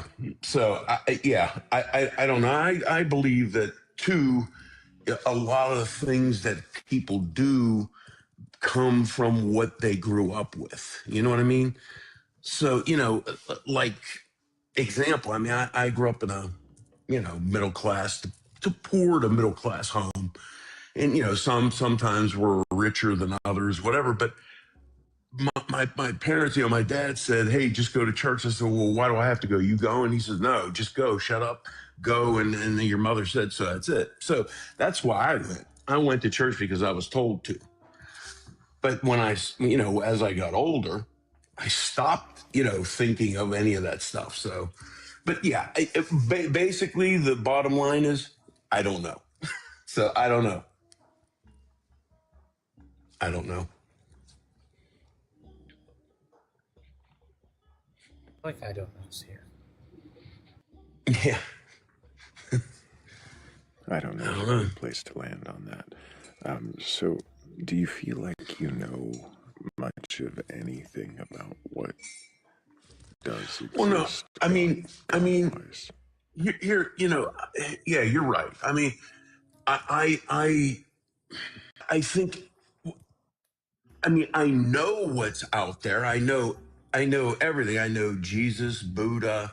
I mean, all the religion. I mean, I don't know all the figures in the religion, all the gods or whatever they are, but I know, I know the Christian, I know the Catholic, is Jesus Christ and God, and then the Holy Spirit. That's what I know. So, but other than that, nothing has proved to me. I mean, I've had people say, hey, don't you believe in this? But there's 50 different beliefs. So how can any of this, because everybody's different. So I don't know. But I'm still back to, I don't know. So, Do you have a reason to believe that you know anything as far as a God goes? I would like to, in which everybody says this on the panel, it comes down to faith. Well, I don't believe in faith. I believe in seeing. So you know what I'm saying? You show me and I can feel it, understand it, and know it, then I'll believe it. I'll believe in it somewhat, but not that I can't see. I can't see anything. You know what I'm saying? So I don't know. But that's where I am. Can you think of what you would expect or hope to see that might compel you to believe in a God of any kind? I mean, I don't think we necessarily need a God. I think we can just do. I mean, I don't know what we are. I don't know if we're great and all this stuff, but in what I mean by that is the woo woo stuff, the that bullshit, of what they think. But I know that what it is it's just straight. I don't. I guess I don't have a black. I can't. I don't. If you want me, I mean, I can tell you I have faith in something, but I don't have. I'm going to ask you about that in just a moment, Rob. First, I got to make sure I think. I got to make sure I think Kung faith in, Rob.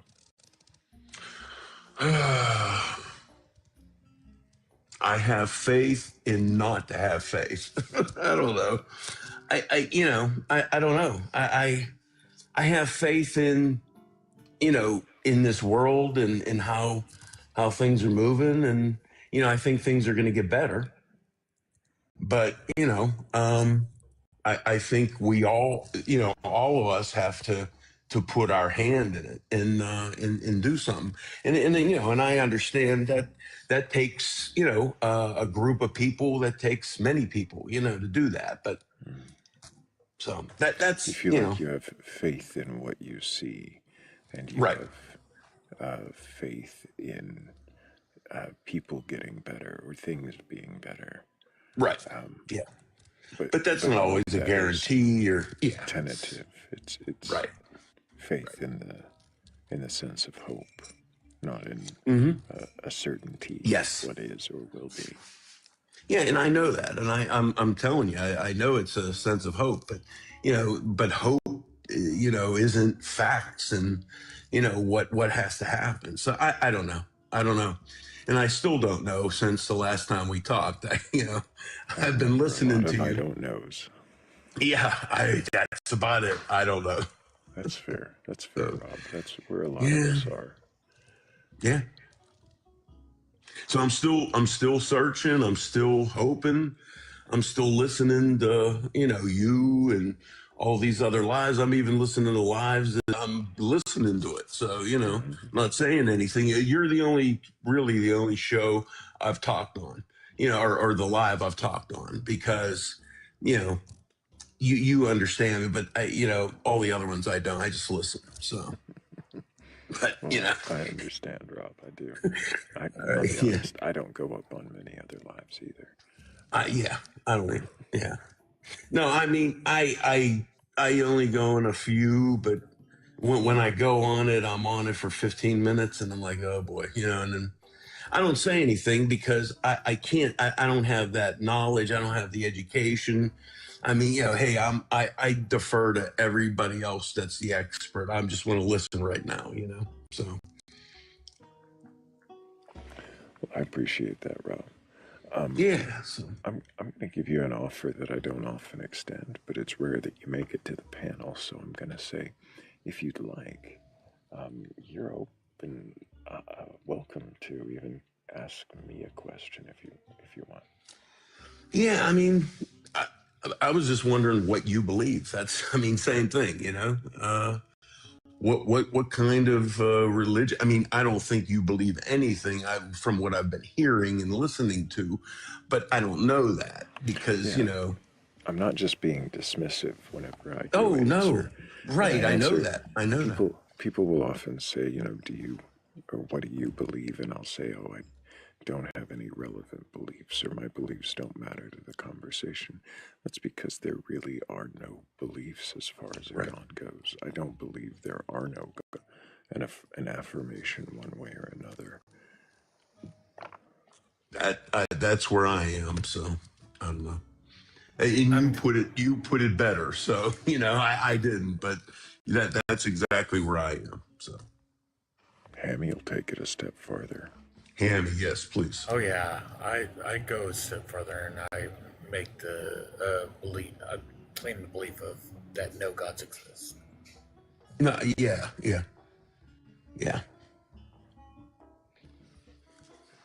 I mean, until somebody can show me a God because of where we are and things with where things have transpired to, you have to show me, But, Sorry, may I fuck around and find out now? Hey, I'm asking Animal, the host. I need. I'm I sorry.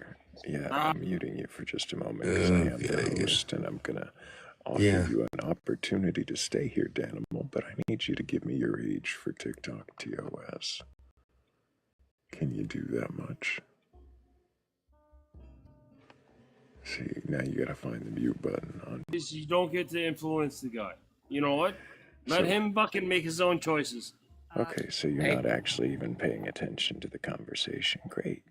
Why don't you go drink some water, Danimal, and maybe another time you can come back and question your beliefs. Yeah. I'm not here to shame anybody for their life choices, but I definitely don't need a display of that kind of drunkenness on my panel. If you do have a belief in a god or God's higher power or anything like that, and you're capable of questioning your beliefs, though, go ahead and request on up. Don't worry, Thrayle. For every person you don't shame, I'll shame 3.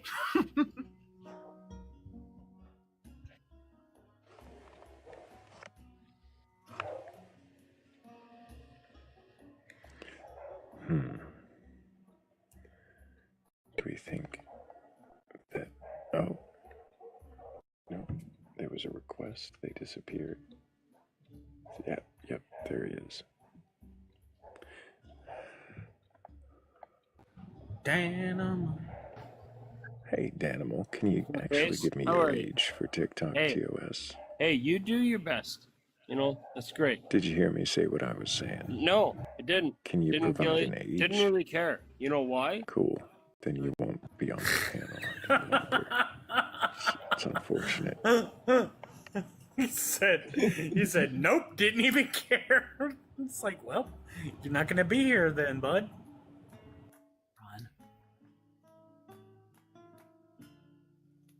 I gave them 2 chances. I mean, I don't know if it's higher power or anything like that. You're capable of questioning that belief. Hey, hit one of them boxes down there. We're not here to debate or argue. We just want to know, if you can question it, then what is it you believe? Rob seems perfectly capable of questioning. Probably even maybe a little too much, wouldn't you say? You ever get lost in the questions? Yeah, sometimes. Do you remember ever believing? Well, as you know, when you say, "Do I ever remember?" Yeah, I remember, but I didn't believe it. You know what I'm saying? I just believed it to make everybody happy. That's why I believed, not because I believed, just because it made everybody happy that I believed. That's why I believed. So you didn't actually feel like there was an acceptance there so much as a correct and play acting. Correct. And as a kid, I mean, you know, up until I was 16 or 15, I mean, I don't know what it is, but yeah, but as a kid, yeah, it just, they said, here's church and here's God. And I said, okay, that's why I believe it, you know? So I just, you know, because my grandmother, my mother, everybody wanted me to believe. So I just did. I don't know. But I didn't believe. See, I knew in my heart of hearts that at least we had to find a God, but I haven't found one yet. So I'm just saying, but I still believe there's one out there. I just don't know where he is. So until I can be proven that there is one, I just can't say that definitively there is a God. I can say faith and belief and hopefully and all this stuff, and that stuff is good, and that is good to say. But you still can't say that there is a God. You're believing in a God. That's all.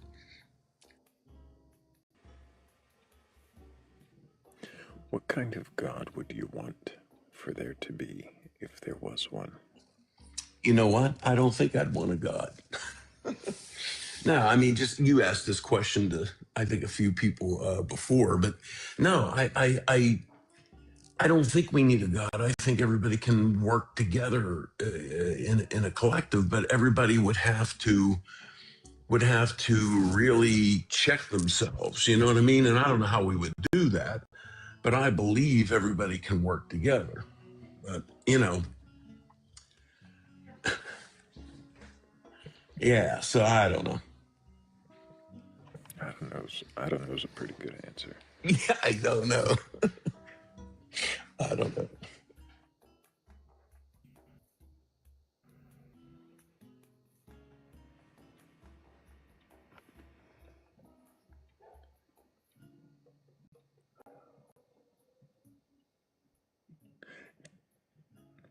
Does it matter to you if a God exists or not? No, it doesn't. No, well, I guess it would. Yes, because we haven't had a God. Now let's pretend a God does come on the scene. Let's say 10 years from now, a God comes on the scene, and he is a real God. But I'd say I'd say I don't need a God because we haven't had one. So you're obsolete. You know what I'm saying? I think the concept of God isn't the right thing. I think the concept of believing in something, but I don't know what that is yet. I don't know. I don't know what that is yet. I don't know what that is yet. But you know, I'm telling you, I don't think there's going to be a God that comes on the scene in 10 years. I just don't think we need one. I don't think I think the concept of God and all this stuff is all bullshit, you know? Excuse my French, but yeah, it's all bullshit. So. How does one say bullshit in French?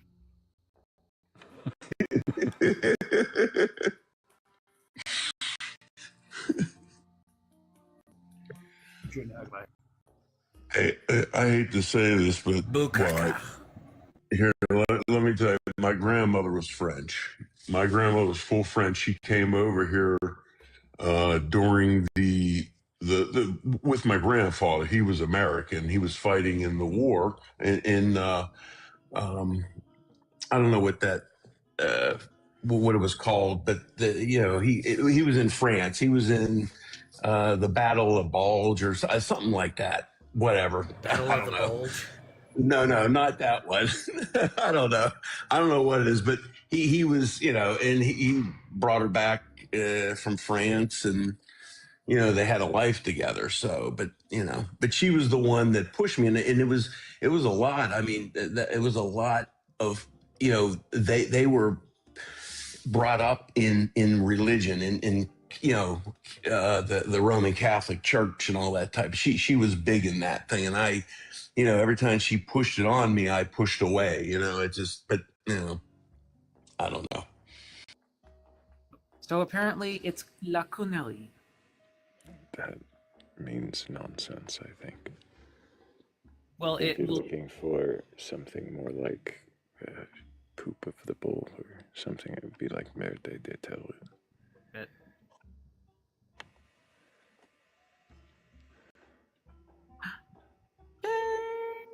Hello, Harlow. Can I get your age for TikTok TOS? Yes, it's me. I'm 47. Hello, you changed your picture. I did. I wanted to show you guys my baby girl. We won yesterday. Well, congratulations. Thank you. Can you remind me, Harlow, do you have a belief in a god or gods, higher power, or anything like that? I'm kind of questioning everything right now. I really don't have a exact answer to that. I did. I talked to a couple of people yesterday that I thought was fascinating. One was a former nun, and she recommended. It was. I wrote it down, and it's a form of Hinduism. I've got it wrote down in my pad over here. Shakta. Is it pronounced Shakta? Okay, and she recommended this Shakta. Reading up on that, she thought that I would find that fascinating, but I haven't had the opportunity. So I'm really questioning a lot of things right now. I'm in the middle of doing a lot of research. And you know where that leads you, right? To confusion. The more research you do, the more confused you get. Right, more answers to question if you're doing it right. So I'm curious, do you have a belief that there's a higher power, Harlow? I'm kind of agnostic on that. Like, I don't know. I truly don't know. I can't say yes or no. Sometimes I feel like wonderful things happen and maybe, and then I'm just like, you come from the earth and you return to the earth. So maybe that's the higher power, because that was your creator, so to speak. I don't know. I am. I'm on a journey, RC. I don't know. I don't have the answers right now. Because I remember you said you were a pantheist. Pantheist would be about the closest thing to it, which is, we believe the universe is God and God is the universe. That'd be about the closest. That's more like believing that we are stardust and we're the universe experiencing. No, I don't think. I don't know.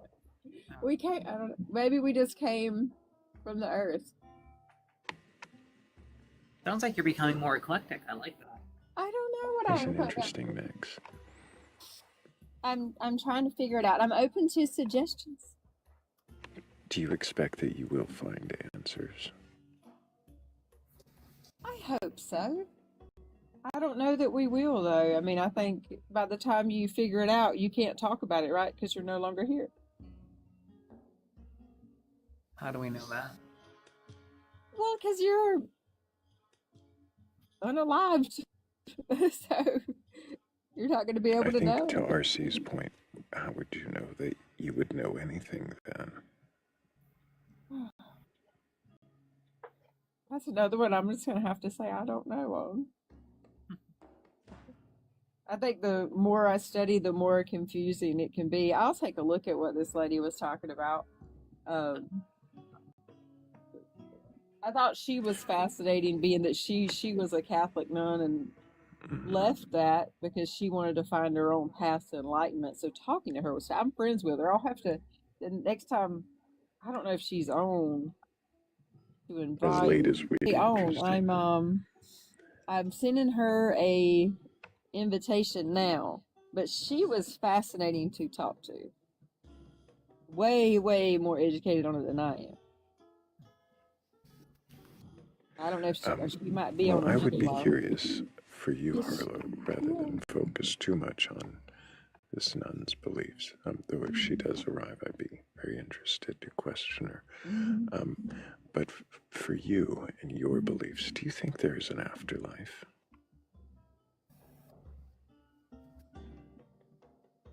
I don't think so. I think you should make the most of the one that you've been given.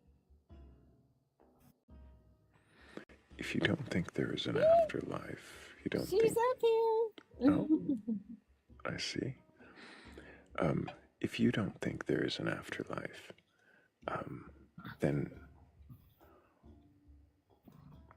what would the purpose of a spiritual belief be for you?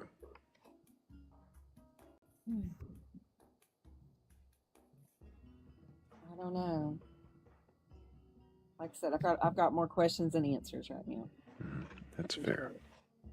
Got more questions than answers. Yes, that's how this person, the JB down here, thought she was talking about. Yes. But I wrote that down yesterday, so I have it before. I'm familiar with Kundalini. That's what she was talking about. I guess she just popped in here to give me a gift, which was very kind of her. But I was hoping she would talk to you guys because she was Came super to cool. support you. I know, that was so sweet. But I'll have to get a book, and as I'm a book person, I like to hold it in my hand. But I definitely would like to take some time to. Hi, I was seeing if you would come up and talk to these.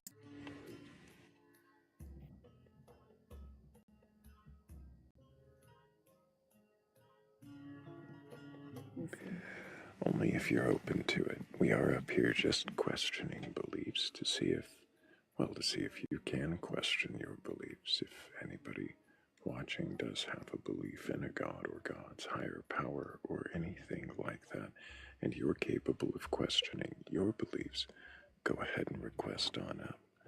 We're not here to debate or argue or prove you wrong. I'm not here to burgle your God. I just want to know if you can question, then what is it that you're believing in, and why do you believe it?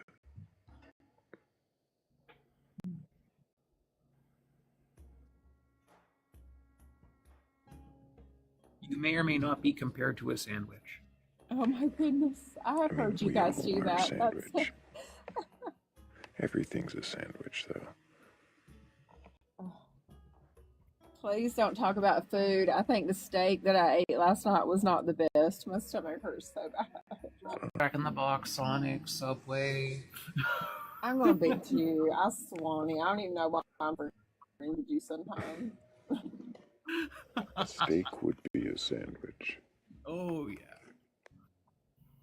I don't even know why I don't even like this guy no more, and he's got like the best voice on the internet. Y'all are just torturing me. But Shay, you just want to imagine like a nice toasted bun with like Do I like you? Somebody help me. Swiss cheese and decadent, rich, sweet. Just get- because I gotta get eventually my I'll hit my limit. I'll mute RC for both of us. But if anybody does have a belief in a god or gods, a higher power, or anything like that, Harlow, I wonder, if, I mean, you're on a journey. It doesn't sound like you have any settled answers as far as what is or what you think is even possible. Can I'm you? definitely open. Go I'm ahead. sorry. What were you gonna say? No, I said I'm definitely open. That's why I like listening to you guys. Can you imagine what might compel you to believe that some traditional god or gods exist?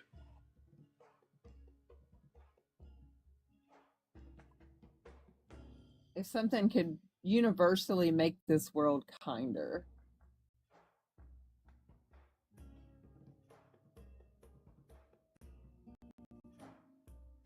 Thing make the world kinder, like everybody just started being nice to each other all at once.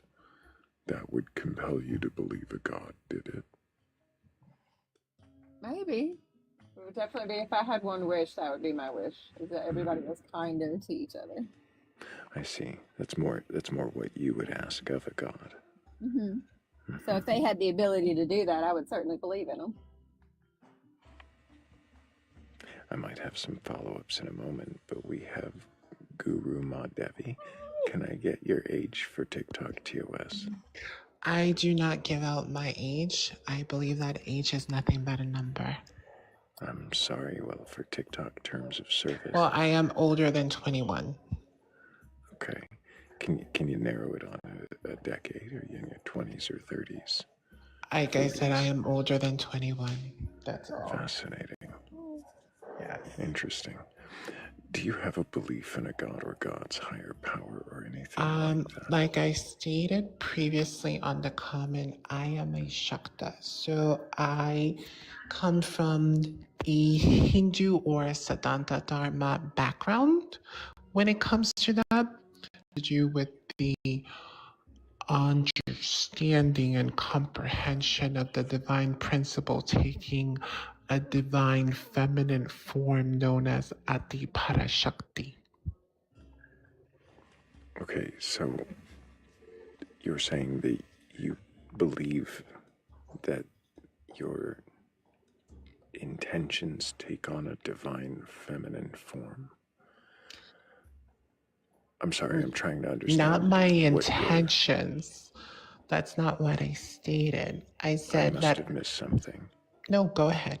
Go ahead. So I'm just trying to understand what it is that your god or gods are. It's not a god. It's actually a goddess. A goddess. Yes. Okay, so you have a goddess. Mm-hmm. And what is your goddess's name? I did state it, and I will state it again, is Adi Parashakti. Adi Parashakti. This goddess does what now? What is her domain? Her the whole entire everything.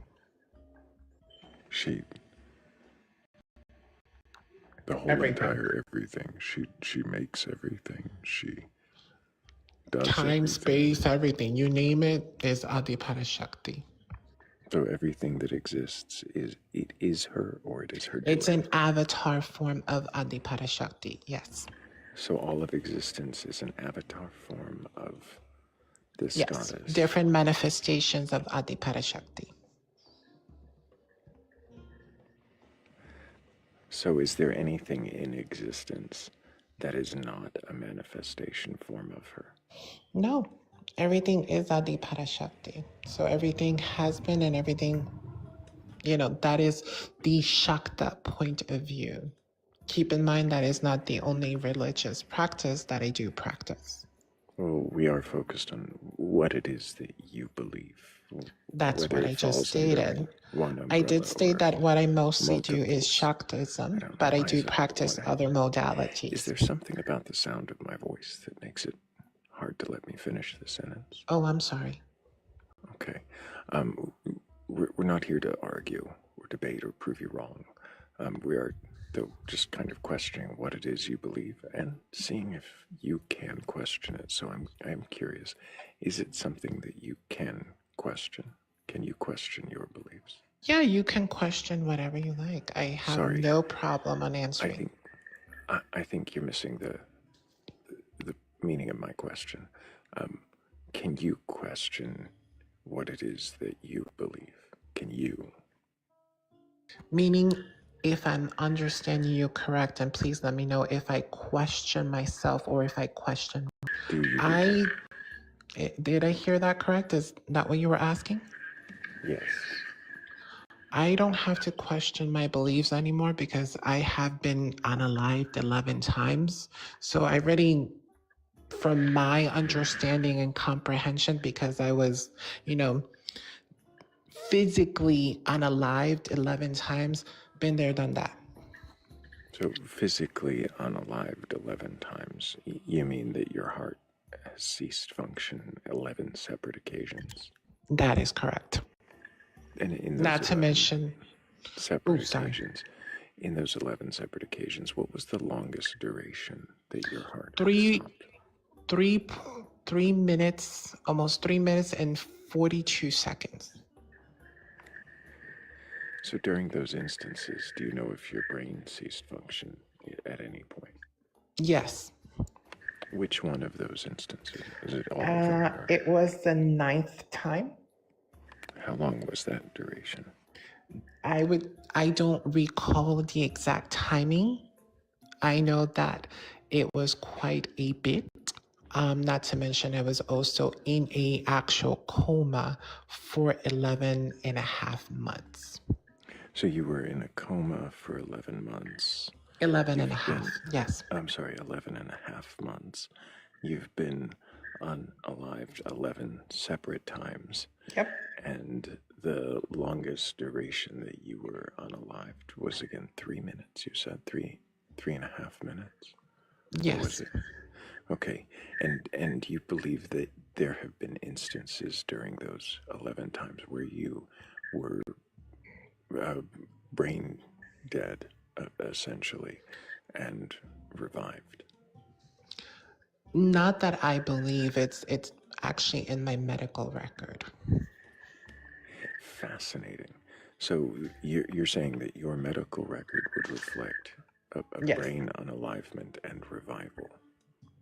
That is correct. It would also reflect that I am not even supposed to be physically able to walk, talk, or even do anything of basic functions, but yet I am.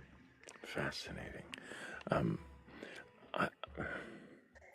I'm going to have difficulty moving forward because I don't believe you. So if anybody else has any questions, go ahead. That's fine. And I'm sorry. Sorry, go ahead. Well, the question I have is, do you understand why he has a hard time believing you? Yes, I do understand because that is, he does not know me and nor has he actually seen my medical record, or he doesn't actually have any, like, I guess you can say physical evidence. It's not necessarily the fact that he doesn't know you or seen your medical record. It's the fact that, it's very, very common knowledge that there's no way to come back from being brain dead. Brain death means that everything stops functioning. Your brain has no way of coming back from that at all. It'd be like if I told you I jumped from here to the moon and you said, well, you don't have an ability to do that, so I don't believe you. Okay. And I said, oh, well, you just don't know me. It's not going to stop you from believing. Like, even if you did know me, that's not going to stop you from not believing a word I said about jumping from here to the moon. No, I totally get what you are both saying, and I understand it, and I respect that. It's just that that's not what my medical record has stated or is in my medical record. But like I said, it's all good. Like I said, I didn't come up here to prove any point. You guys asked me, well, my dear friend here asked me to come up to explain a little bit of what I practice when it comes to Siddhanta Dharma in a Shakta format. And I did try to explain it the best way possible. My apologies if it was not acceptable to You you guys. understand that it's not about the information you provided being acceptable or unacceptable. I'd ask if you can question your beliefs, if you understood what that means. Also, when I asked about your experiences about brain unalignment, you understand that I'm not trying to be like No, I understand confrontative. you. I Confront. I totally don't know if get you you. do. If I haven't finished, if there are no reported incidents of anyone ever having come back from being declared brain dead, then you claim that you have. Doesn't that seem like it's likely that there is a piece of mistaken information somewhere? Like I said, I mean, I respect what you're saying and I get it. I'm not disagreeing with you, but that doesn't actually mean that that is applicable. Unfortunately, to my case, I get what you're saying. I'm not saying that you're incorrect. How I is it not understand your applicable to point your of view. case? I'm sorry? If no one has ever been recorded as coming back from brain unalivement, how is that not applicable to your case where you claim that Well, I think that in you your probably medical have not record been updated. Oh, I see. So this has happened in some recent time, and so then I'm just looking at old information. Is that what it is? I don't know where you're getting your information so therefore I can't make a conclusive analysis because I don't know what is the information that you're looking This into. is, That's all. you know, it's kind of funny that you made a big deal about giving your age. Whenever this here would be like if I were to look up anybody coming back from brain unalivement, like it would come up with your name because it would be that much of a headline news of somebody coming back from brain unalivement. Because since it has never been done ever before or ever since, you would be the one and only case that your name would be plastered over everywhere. And so with giving out your age, when that's an even bigger indicator of who you are as a person. Like I could easily Google your name by that point. One reason that I don't give out my age, just so you guys may or may not want to understand this, is I have been a actual physical victim of hate crimes, and I don't like to give out my too much personal information, including my age. I understand that may be a situation that telling may. people, but no, the thing is telling people that you came back from brain unalivement is the big indicator of who you are. I could literally, if there was a case, if somehow Thrayle's information is incorrect about no reported cases, and I were to pull out my tablet right now and Google, are there any cases of someone coming back from brain unalivement? Not only would it say yes, it would pull you up by name, by the hospital that had recorded it. And so that way I would have not only your name, but the proximate location of where you live. Like that's how big this is. It's like your age. Like how many people, like let's say you're 43. How many people on this planet are 43 right now? Probably a shit ton. That is like a needle in a haystack. But saying I came back from brain unalivement, bam, instant, I will know your name and the proximity of where you live. All right, I may dial it back, but yes. Sorry, I did mean, yeah. Point made, though. RC has a question. Go ahead. So I was looking at your thing and it says that you're a reader. I'm a reader myself, so do you mind telling me a little about that? What would you like to know? I do different types of reading. You do voodoo? Yes. Like I come from a mixed background, so I am, I do different type of modalities of practices when it comes to religious modalities of energies that I function with. Did you say energies? And Sorry, go ahead, RC. and so because I see voodoo there, am I right to assume that you have Haitian blood, or that you come from? That is true. I do have part Asian blood, yes. And I see that you're also a tarot reader and a psychic medium. Like, how long have you been reading tarot? I've been doing my practice approximately about 34 years. Nice. I've been reading for like over 20 years myself. So. Awesome. Great. And says you're a psychic medium as well. Like, how long have you been doing that for? Like I said, I've been doing that approximately about 34 years. Oh, so cumulatively, you've been doing like... I've been doing everything pretty much about 34 years. Like, do you have like a good like review record like on all that? I actually work in a Hindu temple.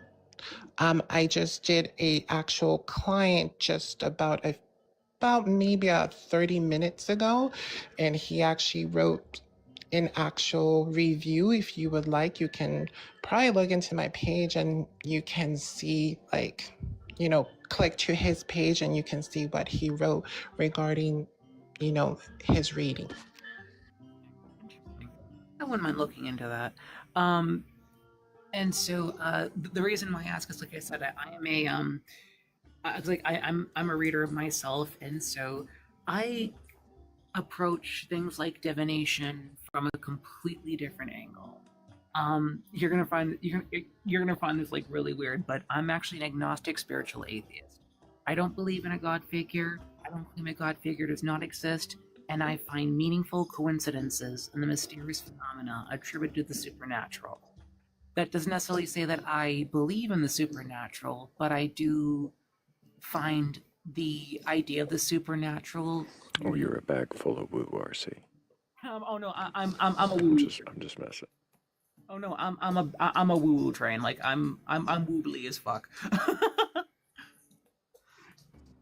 I also host lives myself, not trying to promote myself, but it's like that is about theology and spirituality, and I do have like Tarot Tuesdays, whatnot, where I do have like where the topic's more divination stuff like that. So I wouldn't mind having you as a guest, like in like. I thought you had a question. Oh no, I did. I was just basically asking her about it's like oh and may I ask what your pronouns are? Is it she her? I am a woman, yes. I mean, I have two set, I do have like the female reproductive organs. I've given birth to 2 children. So yes, I am a woman. If that is just in question right now, apparently. I mean, I just wanted to validate. I just don't want to misgender you because I ask people like it's like so it's like so my question is, as someone who actually has mediumship in his circles, I'm curious as to how do you know when a spirit comes to you versus when it's or how do you know that like a tarot reading feels like it's actually speaking to you as opposed to like your mind, because that's something that I sometimes question myself. Well, just like anything in life, you have to have a great teacher to help you in your journey. And from that great teacher, you're going to absorb the knowledge that is given to you.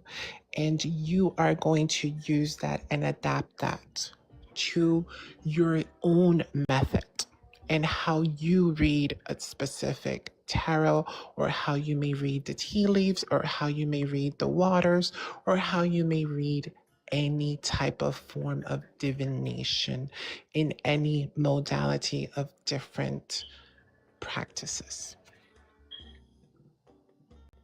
Aside, is there anything that you practice aside from what you have listed on your things?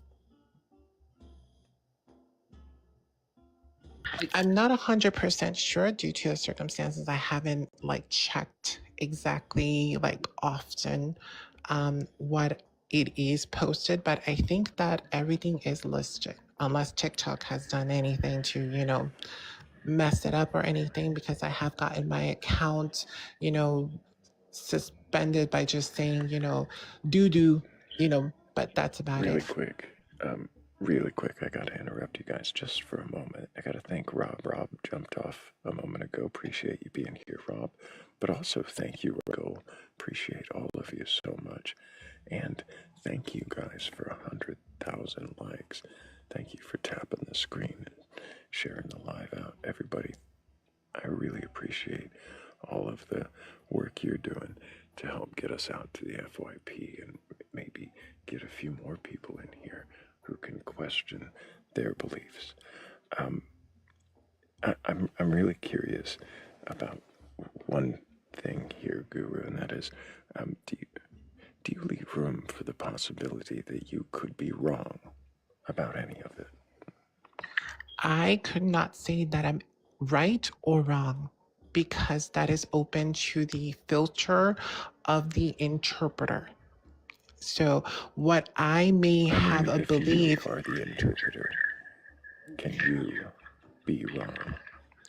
Of course, I could be wrong due to the circumstances that everybody makes mistakes. There is no such thing as perfection. Perfection is only upon the eyes of whoever wishes to see perfection.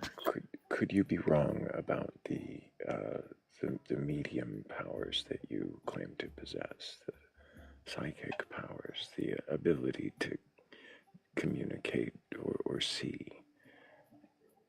Honey, you can ask anybody that has gotten a reading from me in this app, and they can tell you if I am false or real. You can even ask, like I said, the person. You're just saying, check my references.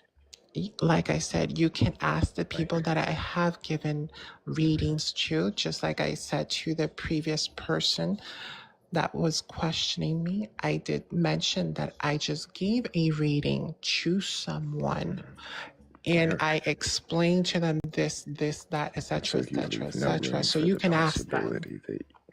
You leave no room for the possibility that you could be wrong. What I'm leaving the possibility is that there is no such thing as perfection, and there is no such thing of being 100% correct.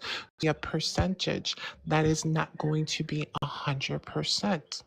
That is basic math. If it's you or someone else whose mic is unmuted at the moment, but there's definitely, I would recommend a 9-volt battery in somebody's future here soon. But Guru, if you were to find that there were no spirits, no psychic powers, that things were as you observe them to be, that your supposed gifts were guesses and intuitive assumptions, would that change the way that you live your life? My life is the way that my life and my path of my life is. Every day we go through different changes, like the weather, because due to circumstances of life, things change and one must adapt to the constant changes of life itself.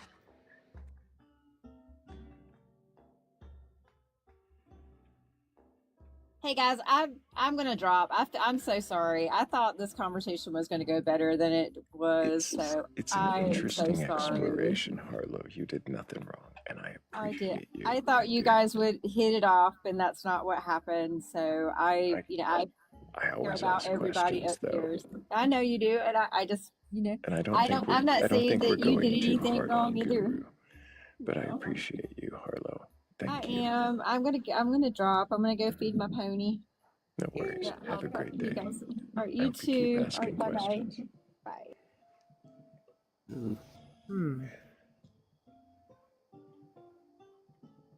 Um,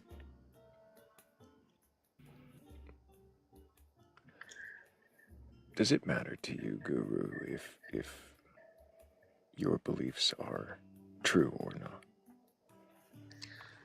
My beliefs, again, are my beliefs. They're not the same as your beliefs or anybody else's I'm beliefs. aware Everybody of that. That has. wasn't the question, Guru.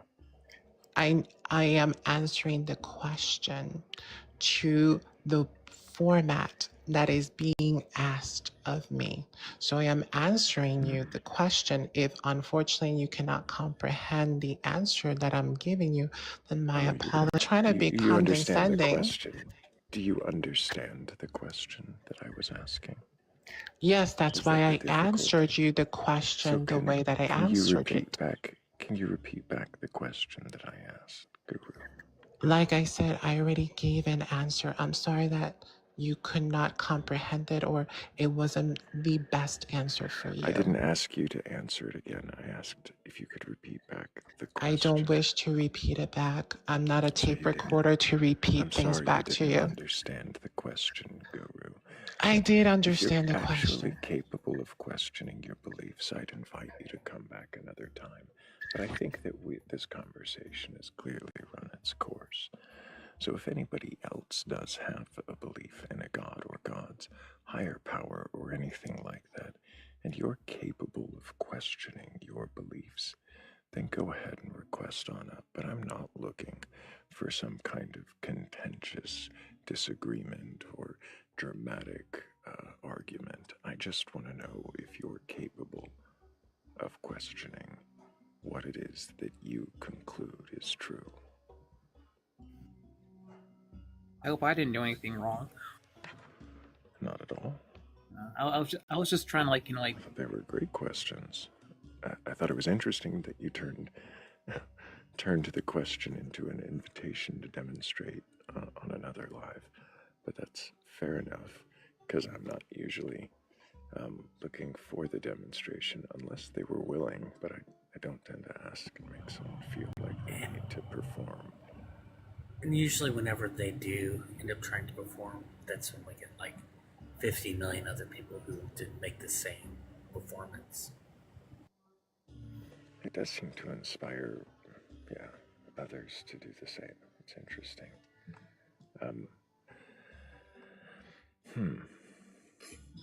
Oh, are we gonna have Caddy, fun? can I We're get gonna your have fun. age for TikTok TOS? I am 38. And do you have a belief in a god or gods, higher Oh, power, or anything like I believe in Adi Parashakti, the Divine Mother. Okay. Mm-hmm. And trust me when I say I'm very capable of questioning my beliefs. What does questioning your beliefs mean? It means self-reflection, evaluation of your beliefs, evaluation of your attachment to your beliefs, the root causes of your beliefs, and the psyche of your beliefs. And I kind of know you're atheist already off the top that you want people to question their beliefs. So what are your beliefs since we're questioning the questioner? I want to know what your beliefs are. I have no relevant beliefs. That's not a dodge either. I have no belief in a god or. So therefore, you're atheist. I don't have a belief in the absence of gods either. I don't have an acceptance that one or the other is true. I'm an agnostic atheist. So, all right, I've been a Buddhist, which is based in a form of atheism, and then from Buddhism to Advaita Vedanta, which is a philosophy it's within based Hinduism. in a form of Hold on, atheism, don't wait. but You can ask me questions after I finish. Hold on. I went based from Buddhism both in to atheism and Hinduism? Hold on. I went from Buddhism, which is an atheistic philosophy in a way, to Advaita Vedanta, which is a atheistic philosophy within Hinduism. So, to understand those things, I can explain those things to you. Okay. All right, we'll I start with Buddhism. stop. I wasn't asking you to explain them to me. I had asked a different question. Do you remember that? What was the question you asked me? You had said that they were based in atheism. That it was an They're atheistic atheistic philosophy to a level, yeah. Okay. And is it entirely atheistic, or is it based in a previously theistic philosophy? It's based Hinduism. First of all, you have to understand Hinduism. Hinduism has many schools of thought. Right, but Hold Buddhism on. specifically, is it not from a more theistic branch of Hinduism? See, you don't fully understand Hinduism. So let me explain, and I can educate you on what Hinduism is. I'm not The Nag and the actually Dharma. asking for full education on Hinduism. Well, then how can I explain to you the different ways of Hinduism if you're not letting me explain Hinduism? It was a simple yes or no. You could say no if I'm wrong. But you're not looking wrong. to be right. You're completely wrong. So it's not based in a theistic philosophy. It's not only based in a theistic format. No. I see. And So- here's how. You want to know how or no? No. Okay. I'm not So you just want interested me in to question my stuff, but I can't question you, right? Well, what is it that you're trying to question about me? I'm by giving asking, me if a you don't Hindu understand lesson? it, then how can you question it? And How if you is- question it, why aren't you how asking me is- questions about it? Caddy. So, if what I'm trying to find out is how is this actually questioning me? If it's just trying to give me speeches about what you believe that I haven't asked. Well, what are your questions you have for me? Go on. Dude, can you tone down your ego just a little Right. bit? So, it is a little loud. Could you probably turn the ego down just a hair? Okay, ask me your Can I first ask question. Caddy J? Ask me your why first did you question. I'm in the middle of asking a question and you can't seem to stop talking. Why is it that you requested up?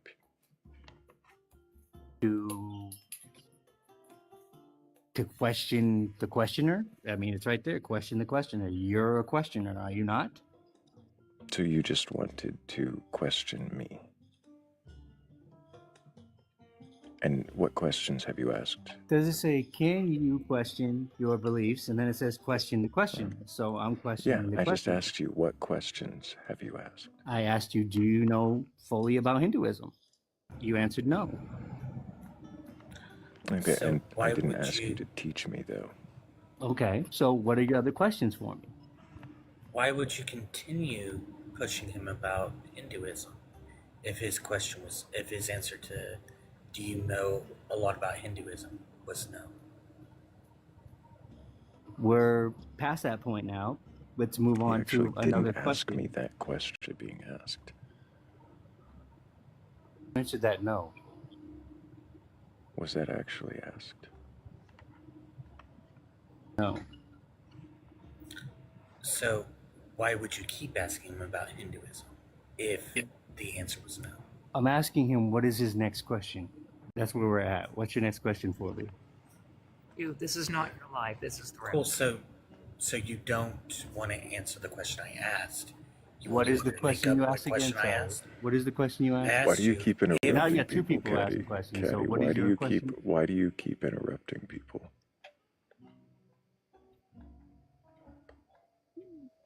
So the question I asked you was, if Thrayle had answered no, then why would you keep asking him questions about Hinduism? Because I'm sorry, I thought it was question the questioner. He's the questioner. Yeah. So why would you, if you know he doesn't know, like let's say that you did ask him, do you know a lot about Hinduism? And he says no. If you know he doesn't know a lot about Hinduism, why would you keep questioning him about Hinduism when he just said he doesn't know about it? Can we just skip to his next question he has for me? You know, Well, I want you to answer that question. Maybe I got lost in his form of questioning and I couldn't hear him, maybe? I don't know. Like, can we just go to his next question for me? It might have been the ego was too loud to hear. Yeah. Yes, But we can clearly, move forward. clearly the ego was So- too loud to hear. Mm-hmm. Well, What was that, RC? I said, for a Buddhist, you're very egocentric. It's strange.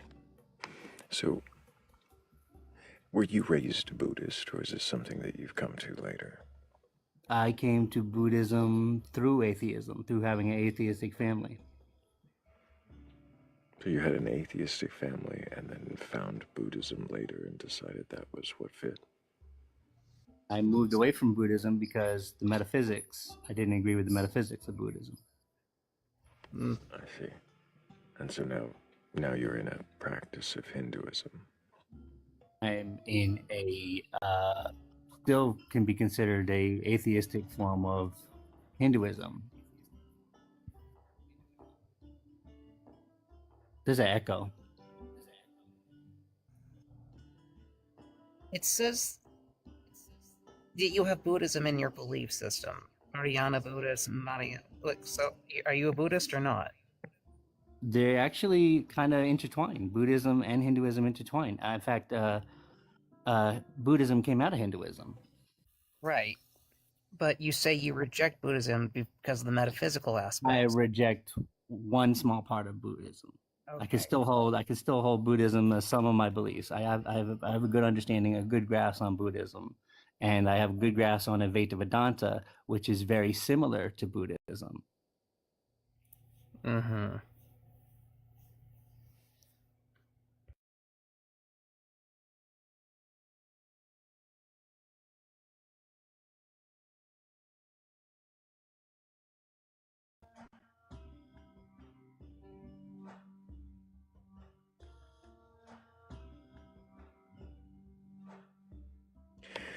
Hammy or RC, did either of you have another question for Caddy?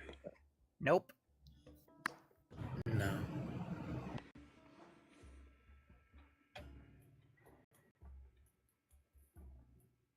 All right.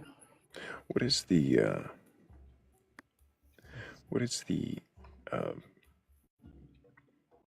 path that you follow most closely called?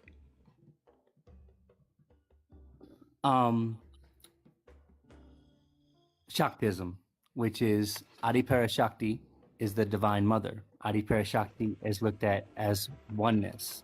Everything is Adiparashakti. There is no difference. It's essentially to explain it in an atheistic format. Non-duality and duality are one and the same. There is no separation between the two. I don't need the. Okay. I think I've got you there. So, is there anything that is not Adiparashakti? No, there is nothing that is not Adiparashakti.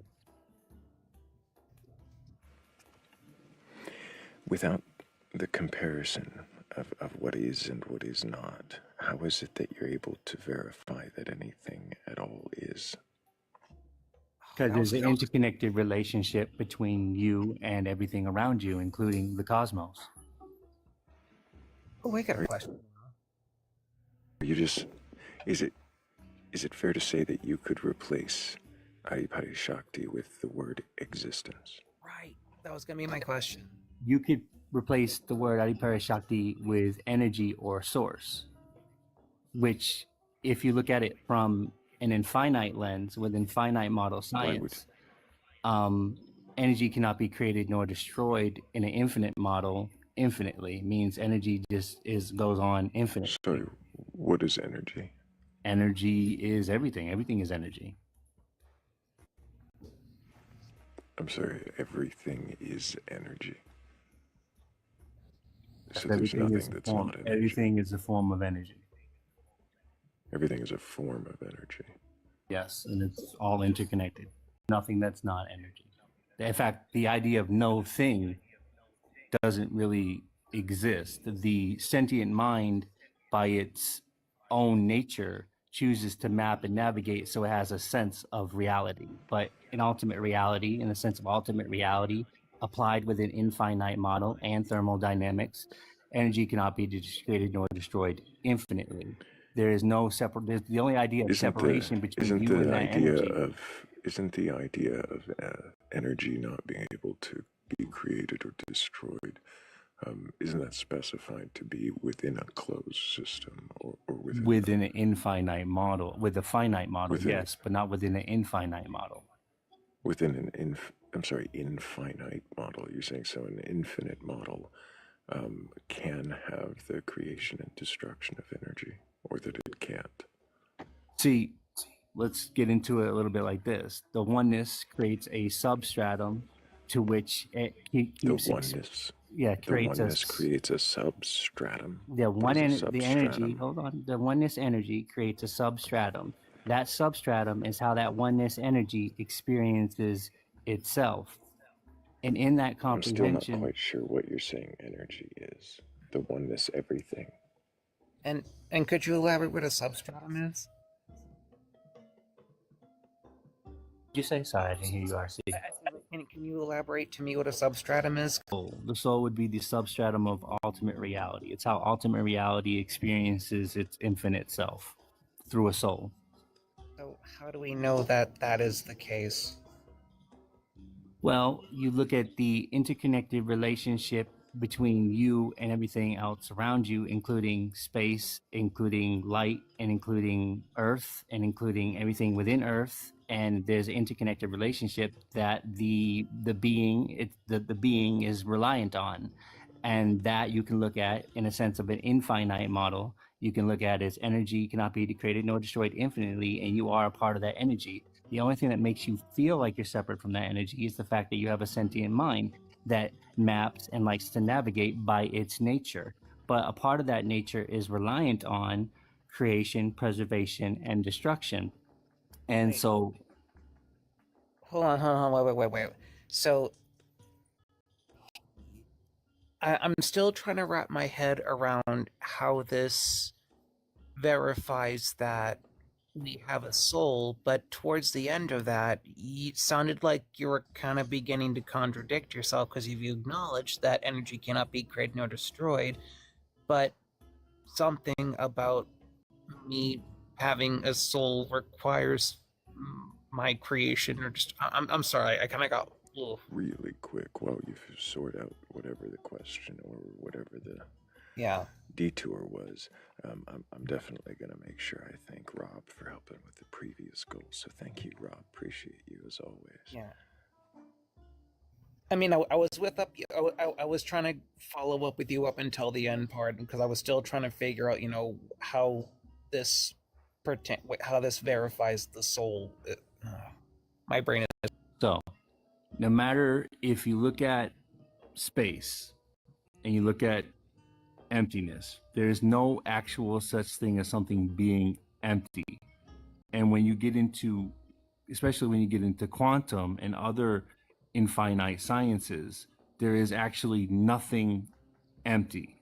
Now there's things that hold things in place, which would be called preservation, right? Things have to be in certain places for there to be preservation of life on Earth, right? And there is a reliantness, interconnected relationship between you and everything that is. So there has to be a self, a self that is in energy. You keep saying things about finite and infinite. What are you talking about here? Yeah. Talking about all energy cannot be created nor destroyed infinitely. No. Nowhere in thermodynamics does it say anything about infinitely. Models. What are you using what are you meaning when you say infinite models?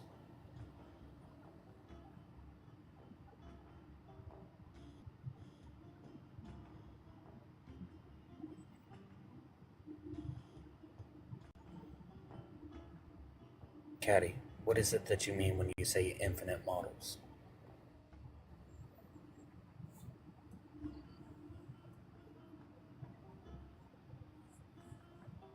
Model sciences. Now, there's no consensus among them. Hold on, there's no consensus among them. Yet the West leans toward finite model sciences, which is fine. It's the dominant model right now. Finite? Finite means that there is the Big Bang, and out of the Big Bang came everything else. That's a finite notion.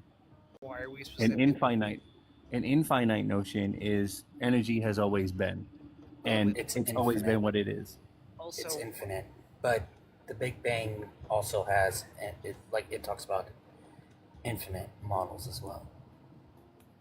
Also, why are we specifically attributing like the Big Bang to the West? I mean, like science is science no matter where it is, you know, like or where it's being practiced.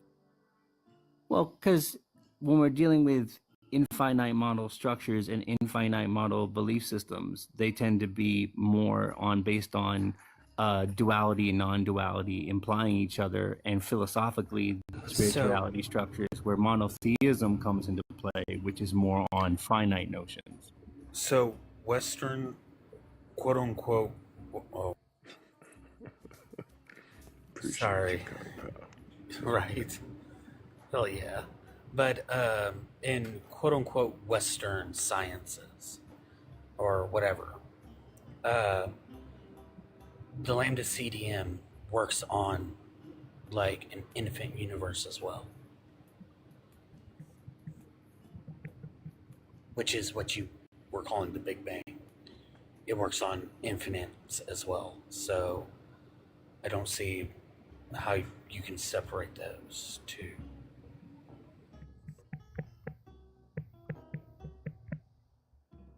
Oh, give me a good example of finite, infinite structures Within the Big Bang? in the big. Unless it's a series Sure. of bang. Literally the Big Bang Big Crunch model, where the Big Bang was the start of the rapid expansion, and that what's going to end up happening is eventually that expansion is going to slow and it's going to collapse in on itself, creating a crunch.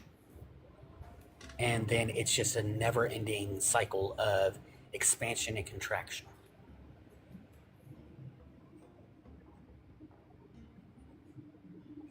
And would there be any belief system that kind of holds this in the Western belief structures? I really don't like that. Why would there need?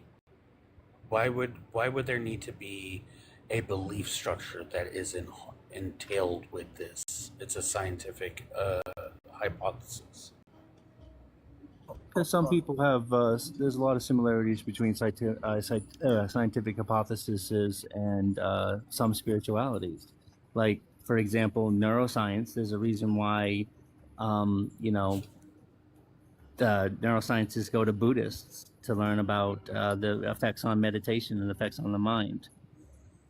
So, similarly, with this science, there could also be a belief system that kind of fits it. Well, as far as I know, this is just a scientific hypothesis that it's held by I wouldn't say a majority, but it's held by a great number of relevant scientists in the field.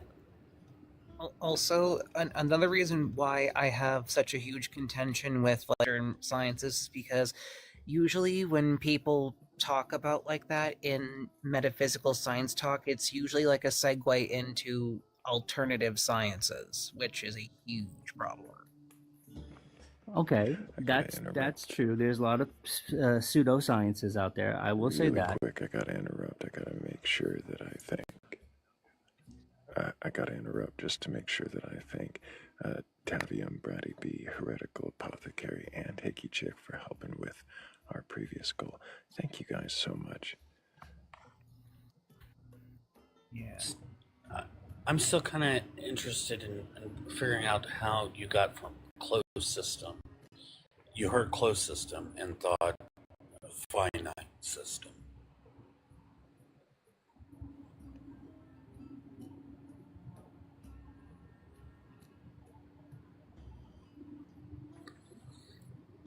What is a closed system?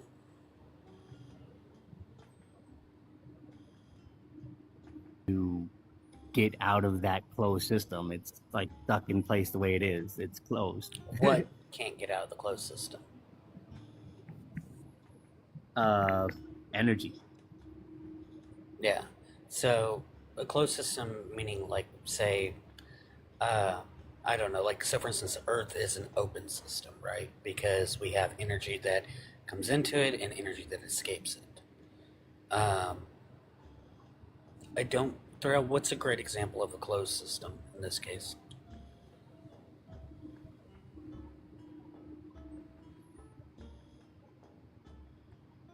Oh, I think I'd stumped Thrayle.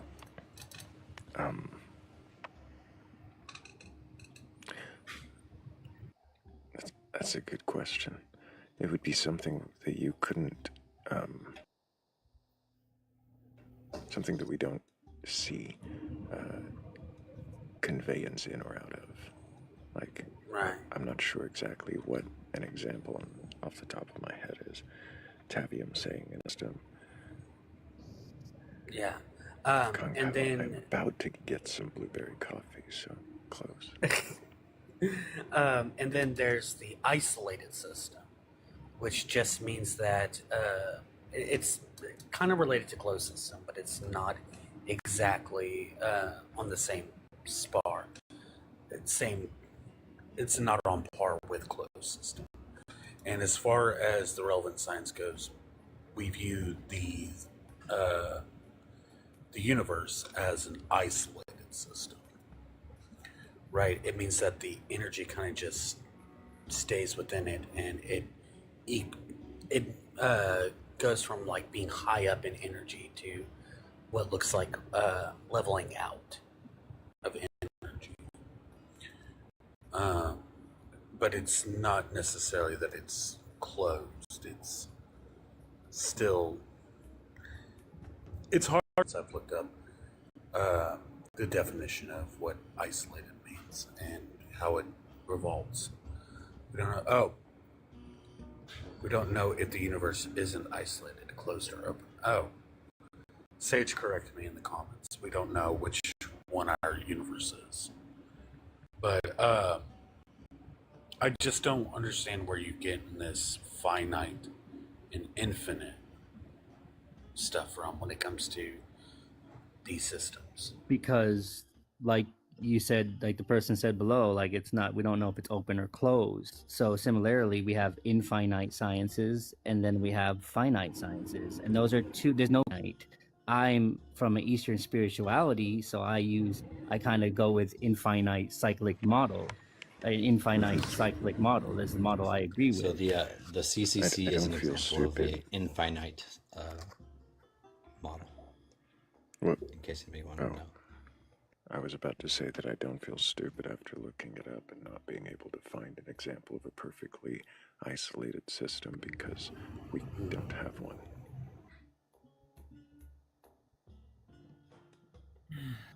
If the universe is all things that exist, then it would be an isolated system.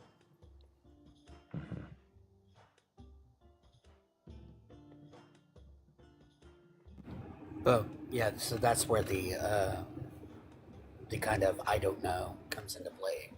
And it comes to that because of the fact that we don't know if the universe is all that exists. There could be something outside of it. Gotcha. But then that would also be encompassed in what is all that exists. That's embraced interestingly enough, that's embraced in Advaita Vedanta. In Advaita Vedanta, one of the methodologies to realize that a person is that which is doing the process of neti neti, which means not this, not this. I am not the body, I am not the mind. And upon achieving this realization is what they would call liberation or moksha, or in the Buddhist sense, nirvana.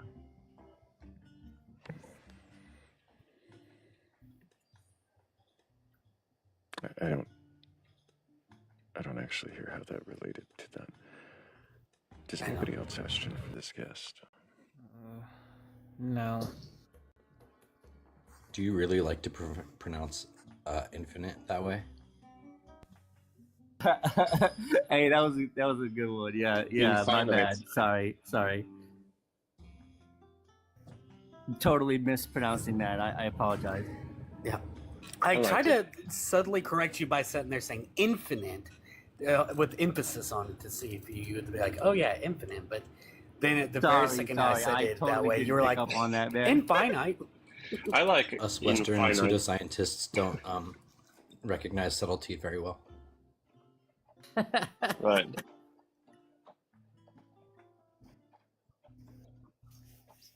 Next time I'll just make it very overt and be like, Caddy, you're pronouncing it wrong, damn it. Hey, sometimes that's the best way, man.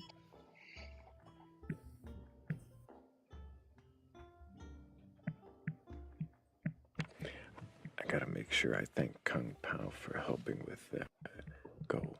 Yet again, thank you so much, Kung Pao. Hell yeah. Yeah.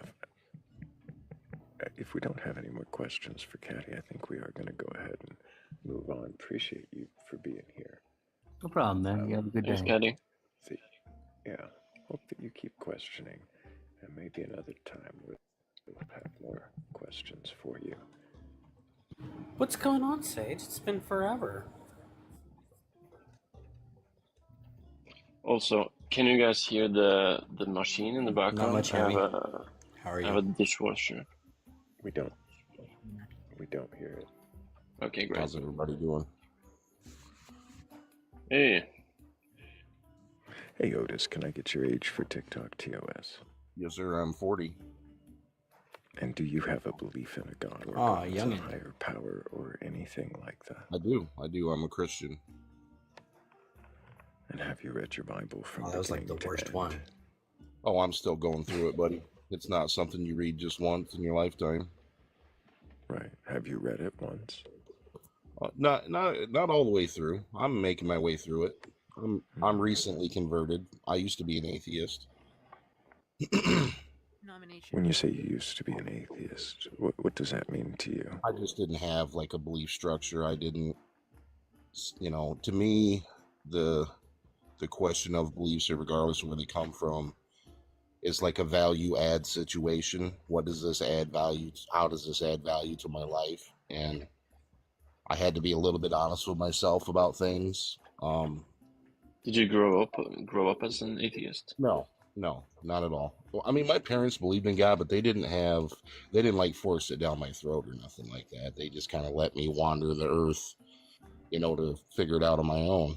So, but for me, it's just a value add proposition. What does it add value to my life? What is it that has convinced you that a god exists? Well, I don't know what the universe would look like differently if one didn't. You don't know how the universe would look if a god didn't exist? Yeah. You could both ways. I'm sorry. You certainly could both ways, right? And for me, the way I look at it is I only have to explain one miracle, and an atheist has to explain everything else. And even if you delve into science to explain these things, you're just observing a phenomenon that already exists. It doesn't create the how it got here or why it should be here in terms of an...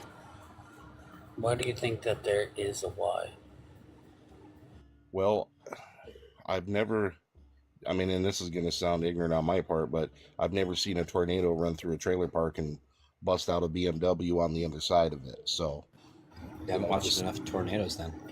Well, I mean, you can only get so much in 40 years' time, but I just think that, there's certainly things that science can't explain, and actually, when science tries to nail down... Did that answer your question? I'm sorry, but this... No, it didn't. Because I'm still trying to figure out, why do you think there is a why is things here? Like, Nothing. Why do you think there is one of those? Well, nothing can create nothing. I haven't seen that happen before. Who said it did? Who said How do you know? Have you tested nothing to see if it can create anything? Well, to say you have nothing to stand on that ledger, as far as I'm concerned. What makes you think that there was ever nothing? Well, that's more of a philosophical point of view rather than something that you can nail down.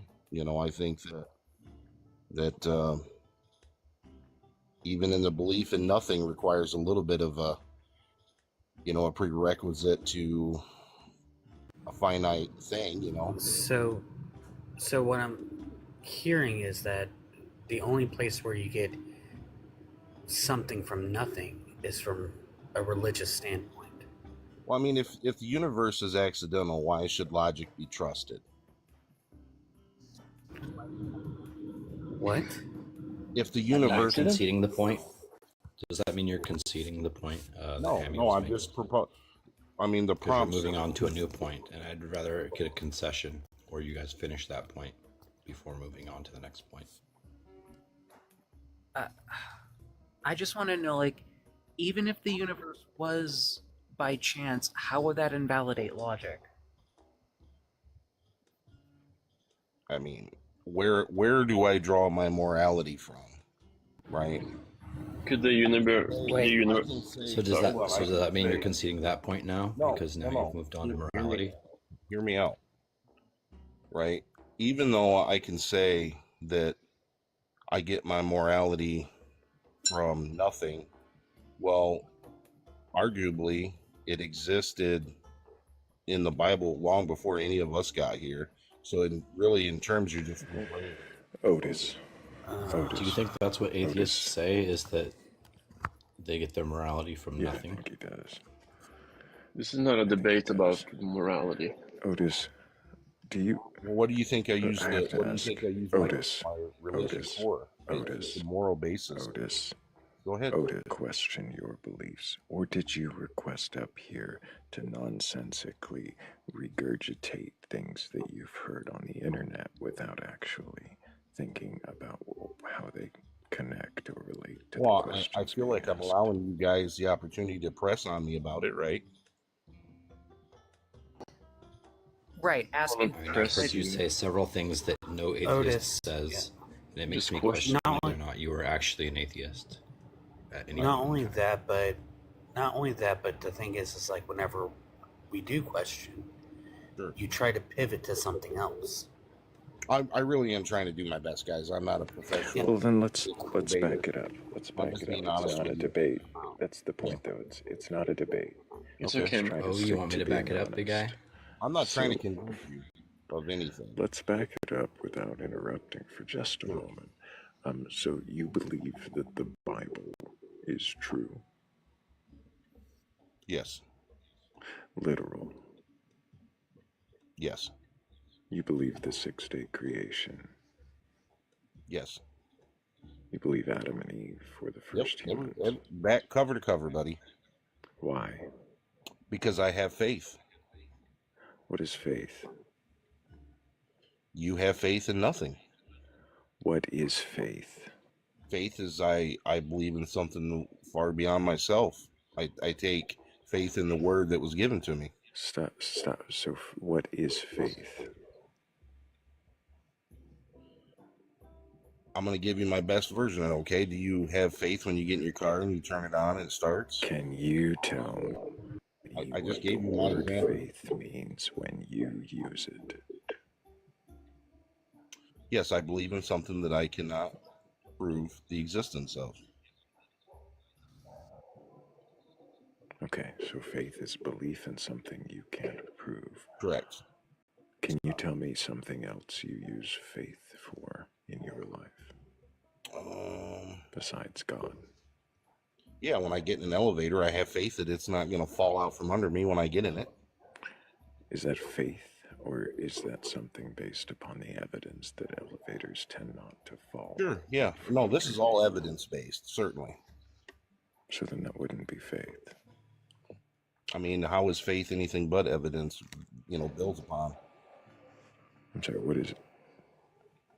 You're saying how is faith anything but evidence? So now faith is evidence. Sure, yeah. I mean, I would look at the Bible as evidence. How is faith evidence?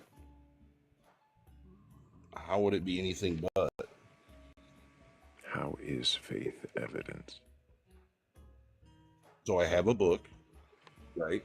And it has this evidence to build my faith upon. Okay, so just to back up, Mm-hmm. is faith the evidence, or is faith the thing being built by evidence? Faith is the I thought thing. faith was something that you had without evidence, wasn't it? No, I didn't come to the conclusion that God exists without evidence. Certainly, I could have sworn you said faith was a belief without evidence. it's And not. then No, you I said said faith it's was something you can't evidence. prove. And now you're saying faith is built upon No, I the can't prove. evidence. No, you're twisting my words. I said. Have I twisted his words? Anybody else? Yes. We're not trying to twist your words. No, You're not- I'm not saying you guys are, and I'm not trying to convince you of my position. I'm just telling you from my point of view, and I'm sure that's what you're asking. What is Yeah, we're faith? Sorry. What is faith? What is your version of faith? Try to answer the question. My version of faith Asking doesn't something matter. back. Yeah. I don't know any other way to explain it to you other than I have seen evidence that has led me to believe in a certain thing based on evidence that I've witnessed. So, What evidence do you have not? you witnessed? I'm sorry, what? I feel like we're not going to get an answer about what faith is, but you say now that you've witnessed evidence. So what is the evidence that you have witnessed? The Bible and things in my own life that I've experienced. Can you tell me what it is that you've experienced Sure, that tells you the Bible is I would true? be more than glad to explain it to you. The quality of my life has increased. You know, I'm sorry, what does that have to do with the Bible? Well, because that's what I'm using as my moral compass, it turns out. So because you're using the Bible as a moral compass, and you say that the quality of your life has improved, then therefore you say that's evidence the Bible is true. How would you not experience that as evidence? Like, you know. So if I were to use the Tao Te Ching as improved based upon using the Tao Te Ching, would that mean that the Tao Te Ching is true? I'm not familiar with what you're talking about, buddy. Doesn't matter what the title of the book is. If I were to use The Lord of the Rings as a moral compass and my life improved, would that make the Lord of the Rings true? I mean, could you say that you'd have faith in that? Sure. What faith are It doesn't make it true. And faith in what regarding the Lord of the Rings? Like, what would Thrayle be having faith about it? Yeah, I mean, it's kind of an obscure thing to do, but I mean, like, if it improved the dude's life, would that not be evidence that it in fact offered that value add to him? But you're saying that your faith has improved your life and therefore makes the Bible true. So, if Thrayle uses the Lord of the Rings and it improves his life, does that make the Lord of the Rings true? To him, it would, yeah. It's a subjective thing, yes.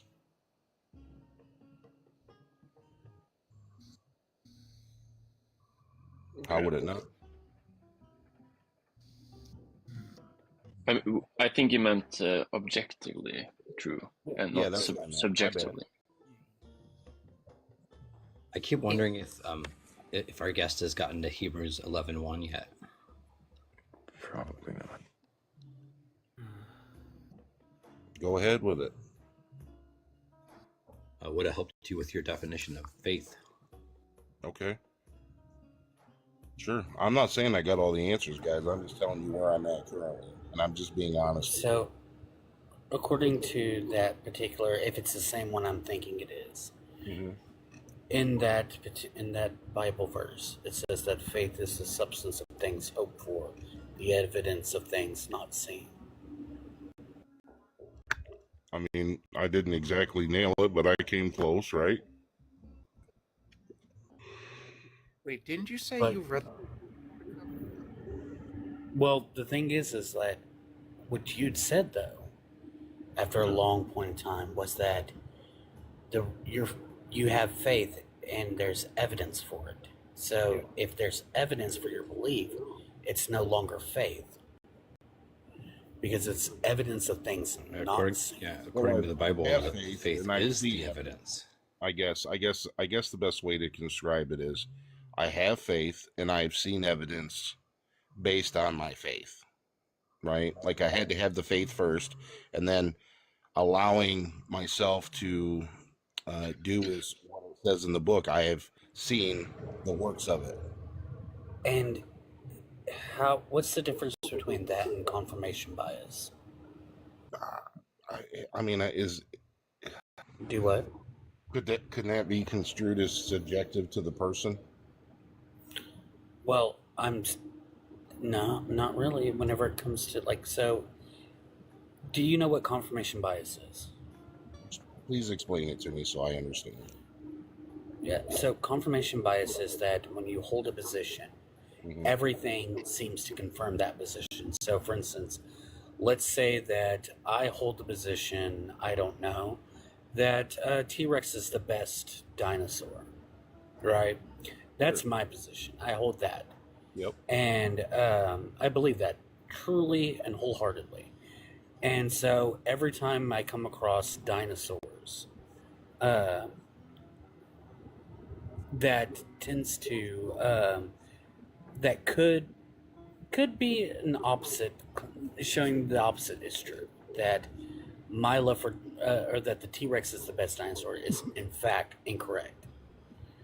And I say, nope. Clearly it's Diplodocus. Because, yeah, like Sage said, clearly Sage is saying it's Diplodocus. And I say, nope, because of T-Rex.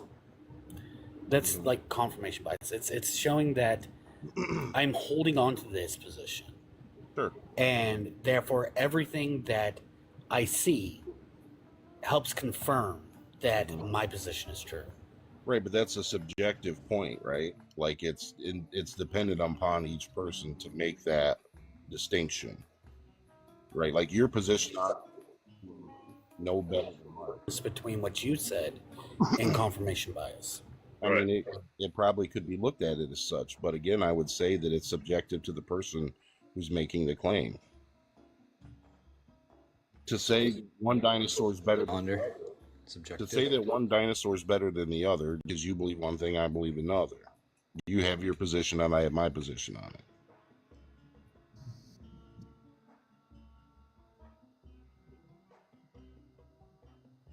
Ooh.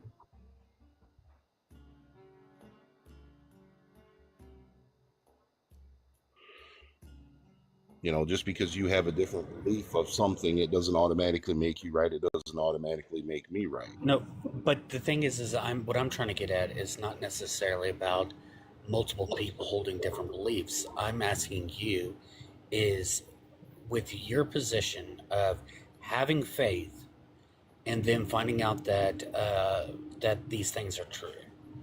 What's the difference between that and confirmation bias?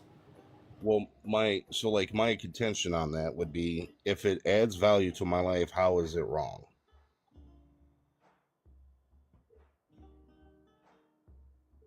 What Hammy is getting at here is that how do you know that it actually added value to your life instead of your brain just tricking you into thinking it added value to your life? That is a really good question. And I can tell you with absolute certainty that I was operating as a turd before I, took this upon myself to find better enlightenment, right? So for me, and it's just a personal thing, right? I didn't care what I did. I didn't care who I hurt. I didn't care who I affected. I didn't understand. So, did you get like a promotion at work after you became a Christian, or did you have some sort of windfall? Hold on, guys. One at a time. One at a time. Yeah, it wasn't like a, I won the lottery or anything. It was more of the quality of life that I had before was, all accounts, utter chaos.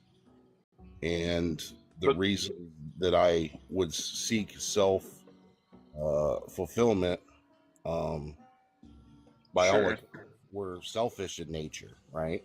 So your self-reported emotional state improved after becoming a Christian. Absolutely, Unequivocally. Does that make it true, though?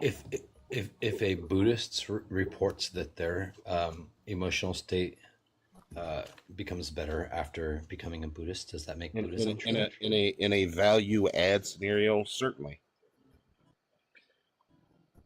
Has this added Adding value make something true? It's true to me. It may not be true to you, but it's true to me. It's a subjective truth. It's something that I have accepted has added value to my life based on my experiences, both before and after. Okay, Otis, listen, it's great that it improved your life. That's great. But does it make it true? I mean, what if I told you I was a Christian for 25 years, and then after I stopped believing, my life actually got better and more, And free? that's subjective to you, right? That's your personal experience. Yeah, but that does it make it objectively true, or is it just? Yeah, I said subjectively true. I never said that, like the same vehicle and it's a complete piece of shit, so like, Yeah, sure. But don't you want to know the actual truth in life about everything? Well, but that's subjective again. That's subjective to your life experiences. That's subjective to the propositions that you have in life that you want to gain things from. Knowledge certainly is one thing. I What if I understand don't your guys' want anything? position. I understand your guys' position. I'm just saying that for me, just from my own experience, adding God and his moral compass into my life has helped me personally. And if that is any evidence to the fact that it has the potential to do so, that's certainly true from my perspective. So it doesn't matter if it's true or not, the God. It to me, like I said, There's also a problem with this of a post hoc ergo propter hoc reasoning. I don't know what that means. So that means like this, then that, therefore this because of that. So just because your life improved, whether or not it actually improved after you became a Christian, doesn't mean that that's the cause for it. You have to demonstrate a causal link. You would have to show. So the burden of evidence on that is pretty stifling. You would have to have like a control in the experiment, right? And how could you propose a control in the experiment of a life experience and draw nothing? You have no way to put a control in that. I don't see. So my position is establish a causal link. You don't have to have a control. Well, but listen, like for me personally, I don't have to find out. Then I'm okay with that. I don't have to. If I'm wrong, nothing bad happens in my life. But if there is an afterlife and you guys are wrong, well, I didn't lose anything out of the deal, is the way I look at it. You could lose. You lost your autonomy. You lost your autonomy in the only time that you're ever going to get. The only life it could have been, and you wasted it on like a religion. But that argument could go the other way. I could have been losing my life beforehand. It's your contention is that. So Pascal's wager. I'm sorry. No, go ahead. This is kind of like a Pascal's wager. I'm just saying. No, I never claimed that I was going to come up here and be able to prove my faith to you. That's not something I'm capable of doing. And I would argue. No, we're not. We're just questioning. We're not asking you to prove anything. Yeah. So like, this is not a debate. Yeah. No, I got you. I don't feel like you guys are attacking me, by the way. I think a lot of people want to come up here like the last guy, and he wants to throw his ego around. I don't have no ego, bro. I'm just one person who's running a meat robot, running through this universe just like you are. I got a question. RC, yeah, that's good. That's good. I think RC had a question. Go ahead. Right. This is something that I like to ask everybody who thinks that faith is useful. on an objective level, I will differentiate. There's there's subjective, and then there's a objective. So would you say that faith can be useful to finding objective truth? I don't think, and I may be reading your question wrong, but I don't think that you can use God to prove science or science to prove God, right? Like, to use my religion to nail down the hard truth, I don't think that's the point of its existence from faith-based situation, and I think that people that try to do so are doing it in bad faith to begin with, right? So it's just a question that every person has to ask themselves at some point in their life. Do I think that there is something beyond this, or do I not? It's a pretty fundamental thing that everybody has to go through. Yeah, it's a big question. What's that? Yeah, it's a big question. Yes, it is, and I think that there's no right answer, right? That everybody's going to agree to. I think that's an unacceptable parameter to have, and I think that a lot of it is subject to the individual at the individual level. To me, and like I said, I love knowledge, I love science, I love everything about it. The problem with using science to disprove God or God to disprove science is that science will bring you to the conclusion, but will never offer you the ought. It will never give you the reason why it should or should not exist, right? And I'm okay with that. Like I said, I'm not the smartest guy in the room, and I appreciate the fact that I have something to help me guide myself through this. I'm sorry, Theo, go ahead. I want to ask a question right there on what you're talking about. Sure. If you were to wake up tomorrow and find that your God did not exist, that you were absolutely certain about him were all myths meant to comfort and control, would that change the way that you live your life going forward? This one life that you would then know you. So let me, the only one. Let me clarify this so I know exactly what you're talking about.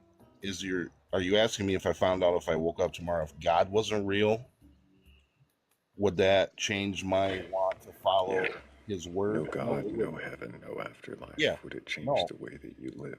Nope, it wouldn't, because I still find value add in the teachings that are written, right? Like, I still would hold that as my moral compass. Even if the afterlife didn't exist, I would still try to do my best to follow by Jesus' teachings. I certainly would. Is it? I agree. Can You the should be God wearing mixed fabrics? Right. Can the God be meaningful if it doesn't exist? Sure. Why not? It's again a subjective thing to an individual. So, for you, is there just as much truth value in Jesus as there would be in something like a celestial skeletal back goddess who unfurls her wings and quarrels with the Lambda-Cidium model? Certainly. The value add in that situation is on that individual, right? From following said teachings. Are you saying he's a devil worshipper? No, he was using that as another example. I don't think he was equating goddess to the Actually, I worship the devil specifically because it nerfs me. Okay, well, that's awesome, dude. Congratulations. God bless you. I don't know what to say about that other than if you think it adds value to your life, then I don't see how it's harming you, right? Until it is. Is it to you like no different than a Star Wars fan wanting to be a Jedi? I mean, I've heard people certainly system, right? It's a rebranding. My son spent a period of time a huge fan of Pokemon. Sure. He found some moral teachings within it as well as fun stories. would that be on par with your belief in Jesus? Is it kind of the same thing? But again, we're getting into which came first. Did Christian morals come first, or did Pokemon come first? And then did Pokemon adopt those values from Christianity? Is it the same thing? Did Christian morals come first, or did the Code of Hammurabi come first? I honestly, bro, I don't even know what that is. I'm being dead honest with you. I don't know what that is. So it could have. Sure. Law. What's that? Marian law. Okay. Yeah, sure. Are all Christian values worth following? Let me cook on that a second. Fair enough. I appreciate taking the moment to think on it. In that moment, while he's thinking, we're at 110,000 likes. If anybody wants to keep tapping that screen, I'd appreciate that. Might bring some people in here who are capable of questioning their beliefs. And of course, if you do have a belief in a god or God's higher power or anything like that, go ahead and request that. So to try to answer your question, and I may not be able to like the amount that you want, but there is this distinction between the Old Testament and the New Testament, right? And I follow the New Testament, obviously.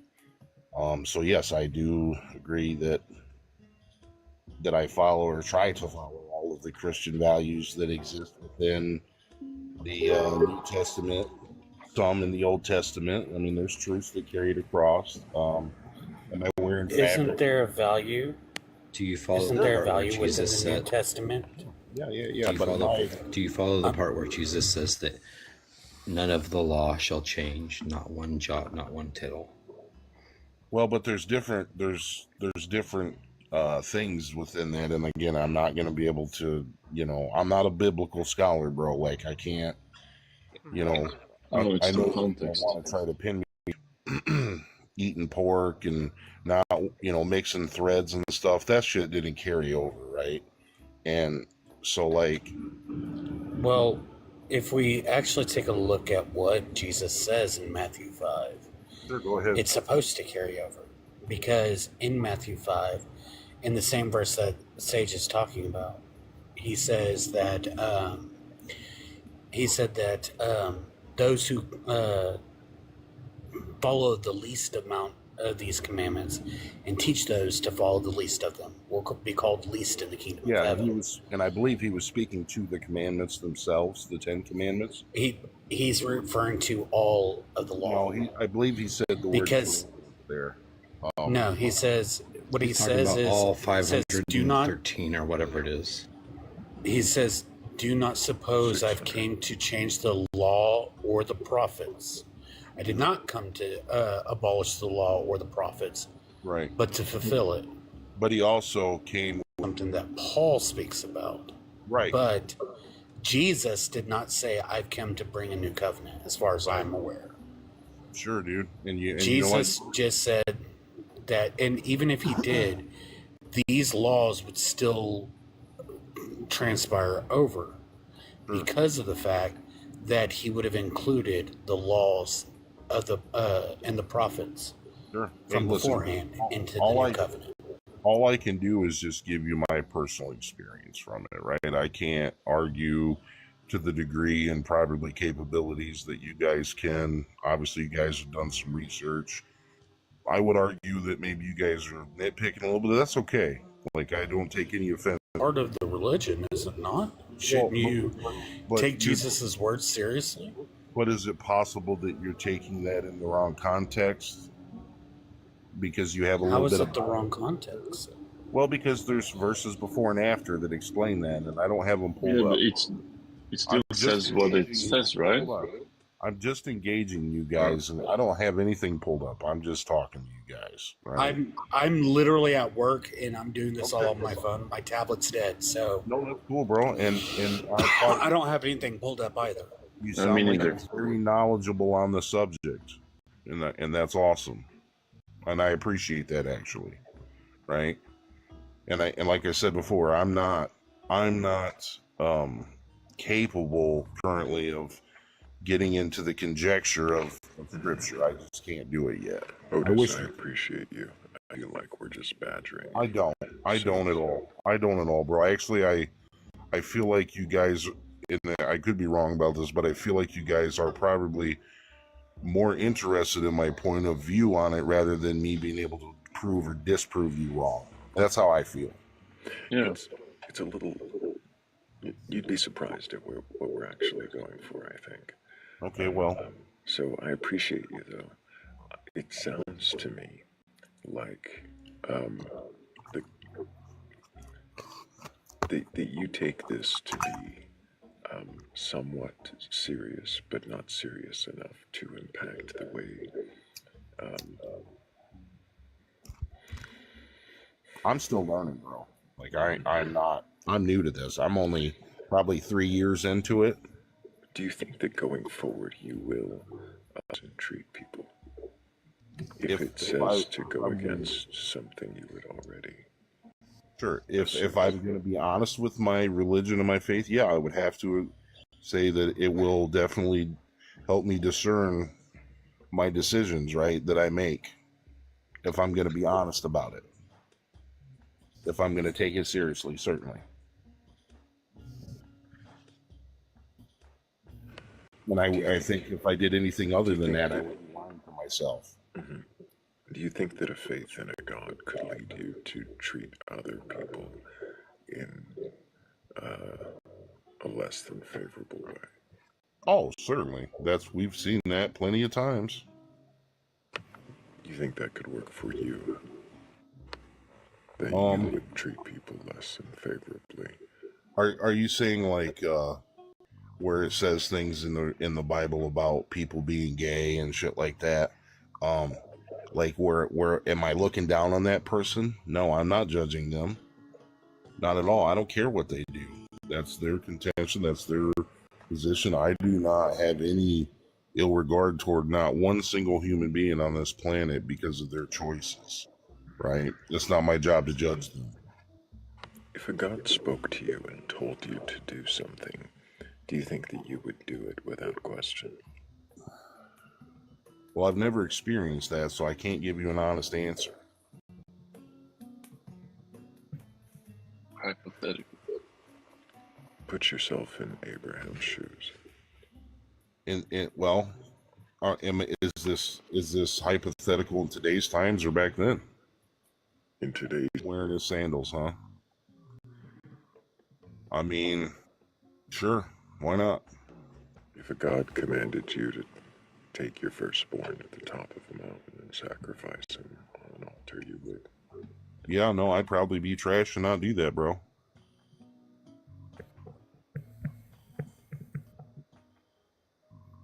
I have no expectations coming out the other side of this with any anticipation of being perfect, because that's not my goal, because I'll never reach it. Right? Did you say you would be trash to not do what God told you? Oh, absolutely. If that were actually true, yeah, I would be disobeying him directly. How would you know that it was your God speaking to you and not some demon or some alien entity or even just your own broken mind? Well, I feel like that would be subjective to. I'm talking about you. Me? Again, man, I've never had it happen, so I don't know how I would react in that situation. Is there anything that a God could ask you to do that you would not? Oh, sure, a bunch of shit. He asked me not to smoke cigarettes and put tattoos on my body, and I did it anyway. So certainly, I will disobey. I knew it. I heard the lighter earlier. Am I capable of disobeying my creators? Yeah, I've done it for 40 years. Hang on, Otis. What was that, RC? I'm sorry, what's that? I said I knew I heard a lighter earlier. Good ears. Yeah, you did. Yeah, me too. So, Otis, you're saying that there are I was talking about in that sort of Abraham and Isaac scenarios. Is there any kind of command if you heard a voice of God or had an angel come tell you this was a message that you needed to fulfill this? Is there anything you wouldn't do? Yeah, absolutely. What wouldn't you do? I mean, I wouldn't hurt nobody's kids. I wouldn't hurt my own kids. I wouldn't want to hurt anybody. I mean, I'm completely capable of not listening. I've expressed that many times. But with the Abraham and Isaac scenario, you knew what I was asking you then. I Yeah. you said you would have done what he asked. And maybe I did, maybe I misspoke or whatever. But again, I've never been in the situation, so I can't give you an honest answer. I could avoid the question entirely, and I'm not doing that, right? I'm just giving you an honest answer. I don't know what I would do in that situation because it's never happened to me before, so it's hard for me to answer you honestly. I don't know it's fair. I don't know it's perfectly fair. Sure. You vote against people's anatomical rights. I'm sorry, what's that? Would you vote against certain communities' anatomical rights? If God commanded you. So, interestingly enough, I don't care what people do, right? And you're going to find, or at least I hope that you find, this is at least my contention on it, what a lot of people's voting patterns on things don't always line up with mine. I don't necessarily care what people do as long as it doesn't directly affect me. And that's just kind of how I navigate that situation. God's word to me only can control what I do, right? It is not meant to use to control other people, is the way I take it. And my next question, and Thrayle, if this is overstepping a line, feel free to shut me right the fuck down. I am an LGBT person. Mm-hmm. I believe I should have the right to fall in love with, get married to, and start a family with. Mm-hmm. Like, if you ever got the impression that God told you to intervene and prevent me from doing that, would you do it? Again, I think I've already stated that I have more than once defied his laws and stuff, and I feel as a human being you have just as much right to do anything as you want as I do, right? So I don't know, I can't give you a straight answer on that because again, I've never been in a situation where God specifically told me to do something outside of what exists in the Bible. I don't know those are fair answers. I guess the overall question, it's a good answer. It's safe. I know it's not the one you wanted, RC, but I don't know. Are you asking me, RC, if I care? I don't care. I don't care what you do. Be you, boo. That's fair. Do you. Be the best version of yourself. I don't care. I try every I care because I want pictures and video.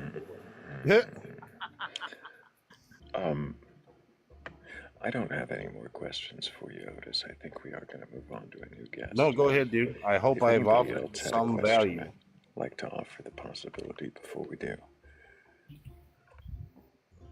It was nice to meet you. It was nice meeting you guys too. Thank you for the conversation. Appreciate you, Otis. Yeah. Yep. And if you ever do find that you have more firm answers, maybe bring it back to us, and we'll want to question those as well. But I didn't push too hard, Thrayle. Sorry, I get a little debatey in these spaces. You know that, Thrayle.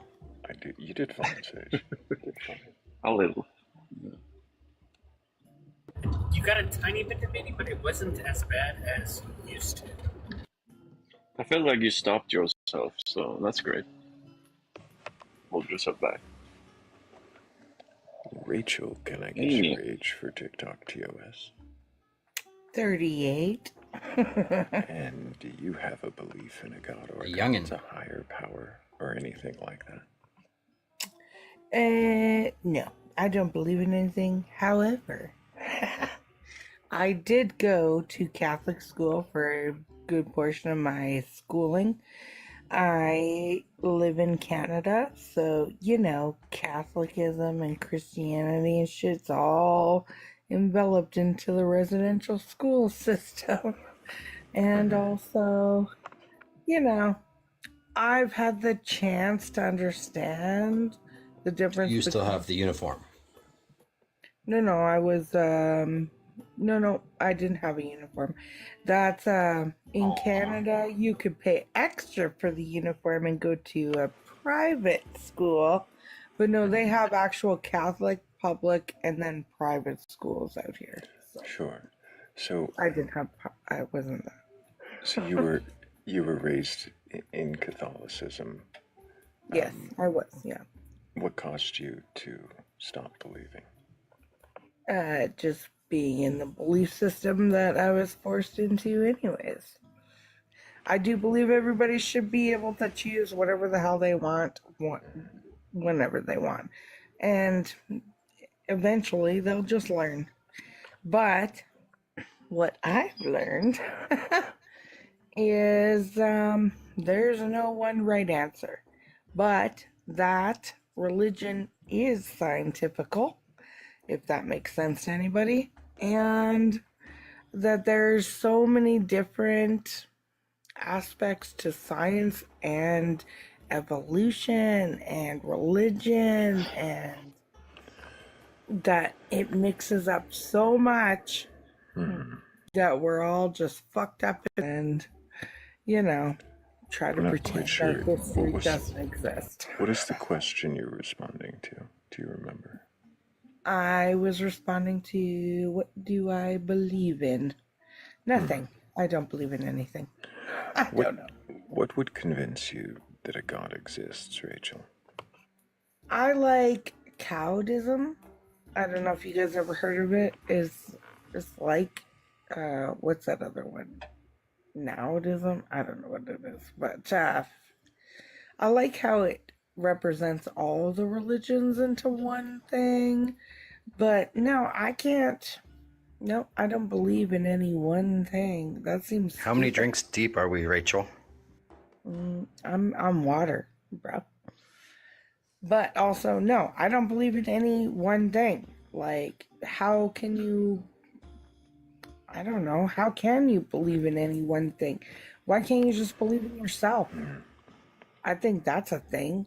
Like, why don't we all think we're our own gods? Sure. So you don't know what would convince you that a God exists? No, I don't. Because Okay, in fair history, enough. If something did compel you to believe that a God existed, would you worship that God just for existing? well, if it compelled me, obviously I would. That's the point of being compelled. I didn't ask if it had compelled you. I just asked if Okay. something had, if it had compelled you to believe it existed, not if it had compelled you to worship it. So if you just knew that something existed, were given the evidence that you accepted, would you then worship the God just for existing? To be honest, yes. Why do you think you would do that? Because I'm a basic human. What do you mean by basic, Rachel? Well, we're all basic humans. We don't know nothing. And we're easily amused / hashtag frickin' We all know nothing. convinced. I don't know. Ooh, whoever's playing that little ticky-tacky. Okay. No, that was my washing machine was finished. Oh, I like it. I think It sounds nice. I think we are going to move on because I am looking for a believer who believes in a God or gods or something like that who can question. Well, I their beliefs. didn't say I didn't believe in gods. Hey. Yeah, actually, you did when I asked you in the beginning No, of the I conversation. I just wasn't compelled by a specific God. I'm not 100% yes or no to anything. I'm on the fence kind of girl. But It sounds like Rachel. I'd still like to move on because I'm looking for someone who actually does believe in a god or God's higher power or something like that, and doesn't say no to the first question about it because Okay, so now it what seems about- like you're just kind of bringing up something to stay on panel, which doesn't make sense unless you're just doing this for attention. If anybody does have a belief in a god or God's higher power or anything like that, you're capable of questioning that belief. Go ahead and request on up. I'm not looking for a debate or an argument. I just want to know if you can question, then what is it that you believe, and why do you believe it? That was interesting.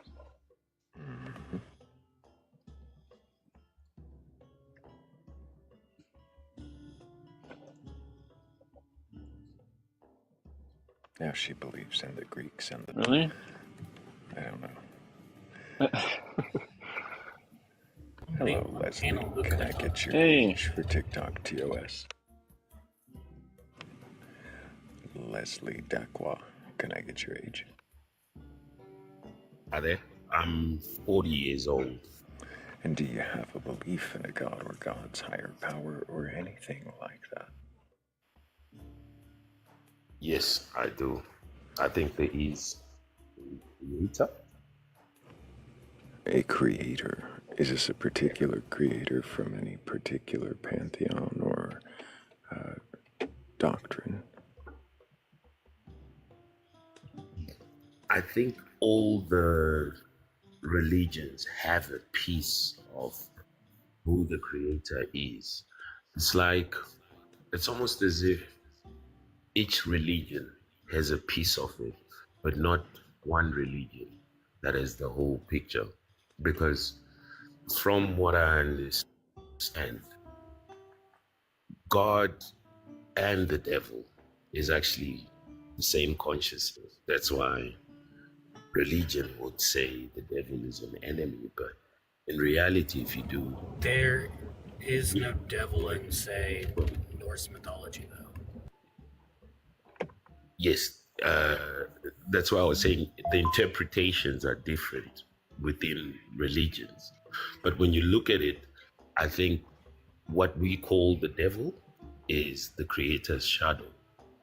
I mean, the same guy created the beautiful birds, crocodiles, and all these vicious predators. Why do you assume that everything is created? And why assume that it's all a singular source? The God particle, the signature of God. What do you mean, God particle? What is the God particle? What they're colliding at CERN, the Higgs boson. Are you saying they're colliding Higgs bosons at CERN? Can you tell me what article you have read that tells you that they're colliding Higgs bosons? You don't have to read an article. They have a website. You can actually go there and see. So I can go to the website and it'll tell me that they're colliding Higgs bosons. The God particles. And when they collide, it opens up. It opens up what? CERN. It opens up portals. They actually have CERN on top of an old city called the Palaikon. I think it's... So just to clarify, you're saying if I go to the CERN website, they will tell me that they're colliding God particles to create portals. Yes, that's what the CERN machine is for. To collide God particles and create portals. No, well, you'll obviously have to read it with the full-on open mind, because if you read it with a on the full-on surface, open mind, can you tell me where it would say that it was colliding God particles to create portals? CERN has had a lot of articles that they've released discussing that they're colliding. They're trying to see the substance that makes it all come together. It's like, think of the world as a building, and they keep scraping the wall to see the rocks, the cement, what's behind the cement, and that sort of thing. In reality, though, but So at CERN, they finally found the one particle that is in everything that holds even the H2O. And it's I don't know one what particle. You're saying it's in everything, and it does what? it puts everything together. Like the H2O is the one that makes sure the H is connected to the 2O. Our flesh, metal, it holds all particles together. It's the glue that I holds think the all two. I particles. think the two has to do with the H, not the O. So you're saying one that ties the molecules together to make molecules. Yes. And where did you learn of this God particle? It's everywhere, man. Like When you say just it's that English is everywhere, it's can you give me an it's example? not hidden. It's not hidden technology, or it's not hidden. Could it be something ideology. you've misunderstood? Look, I am open to learning. I believe we don't all know everything, but that's sort of the gist of. But I am open to learning. Look, I don't believe I know everything. I know part of it, but not all of it. And I also respect people that can perhaps teach me the full picture. But I do know that there is a God, and I do know that this God is stuff we don't see with our eyes. And there's quite a lot of evidence of that. But I don't believe in any one religion. But I do believe also that what we call the devil is another side of God, and that's that I think is the last level past religion, where you actually see that all of it is one. The same way you can't have day I without do not night. feel like you might be making several assumptions. Observations. What observation? Not as. I mean, it's like the idea that day is part of night, and when you're awake, at some point you go to sleep. The inhaling of life itself, life, death, life, death. It's almost as if everything in nature has a dark side, and it also has the same tree. It has a time when it's dry and it looks sick, and that's all part of the inhalation and exhalation of what we call life.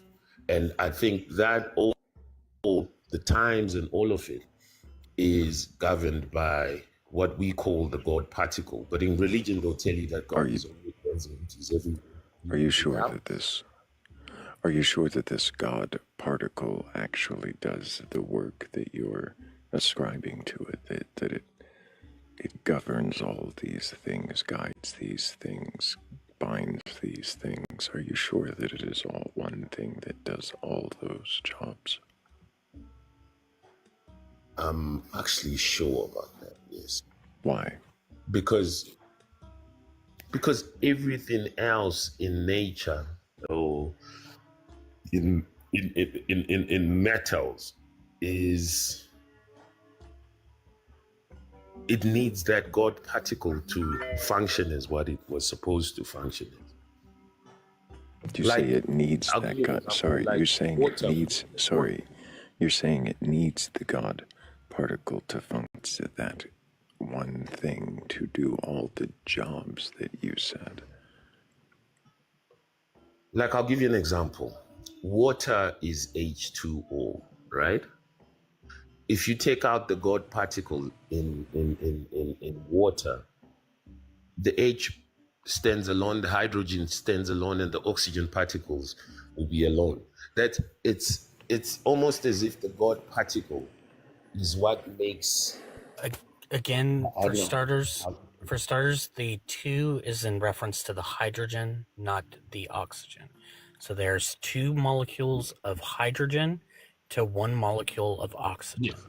Atom. So, atom. I'm sorry, atom of oxygen. They combine to make the molecule. Yeah. But you're saying this God particle must exist, but how have you verified that the science is as you claim it to be? Okay, I can give you a deep answer. I hope you understand it. Like I started off fascinated with religion, actually fascinated with finding God. I mean, this has been my fascination since I was probably 7 years old. And as life went on, I tried religions. I tried them to understand, not to be a follower. So I've even tried Islam, I've tried all of it. But one thing that stayed consistent was my passion to find God, and how somehow I became sensitive to the lies and manipulation of the religious system. So I'm also an empath, but I'm an empath who's done the work. So I am fascinated by you, Leslie, because I can't imagine that you would think that all these like untrue and false things that you're telling us would gain you anything, even if we did believe them. So like I can't believe that you are intentionally trying to lie to us. So that evil only leaves the fact that you must be completely delusional. I wouldn't say lie to you. I don't benefit from lying. I benefit from spreading the light. So whether my light is not true to you, or you see it as though it's not true, Is it possible for your light to not be true in accordance with reality? It is possible. It's possible. I'm not asking anyone what I'm saying. Is it possible that the things you are saying are just made up to fit some comfortable narrative for you? No, I don't think so, man. I don't think so. I've given a lot of thought to this, and because you should look up the history of why they call it the God particle. Okay, I'll look it up. I don't give you a short version real quick. It's because it was so difficult to find that they called it the goddamn particle. It has nothing to do with God. It has with its difficulty to being tested.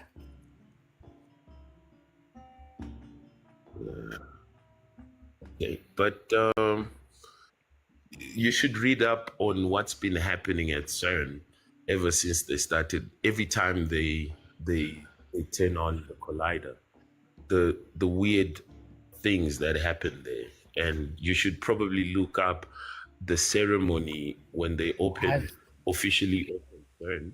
Are these you things look at that? Well, hold on. These events that happen every time they turn it on, is this coming from CERN, or is this coming from somebody else?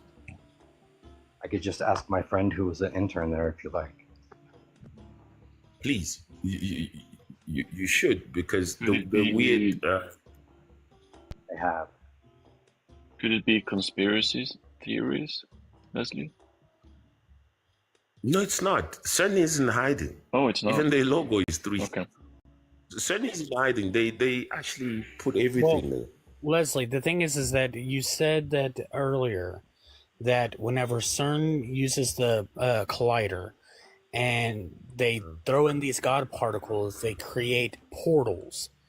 And whenever Thrayle had asked you, if you go onto the CERN website, it would say exactly that. You fell back to, well, you have to read it with an open mind, which means that CERN didn't actually say any of that. You're looking at it through a specific lens in order to understand.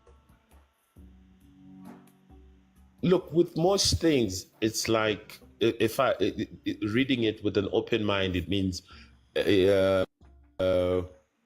understand what they're actually saying. because there's a lot When I of read it with so open a mind that my brain falls out. Yeah. Look, there's many articles. You can literally look it up, especially the stuff that's going on at CERN, and you can look it up for yourself. They're not even hiding. Right, man. So, But the thing is, Leslie, I can look up the fact that there are people who believe that the Earth is hollow. I can look up things on the internet that will tell me that our world because it is leaders are hollow. actually reptilian people. I can look up the fact that there's probably somewhere on the planet where somebody has said that the moon is actually made of cheese. I just looked up just not the too moon is long real? ago that in 2017 they did a survey where 7% of adult humans here in the United States believe that chocolate milk came from chocolate cows or brown cows. So telling me I can look something up and I can look it our up chocolate comes from tan ones. can I ask you something, Hemi? But hold on. What I'm trying to something? get at. No. Well, what I'm trying to get at is that whenever you say look it up, you can look it up and find it. Yeah, I can look up and find anything and everything I want to. That doesn't mean what I just looked up was the truth. Okay.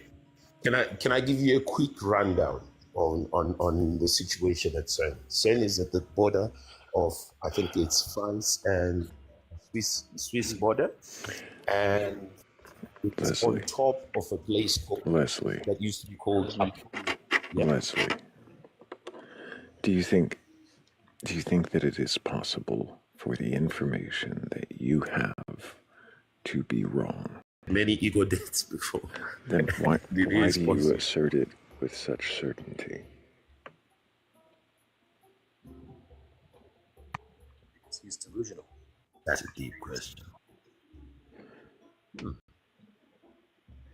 Could it be that you are seeking validation for ideas that you have not validated? No, that's not that. It's more about the truth, man. Like, sure. So I would question why it is that you are so certain that you have access to truth that others do not, or that the things that you have access to even are truth. no, I don't think I have. Do you really think access that you went to the CERN website and watched them smash boson particles into each other? No, like they've got documentaries where I've been following it for quite some time. You can get So that's a no. You don't believe that? Because that's what you claimed. To go on the website. I did go on the website and I read up about it as well. We all know that you didn't see them smash boson particles. There are no videos of them smashing boson particles against each other. So either you're delusional and you think that you did see that, or you're delusional because you're trying to lie to us about this for some reason that I can't even fathom. What do you think CERN is doing? Let me ask your understanding of what CERN is. CERN is a large hadron collider. Yes? They're doing research about physics.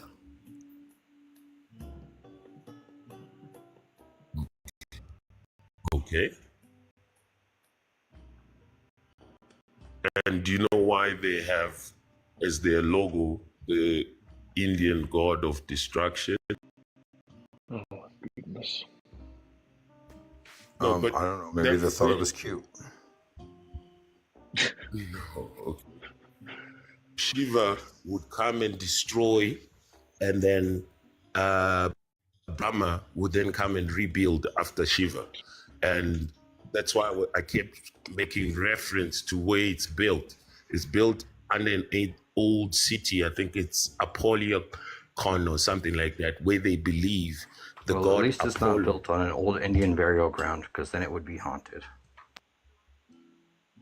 No, it's not on Indian burial ground. That's why I say that you have to actually look into it. And I've been looking at CERN since before 2010, and the stuff there, I mean, it'll stand out to you.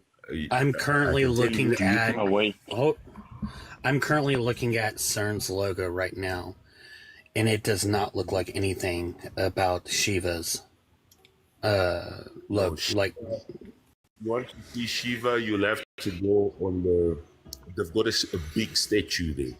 Just have a yeah, look. I like I said, I looked up Shiva logo, and I have not seen anything that looks remotely similar to the CERN logo. yeah, but you have to look at it with an open mind, remember?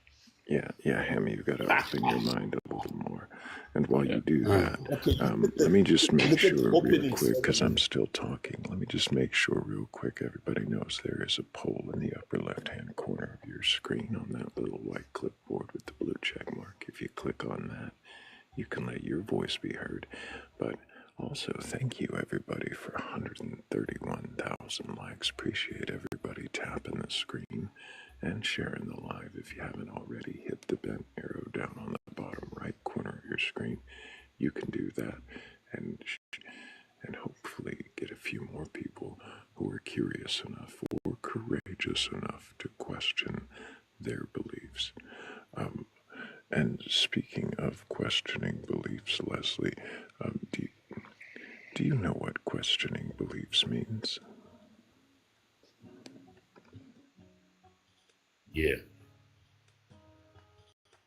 Can you question your beliefs? Absolutely. I can. What shape is the earth? Flat. I'm sorry, did you say flat? Yes. Oh, Stationary. it's making a lot more sense now. Okay, gotcha. I'm based in South Africa, believing the Earth is a spinning ball at 1,000 miles per hour, moving at 66.6 thousand miles per hour through space to make a day, while seeing the same stars line up with the Egyptian pyramids every single night. Even when Leslie, can you see Polaris? Can you see Polaris where you're at? It's something else, not flat Earth. Can you see the star Polaris in your night sky? We support the liberation of South African women.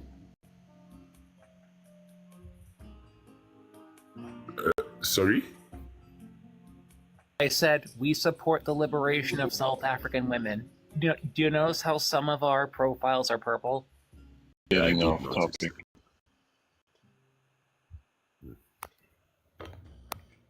Do you know why there's a horizon, Leslie? The horizon. Do you know what the horizon means?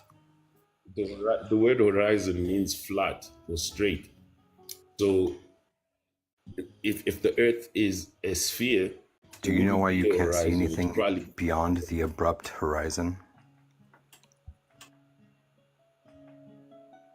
It's our eyesight. That's why if you take it's because everything that's beyond the horizon is obstructed by the Earth curving away from you. Yeah, well, I've got a telescope and I go to the beach every now and again and I can zoom ships back into view. It's like when you zoom in onto those ships, you do not see the bottom part of the ship. No matter how much you zoom in, you won't see the bottom part of the ship. Because you cannot see the entirety of the ship if it's right in front of you. Like if it's right in Leslie, listen. If you can see an entire ship that's right in front of you and you watch as it leaves and it gets out of your sight and you zoom it in at some point when you zoom it in, you will not see the bottom of the ship. As a matter of fact, if you could possibly zoom in as far as it could, you'll get to the point to where you won't even see half of the ship. And that is because there is something obstructing your vision. What is it? A curve. Okay, can I answer that? I just did. You are a curve. You are debating meters of curvature. I'm not debating anything. Okay, just hold on. The curvature is supposed to go right up until the other side. Like, as in, we have to be discussing miles of curvature. You're still debating half a meter of curvature because I can't see the bottom of the ship. No debate. Come on, man. The boats are supposed to go on the other side. The Nile River is flowing just upward. really quick, just stop, Leslie. People in Australia are upside down. Leslie, stop. Okay, so stop. So you mentioned boats, and I think that's probably a great parting spot for me to leave you with a question for you to consider. Why do sailing is that accomplishing? And while you think on that, everybody tap the screen, share the live. Appreciate everybody who did vote in the poll. We had a clear answer. But if you do have a belief in a god or gods, a higher power, or anything like that, and you're capable of questioning your belief, well, that is what the fuck we are talking about. So go ahead and request on up. We're not here to debate or argue, just to see if you can question your beliefs. And if you can, well then what is it that you believe? I question that man's sanity. Right. I might have been ready with that background before I asked the question. Yeah, you're ready. You need to create a back presence on the tallest mast of the ship.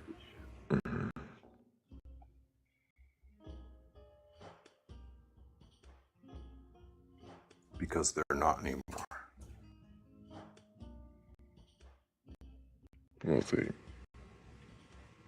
they were.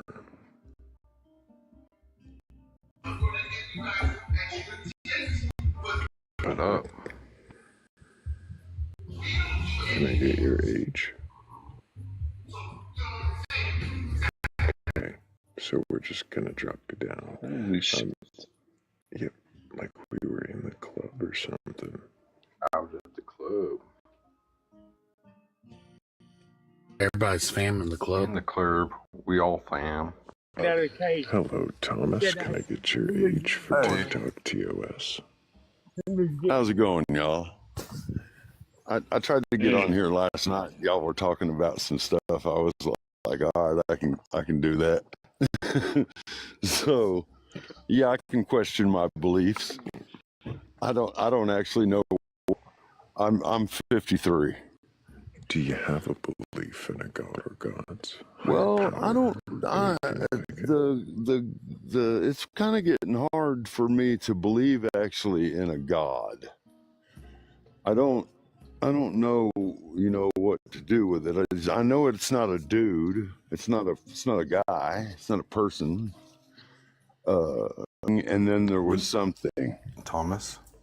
Yeah. When you say it's not a person, do you mean it doesn't have personhood, like it doesn't have an agency or a mind? No, not maybe not that. It's not like me and you. It can't be. So like it doesn't think, it doesn't have wants, it doesn't have desires. Because there was never everything. So at some point, life has to. How did you determine that? You have at some point, life has to begin somewhere. Well, how did you determine that there was Never. In everything, unless there was a creator at some point. You understand what I'm saying? And there's well, a I'm point asking where there's you. nothing. Well, I'm asking you, how did you determine that? I've thought about it. You know, so I think about things like that. So, what? Sit there and realized there's everything today, and like, where did you go from there? Okay, so I'm imagining a planet with no life on it, right? Imagine. And then imagine that there's no life at all. And I can imagine rocks being there or whatever, you know. Two rocks don't have sex and make a frog. Out of nowhere. The time that it would take for a protein, even just the amino acid that life uses to become life, would take it'd have to go from gazillions of years just to even come up with the amino acid. And so you know, let's talk about probability for a second, Thomas. I have a 6-sided die, right? What are the chances that I can roll 6 on the first try? Can I roll 6 on the first try? Possibly. Okay, let's say I have a 1,000,000-sided die, and I want to, and what are the chances I could roll 53 on the first roll? 1 in a 1,000,000-sided die. 1 in a million. Right. 1 in a million. Is it possible for me to roll that on the first try? It is definitely possible, but it's not possible for you to roll it 25 times in a row. And that's why is that possible for me to roll it 25 times in a row? You wouldn't roll 2 just because of the probability of the universe. Every time you have 1 in a million chance every time. But the probability it doubles every time. Wait, hold on. So we have this die. It's 1,000,000-sided. And Sage says, Sage rolls it the first time, he gets 53. Right. You're saying that when it goes to roll it the second time, the chances of it rolling 53 again is 1 in... And it exponentially grows if you hit it a double again. It's still just 1 in a million. It's just 1 in a million. Correct. You're correct. Because each roll is yes. I got you. I played roulette. So each roll is always going to be just the same odds. It doesn't matter how many times. You could be on the 25th time of rolling 53 because 24 times you still have 1 in a million chance of rolling it. But the probability of that matching the last 6 of them in a row is absolutely unreal. Like, look, I play roulette, right? Are we WTF again? Why are we WTF again? Fuck his creation because he did. Because the amino acid or whatever that it takes. The frogs. The rocks having sex and making sand doesn't make a living being. Definitely deserved of what the fuck. Yeah, definitely. Well, and okay. He had the perfect one. Okay, so if you could explain to me how that even correlates with creation. So, when it comes to the Earth and the universe, what are the odds of that happening? Life? Of life happening? 0. No. It's 1. I mean, 0. 1. So, no, it's 1. Because, look, whenever, let's take the dice, for instance. The reason why on a 1,000,000-sided dice, that in order to land on a specific number, it's 1 in a million, is because there is 1 is the roll, and the million is how many times it can happen, right? And so there's 1,000,000 chances of it rolling the single number. Now, when it comes to life existing. We only have a sample size of one, which is us, which is now. And so it's 1 to 1, which is just, say, the possibility is 1. And say Because you the roll past is already 53. set. The 53, you've got it. Let's say you've got the 53 and you need 10 more of them to make life. Just say 10, even though it would be a gazillion. But anyway, say you got to get 10 of them. Now, you've got all the time in the universe to do this. How long do you think it would take you to roll another 26 53s or whatever it is? It would take you an unreal amount of time to roll them, even though you have 1 in a million chance. It could, or it could take me like 5 seconds.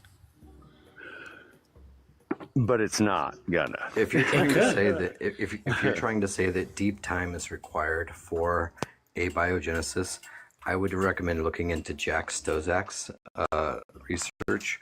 He's made lots of advances in the field, and he says that abiogenesis, and he says that deep time is no longer required.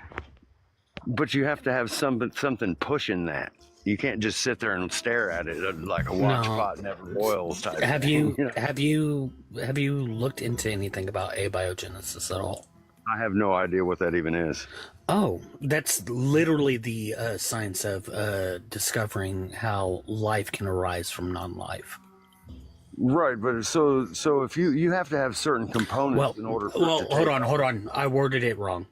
It's basically how inorganic material can produce organic material. No, not two rocks. No, rocks. No, not two rocks. That's what you've got. You've got rock, sand. No. Hold on. He wants to see some rock corn. Yeah, he does. But Thomas, so the way do you know what primordial Earth looked like? This is making me a hard atheist. Primordial Earth looked like? I wasn't there, but I'm sure it was plenty of rocks. Plenty of rocks, plenty of water. Water, yeah. Well, so that's the other thing is water is like even a thing that's amazing. Well, listen. So there was plenty of rocks, plenty of water, and plenty of basically acid rain, right? And plenty of lightning.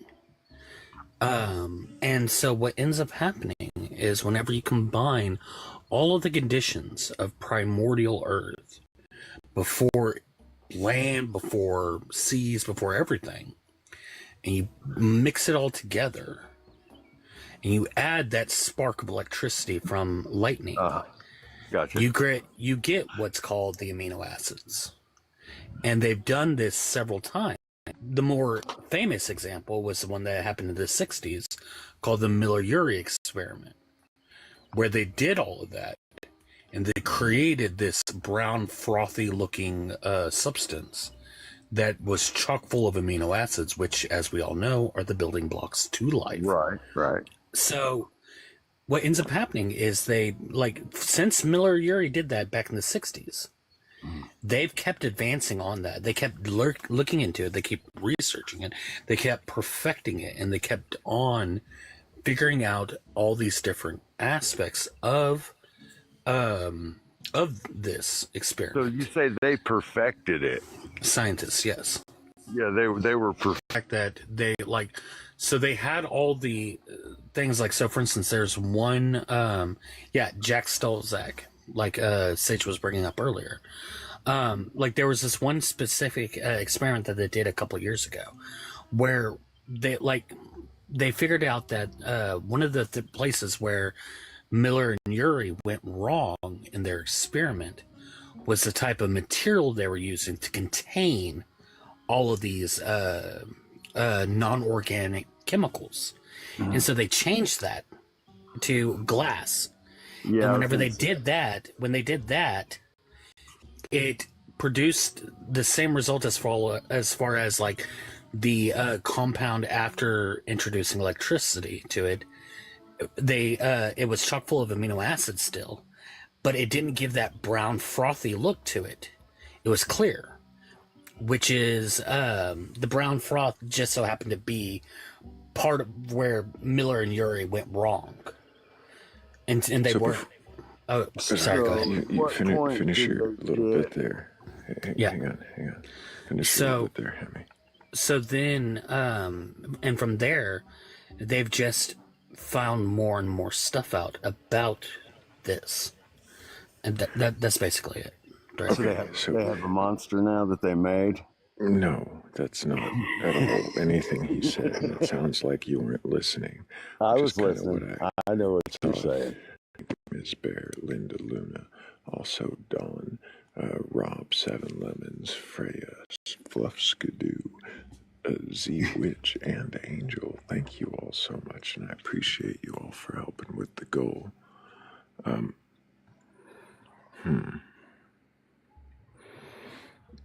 So, Does it matter this to being you, said, Thomas? I didn't. I'm torn on whether Thomas, or not wait. there is God. So you're torn on whether or not So- there is God. Is it possible that your assumption that there is this divine intervention in creation is just an assumption? Yeah, so I don't know. Yeah, I was listening to what he was saying, but to me, it's hard to disprove it.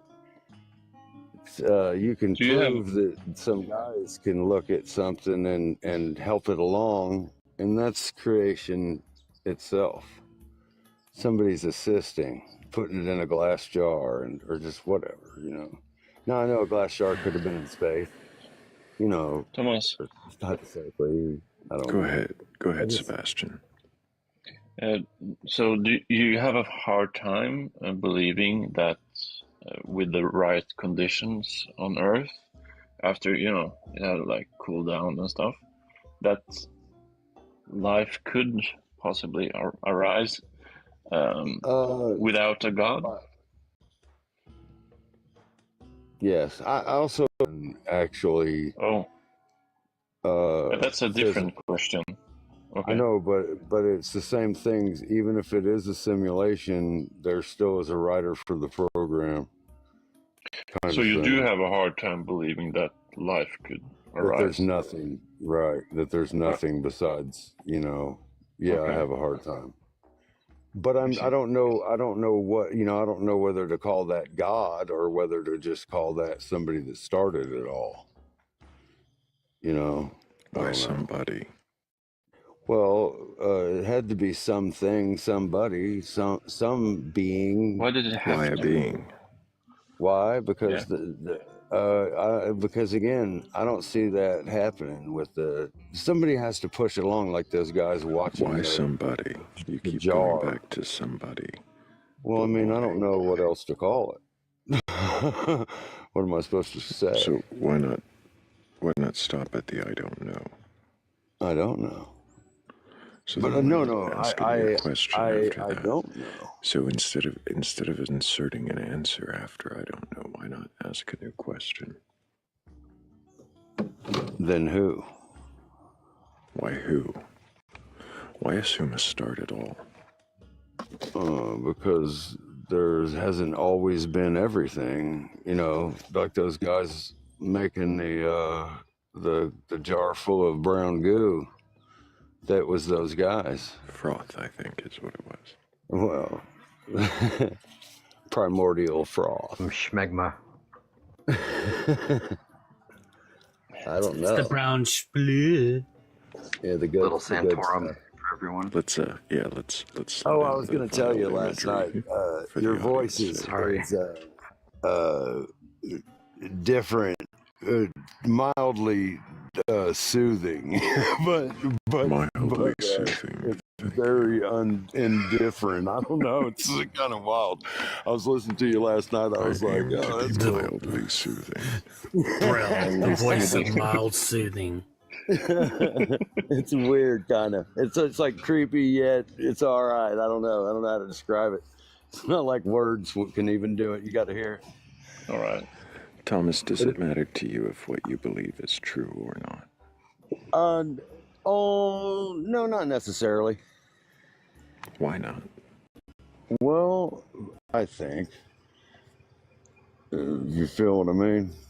I see. So what you're saying is it doesn't matter if the assumptions you make are true, as long as you get to know what is true. Right, right. And by me making assumptions, that's what I'm trying to come at is the truth. I try to make the best guess and then try it out on other people or, just in my own mind, look around, check it out, think again, figure it out.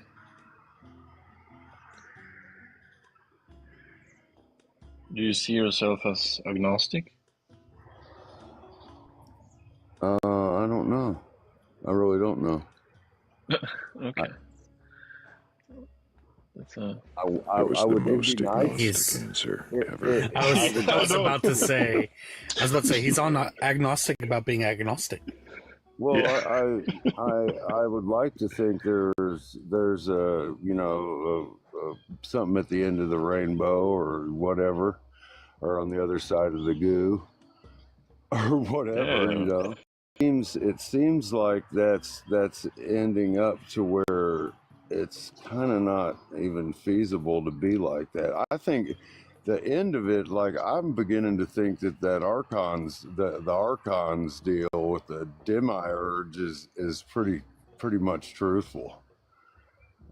As far as I can tell, religion is a money pit, and people are falsely led to believe things that aren't true for capital gain of the church. I think. I don't know. Anyway, but I think the Archons make more sense than anything else that I've heard. And them squeezing the luge out of people. Because I think this is hell.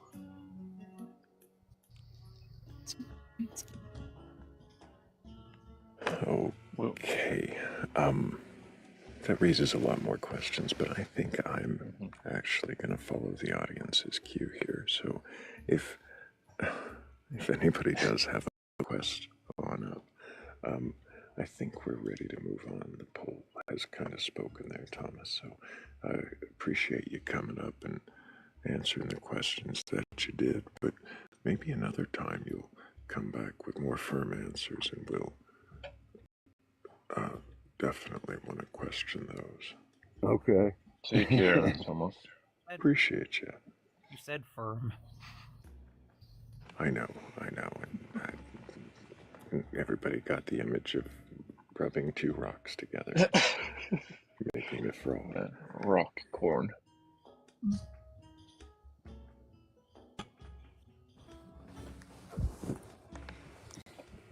Hello.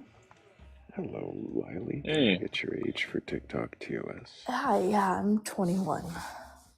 And do you have a belief in a god or gods, higher power, or anything like that? Absolutely. I have a hierarchy of guidance. So it's not necessarily like a normal like religion, but it's like how we are here on like the plane and how we're on Earth, that's like the roots of the tree. So like I feel like they're like it's like not like a bonsai tree, but like a what's comparable, like maybe like a cherry blossom tree. So like we all start at one plane of existence, and then we have a higher guide that like guides us through life. So like, when you get like that gut feeling, or you have like that feeling of, oh, I'm in the wrong place at the wrong time, or oh, I need to get out of here. Sorry, the question was, do you have a belief in a god or gods, a higher power, or anything like that? And now we're growing from the roots of a cherry blossom tree. Necessarily like a For what? like for the universe, because I believe we're all a connected conscious. You believe we're connected conscious? What is consciousness? So like I believe that there's like a hierarchy of like ascendants. So like What do you mean by ascendants? So kind of like, you know how like the Egyptians, when they would pass on, they believed that they would go to like Anubis, and then they would go through these steps of like afterlife to determine whether or not that they were worthy. Are you sure that's what they did? I thought there was a scale and a heart and a feather. Yeah, that's with Anubis. That's like the first gate you go through. And then that's like the first trial. Lightly? Mm-hmm. Can you slow down just a little bit, please? Okay. I'm sorry, I'm tired and keeping myself. To question your beliefs. Yeah, I believe so. What does that mean, questioning your beliefs? I would say to cast judgment upon whether or not what you have came to as a truth is correct or can be substantiated as correct.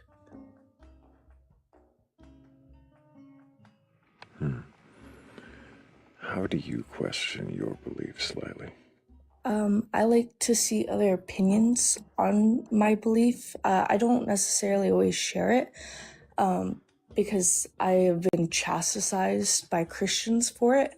But I believe that there is value in opinion. Say that again, Sebastian. I just said I'm sorry to hear that. Yeah. Lily, how do you, you might pose to yourself about your belief? Whether or not it's like after death, if that's an like exact like route, whether or not like there is like an actual afterlife, or if it's just a rebirth cycle so that we all continue to learn as a consciousness. Why do you assume there is an afterlife? I don't.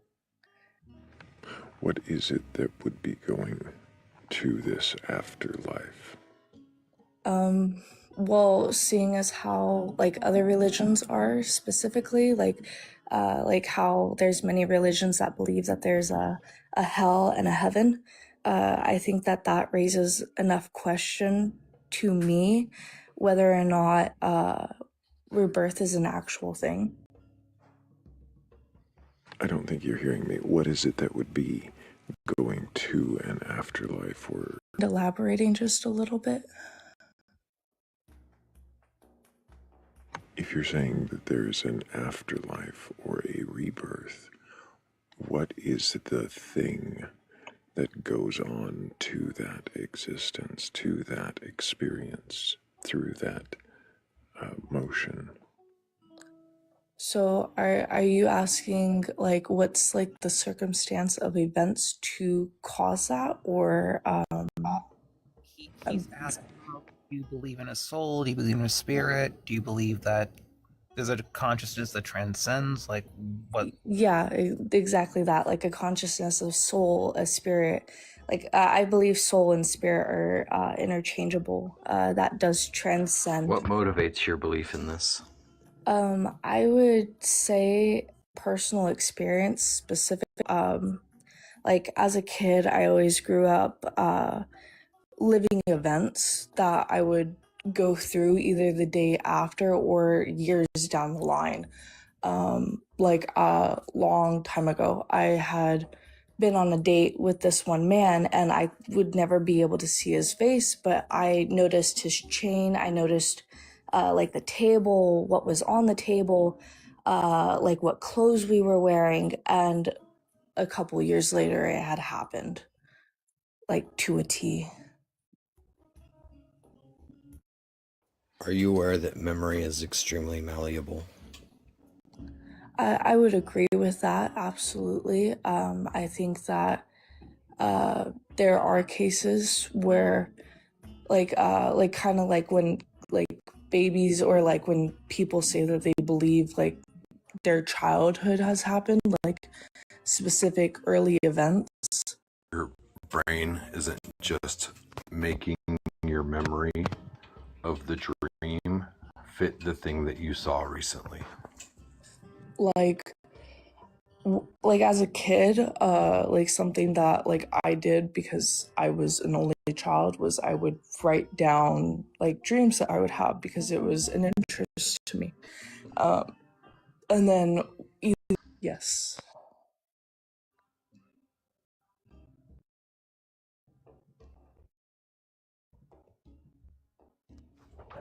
And what was it specifically about It this event that makes you think that it is that the dream was telling you about it? So the dream that I had specifically had, I had I would say it was like 8 or 9. It was like a white cloth table. There was like little, like I couldn't make out the words obviously in it, like certain details of like around the place I couldn't make out, but like I could tell that it was an event or like it was a celebration based off of like the little confetti that was around. And then the certain placings of the glasses I could tell. Like the glass itself had a very like rounded marbled look to the bottom base of the wine glass.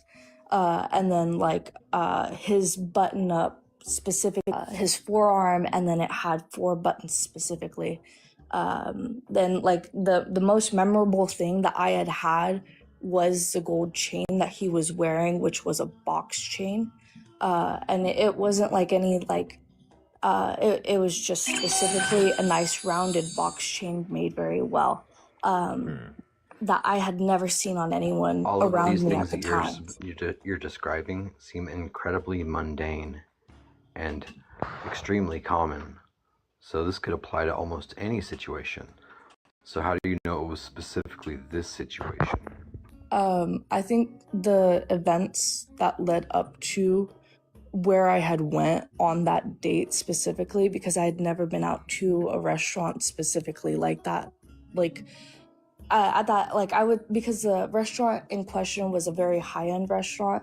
So that was my first time ever going to a high-end restaurant like that specifically. So I had never been exposed to said level of like, I guess, class, you could say, at all prior in my life. So I had no examples of it. Lily, so you don't think that it's possible that you could have refit the memory of the... I had thought that originally when I had gotten deja vu for said event, and then I had went back into like this diary that I had and reread the events of said dream, and I was like, that's really oddly similar. But I had other events that kind of led up to what morphed my belief. This So, wasn't like a thing that happened just to clarify that on the dream before you move on to an example, look over here. So you're saying that you went back and looked into your diary and you found in the diary the exact dream and that it was detailed in the exact right way. Yeah. Like everything was very specifically exactly what happened. Yes. It was as specific as an 8-year-old probably could get for level of detail, but vocabulary as like an 8-year-old could have. So is it possible that you are refitting the limited vocabulary of an 8-year-old, interpreting it to fit this event? I had also believed that at the time of when I had got the deja vu, and I was because that was like one of the turning events that I had towards how I feel about religion and how I feel about how I believe in like the universe and how I believe in spirituality. And then later on, as like I got older, more events kind of pushed its way in the same manner. I'm sorry, later on as you got older, how old were you when you went on this actual date? I was like probably 17, pushing 18 at the time. So 3 years ago. Yeah. So later on, as you got older, 3 years later, Yeah. what happened? I had one of the events was my son. That I like that dream specifically was like when I was, I want to say 11.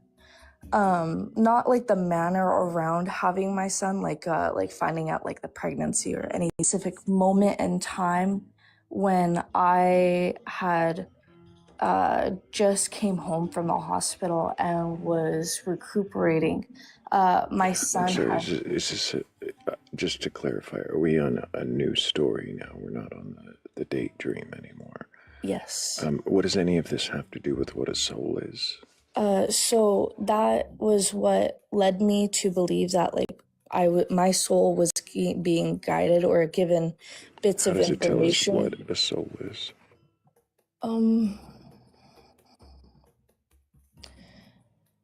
So in my interpretation, when I was asking myself questions like this of like what is a soul, because I grew up atheist, but the soul in what had transpired to me was more of a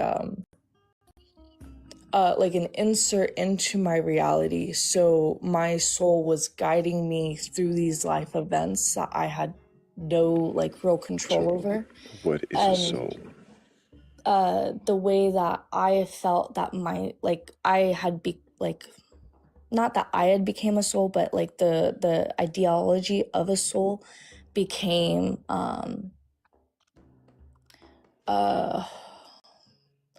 became some like pieces of a soul is given down to people here on the plane, and What Lily, is a soul? Lily, I'm brand new. I just came out of amnesia. I have no clue about anything. How would you explain to me what a soul is?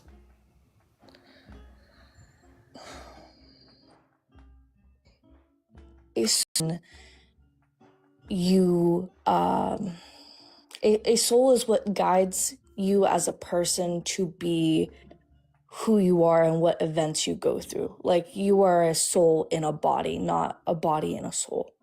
It's a guide. What, a guide? Yes. Well, I mean, so far we have it's what guides you. You are a soul in a body. Where in the body is this soul located? I would probably say like your plexus chakra, which would be right in the middle of your chest. So a soul is in the middle of your chest. And Why is it never the left foot? What was that? You said, why isn't it in the left foot? I feel that a soul would be in your chest because of like your heart and just how your anatomy is placed. So like if we could move our hearts into our feet, or if we could like move our organs around, like if we were ever hurt or injured, then I feel So a like soul goes where the heart is. Yeah. And a soul, again, is what guides you, you said. Yes. What makes you think that there is this guide? I would say hearing other people's testimonies about how like when like specifically like bad situations, and I use that specifically because it's the easiest example for me to give, but like when like someone turns around and notices something bad's happened, like they're guided towards like a profession, like that is their calling in life. They're guided. So you're saying it's the things you want to do. Yeah, I would say that So that just creates wanting things that that creates you like your want tell you that ambition you have and a like your soul. attributes and How do you stuff know that that makes it's you a you. soul doing this and not your brain? I would say that it would be a soul instead of like a want, like obviously like you have normal wants that like your brain would be like eating and drinking and like keeping your body happy, right? But like How do you know that the things that you do that aren't just biological, the other things that you want, how do you know those aren't a product of your brain? And before you answer, let me just really quick thank Linda, Luna, Freya, Rob, Martian, Fire, Yeti, and Cat DeWitch. Thank you guys so much. Appreciate all of you. Riley, you believe in the soul because of anecdotes? That was the answer to his question, right? I believe with like the mass amount of personal anecdotes that affect a person basis on basis, because I don't believe that everyone is born with a soul. Like I believe that souls come to people, and like that's So why. it's possible. Sorry. Go ahead. So it's possible I don't have a soul, you say? I wouldn't say that specifically. I would say more along the lines of like, how would I put it? So, kind of like more specifically when you see like kids as they're developing, when they when like like when a kid is just very like enthusiastic and they're born with like certain attributes, I feel like that is like the soul developing. And then rather like when a kid is like more mundane, more kind of like drawn away and like I would say like seen as more withdrawn from and doing anything like kid-like would be like a soul being dormant. So like an autistic child? I wouldn't say it's specific to any like illness per se. Okay. I would also be careful about calling autism an illness because it's neurodivergent. Right. And I'm autistic. Yeah, I'm not calling it that. I said illness as like an umbrella term, not like specifically like that's an illness in itself, just going along with like the DSM.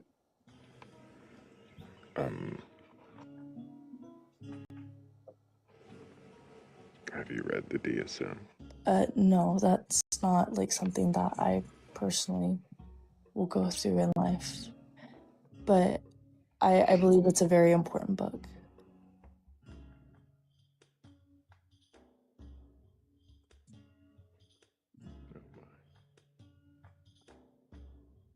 Does anyone else have a question for this guest?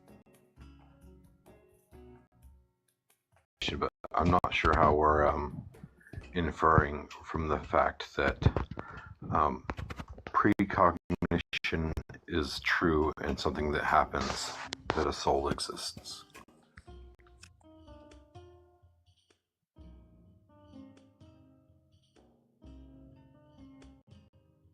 I don't know if I'm supposed to respond to that. You can.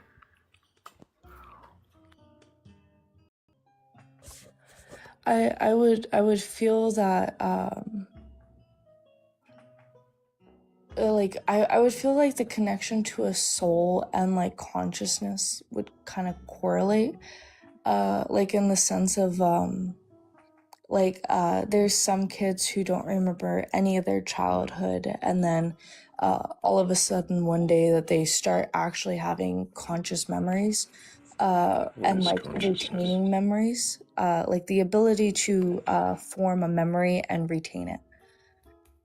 Consciousness is the ability to form a memory and retain it. Are you sure? That's how I feel. I know that there's a different definition of it that I can't remember off the top of my head, but that's more relating to like the spiritual aspect of what I'm talking about. Yes.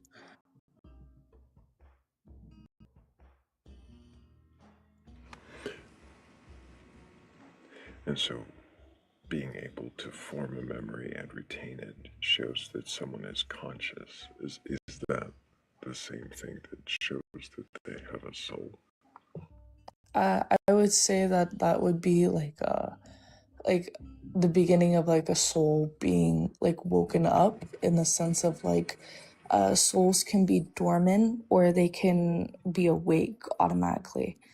Like How in is it you've been able to determine the existence of these consciousness? I feel like it wasn't necessarily like a like an exact definition where I could go and read anything about it, but like more of a like something that I felt guided to, that was an answer rather than just like a feeling. I tossed it around for over, like that specifically, over a year, what was presented to me in the form of just like an idea forming, but I don't feel like it's like a whole truth. Like I feel like other people can pertain it in different ways. If consciousness necessitates a soul, and we can infer a soul from consciousness, then what was the point of that precognition story that you told us?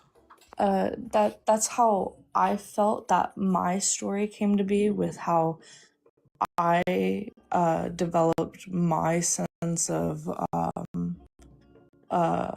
form of rebirth, and in the sense of like having like the idea happened in spirituality, that like we all come to a higher being, and then once we're at this collectiveness, that we come back down into the plane and relive lives to continue to learn things for said consciousness. And like we relive lives until we have actually like fulfilled our place in the consciousness, and we have Trust what I said at all. No, I didn't. Would you mind repeating for me, and maybe I can address it better? I said, if we can infer a soul from consciousness, then it seems like that precognition story you told us was pointless, because all of that was unnecessary in order to infer that a soul exists. Because all you would have had to do is point at consciousness and say that consciousness requires that a soul exists.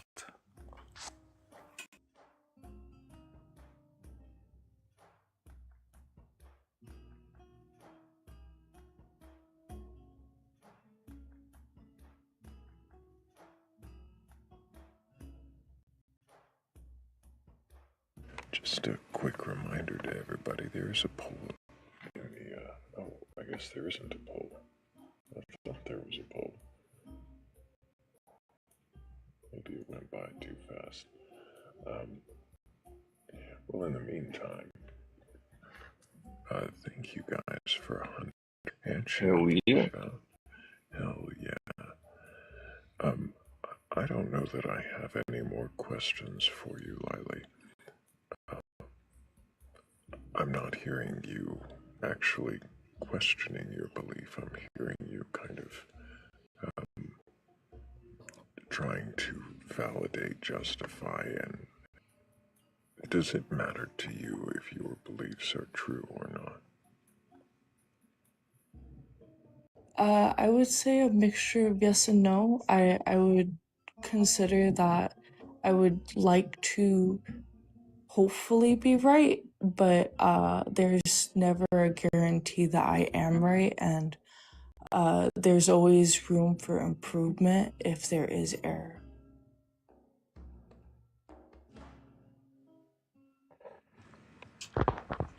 Why should I think that consciousness requires a soul?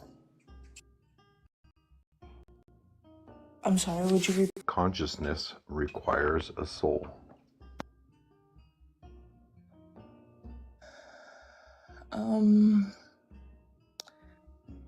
I would say that the reason that consciousness should and does require a soul is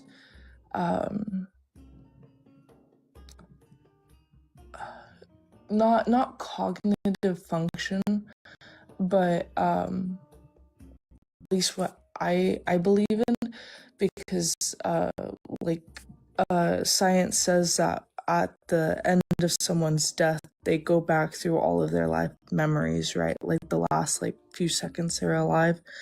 I feel like Can that you is the please provide reason. the paper that says that? Yeah, here, let me pull up my laptop real quick. There's a towards death, and it has been believed, I think for like a century now, that maybe a little less, I may be wrong on that, that at the last moments of when someone dies, that they go through all of their life memories all at once, or at least it's a hypothesis, I believe.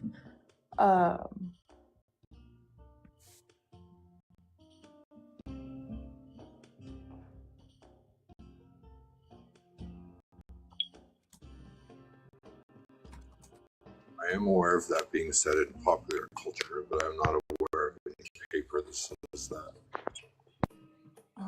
Here, let me bring one up. I'm sorry, my computer is being very slow. You're fine.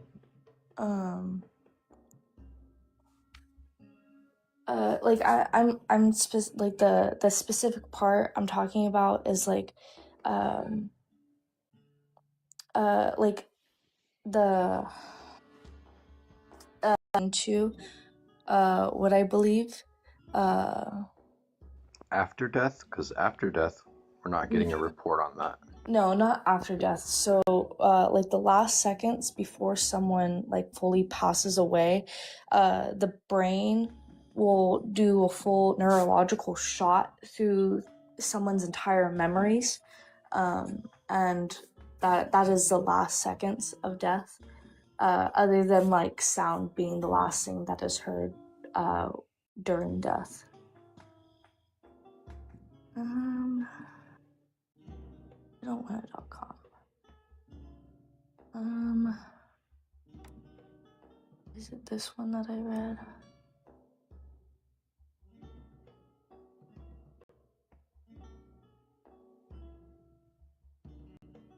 So there's an actual study. Yes. Where is it? How do the scientists know that these parts of the brain lighting up are making someone experience their entire life in memories? So it's believed that when like I think it was the hippocampus, or it was either the hippocampus or cerebellum, that both of those areas light up as the rest of the brain dies, and that is the like the piece of memory section of the brain is what lights up the flat lines. Then the hippocampus and cerebellum die with it.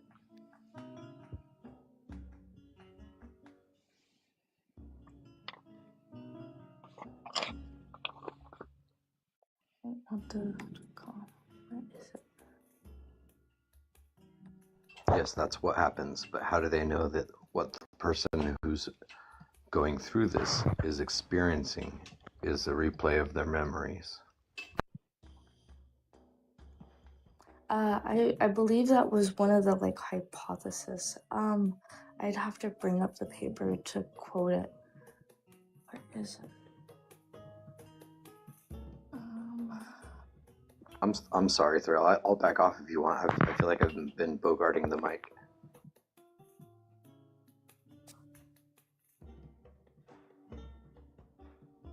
You're fine. It's an excellent line of questions. We've got just a few seconds left in this poll, and my coffee's almost done brewing. I believe someone is quoting Southampton. I don't think that's the same one that I read, but I believe that there's multiple studies on it.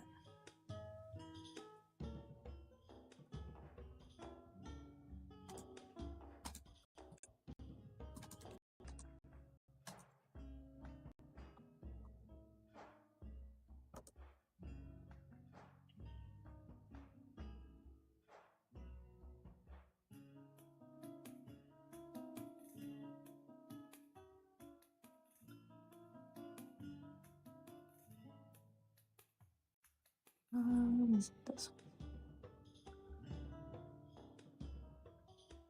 Anyway, in the meantime, tap the screen, share the line, repost, right? All the good stuff, right? We may be winding down soon, but I bet we could break 200K before I've got a poem ready. Well, Oh, yeah. I can guarantee that any of those studies that you look up are not going to say that the person is experiencing their memories over again. Because if that person died, then there'd be no way of them reporting on the experience they had during that. And the only way that we could get that report is through a self-report. But wouldn't that be biased? It could be, but the only one who has access. Because there is people that like I believe that like the study that I specifically read, and it was for like a school paper, and it was like a couple of years back. But the paper that I had like specifically read, the Thank study you, group. Shadow Slave, for the raid. Hell yeah. Appreciate you. There's a paper that you read. What was it? The study group was people who had flatlined and came back, like they had went into full cardiac arrest, and then those people were like the medical team was able to bring back said people, and through what that person's anecdotal, when they were in that state. Anecdotal. Yes. I like anecdotal. I know, but I want to help her with that, at least, if I can't help with anything else. Oh, it's adorable. That those people had relived their entire lives over, and they never got to a point whether like they had said that there was like a bright light, or like how other people believe, or have self-reported. That was one of them that I had read. Okay. What does that verify? That was just replying to like him asking about like I have a list Anecdotal. Anecdotal, right? Am I saying it right now? No, the C is much sooner in the word. Anecdotal. Anecdotal. Bingo. Thank you. Anecdotal. Replying to that one about that one specifically, but there are ones of people saying that. But I would never like have fully like put that into like an actual like good basis, because I feel as if that would be biased, because that is personal relation, and I can't go off of a study that is based off of one person's experience, because there's many ways of experiencing death to people, or at least by what people have said.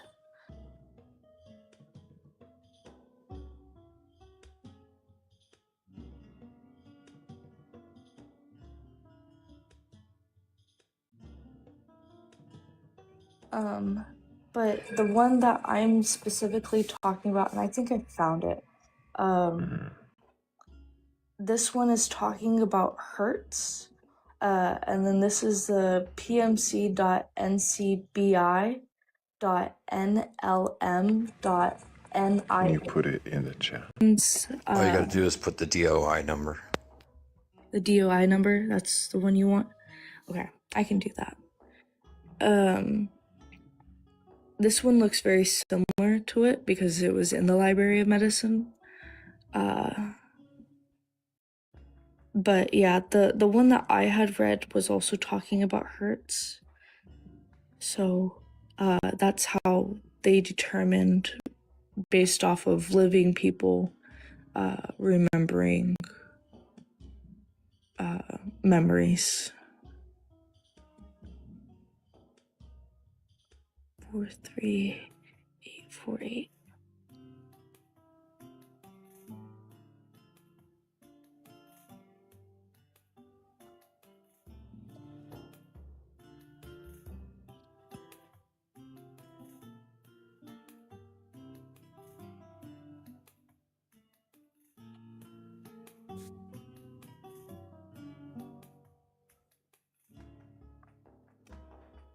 They may have revised this since last time I read it.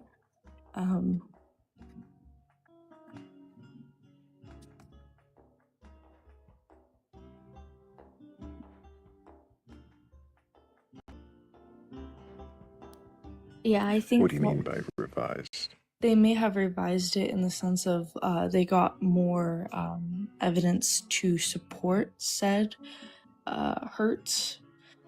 Because when I remember reading it, it was a lot shorter than this. So I feel that they probably have revised it since the last time I read it.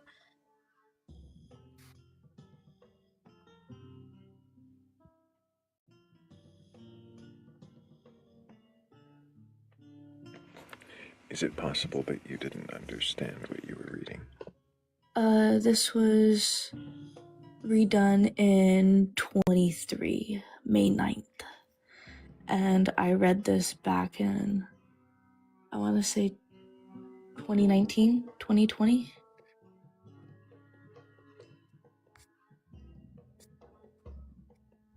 So you're saying the article has been updated since you read Yes. it?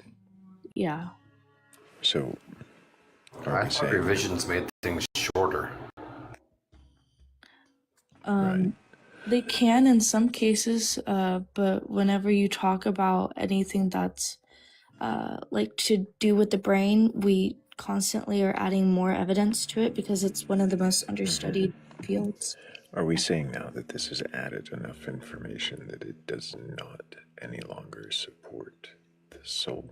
Or what is the change here? I think that by just kind of scanning it, I think they have added more that does support that people experience memories right before death. They added more specifically, where did it go? Gamma oscillations. And what does that do to support that there are memories being experienced? Do you mind if I read this like little paragraph to you? Before you do that, might I point out that this would be indicative of near-death experiences, not death experiences. I see. So moments of unalivement we're talking about. Near deaths. People who've come back. Not people who have come back. No, my claim was originally on near death.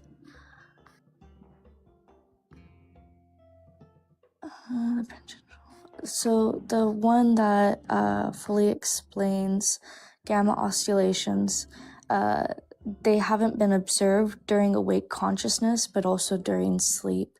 Sleep usually begins with low light, so this is specifically talking about like the low light and how waves and hertz are characterized by large and slow waves. You were telling me how these gamma oscillations are somehow going to tell us that these are memories being experienced, and it sounds like you're saying that they're related to sleep functions. It's awake and during sleep. How does it indicate memory?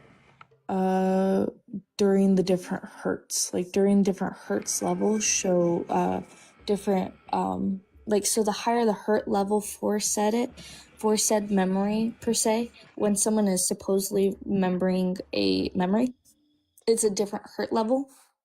It still hurts when it's singular. Yeah. It's HERZ, so it's always hurts. This one is saying HZ. So I might be pronouncing it wrong. Yeah, it's not a hurt though. It still hurts. Okay. So the different level in hertz is what they're going off of to show that like the difference between the sleep cycles is different from like memory, and how the gamma activity is measured with mega and was stronger for recognizing those items. And then they quote I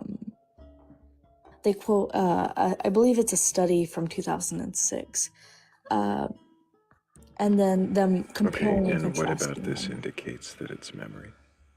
The gamma oscillations were significantly increased in the parietal lobe during working memory recall.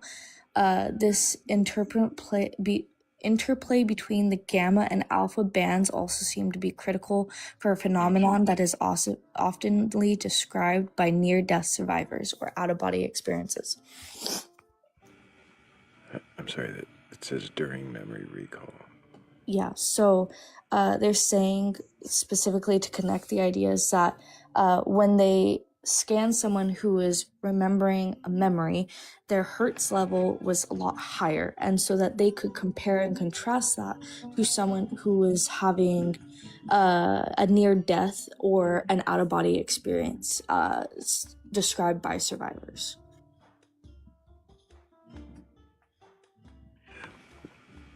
While they're describing the memory, is that what it is?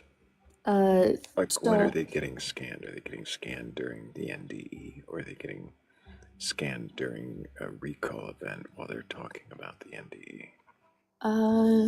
Where's the parameters for this? I believe they have someone like just be calm, sit down and relax, and then remember like a strong memory or some time that they were like really happy. So you're saying they have them recall a memory and then say, look, when they're recalling a memory, these areas associated with memory recall light up. Yes. Thank you guys for 200,000 likes. Appreciate everybody tapping the screen. I really do. That's awesome. You understand the conclusion that you just drew, right? That if they're remembering that they have higher Hertz level. Yeah, if you ask somebody to sit down and recall an event, then they're going to recall the event, or at least try, right? And so the areas of their brain associated with memory will light up. What does that tell you about memories being lit up during the NDE itself? I would say that it would tell us that that's a baseline of observation that scientists were able to make associated with recalled memory. When were they able to make the observation that during NDEs that area lights up? During memory recollection. So when someone's sitting there remembering an NDE. Mm-hmm. So how do you know that your areas of the brain that are lighting up during the recall event are what's happening during the NDE and not just what happens during a recall event? Are you understanding?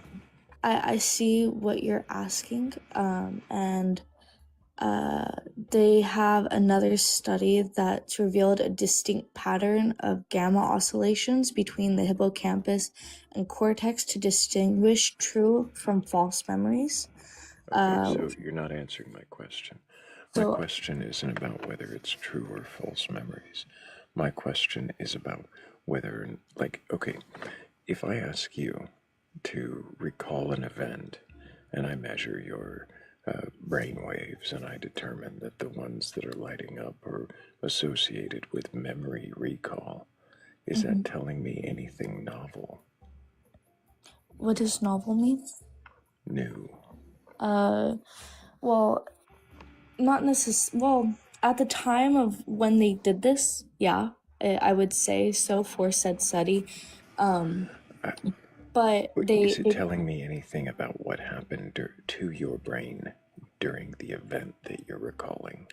Yes, the Hertz level and the broad gamma symbols or broadband gamma signals increased levels. How is this telling me what happened during the event to your brain and not just the way you're recalling it now?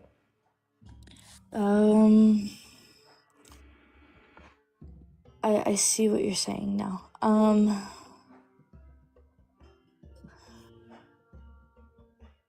Let me see.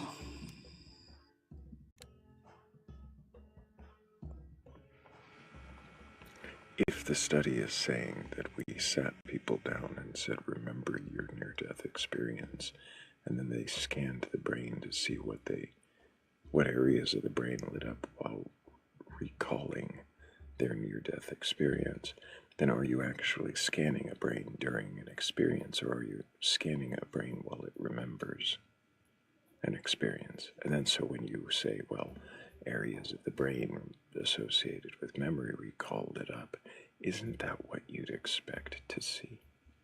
Yeah, and Because they're my recalling a memory. yeah, and it would be associated with what I said of them recalling their entire life before they die, because they can detect and they have distinct oscillation patterns. I'm sorry, there's distinct oscillation patterns. Yeah, during When? NDEs and in healthy subjects during How memory do, recall. so during NDEs, they have brain scans of people having these same oscillations. Is that what you're saying? They have brain Yes. scans during NDEs, not just someone remembering an NDE. Yeah, they did it during NDEs while they were having someone recall a memory, and it came with distinct oscillation patterns. I'm sorry. During NDEs, while they had them recall a memory. Yeah, so You understand, the way you're describing the parameters of this is getting more and more confusing. So the specific line that they said is memory recall may have distinct oscillation patterns during NDEs and in healthy subjects.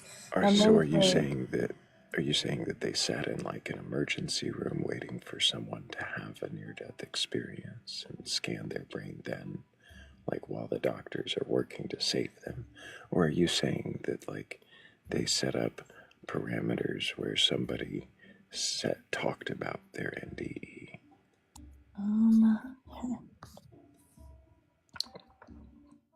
I don't want the introduction. I don't want the death. That's not what I'm talking about. So they're specifically going off of neurophysiological changes after cardiac arrest, where neurons are particularly vulnerable to media, due to their lack of Have energy. you actually read this study before? I read the old version, but not this new one. This new one has a lot more information, and is a lot more in depth than what the old one used to be. Is there any chance this new one could have wildly different conclusions than you expected? It might. Kind of glancing through it, it doesn't seem to disprove. Does it support? I would say it relatively does support. Yes, because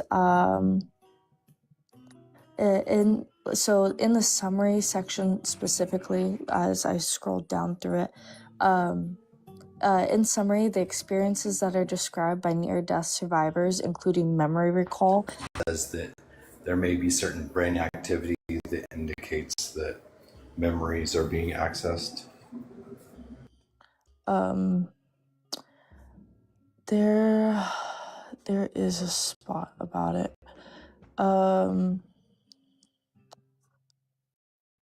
Where can I give you? If you look at the area where it says... It's in the introduction. It is the... Because I doubt that they were studying that memories are indicated, or memory access is indicated by certain brain activity in the NDE study. That's probably a separate study. It's the 7th paragraph down, and this one has a bunch of studies that they're comparing and contrasting, ranging from, I believe, early as 2000 or 1996 to the earliest I see so far is 2016. No, 2017. Oh, sorry. Can you give us the DOI for that again? Someone in the comments is asking. where did it go? There it is. 10, 338, 9 / FN AGI dot 2023 dot 11.43848.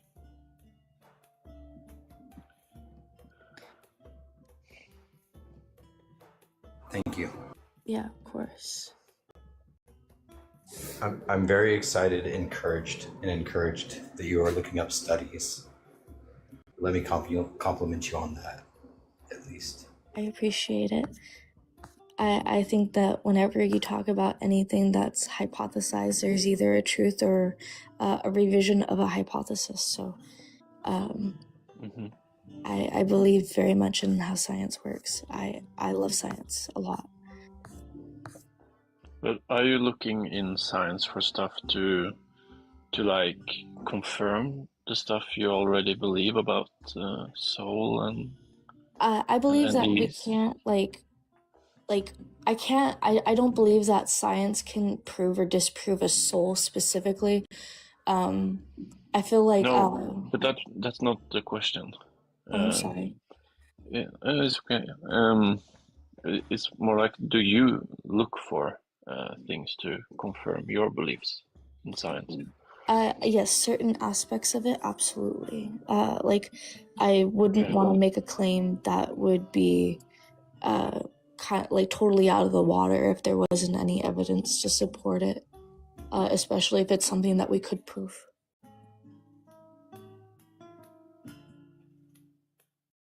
I gotta roll, kids. It's been fun. Thanks for having me. Thanks, Sage. Appreciate you.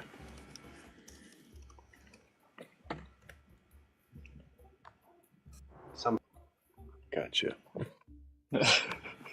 I think that's what he was gonna ask. Yeah.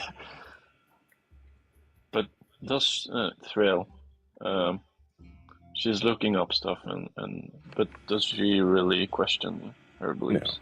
No. Well, I mean, maybe. To say no so quickly. It sounds like there are a lot of certainties already dependent upon assumptions of a soul. I got a question. Go for it, RC. So you probably heard this story before, Thrayle, but like I'm gonna tell it again, like for Lily. So Lily, have you been had surgery done before?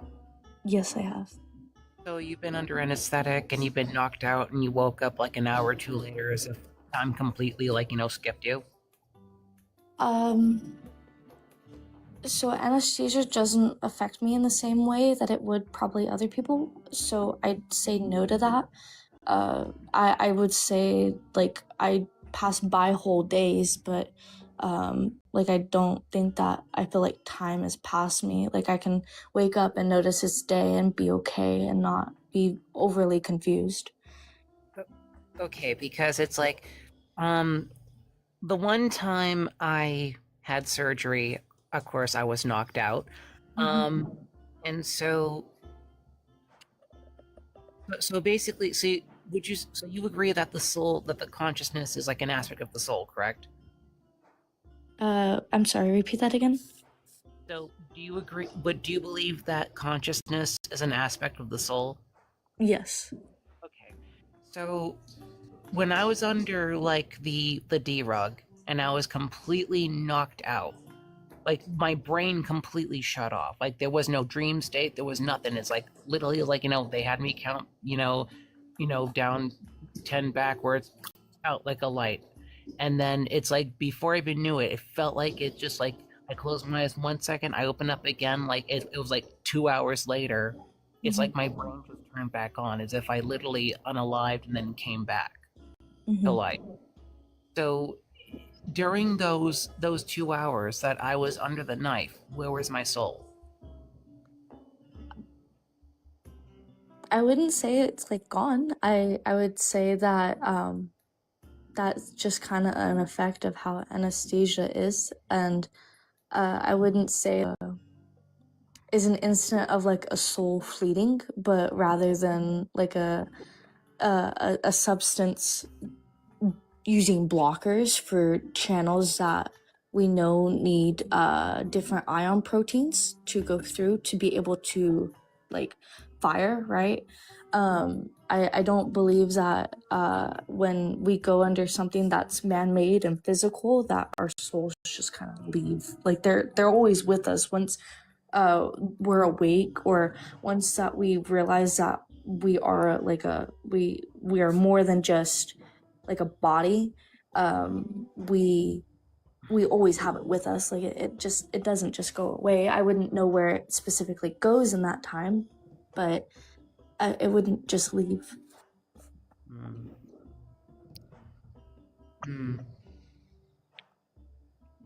But like, is there anyone else like on the panel like who's like been under the knife before, like, or in the chat who knows exactly what I'm talking about?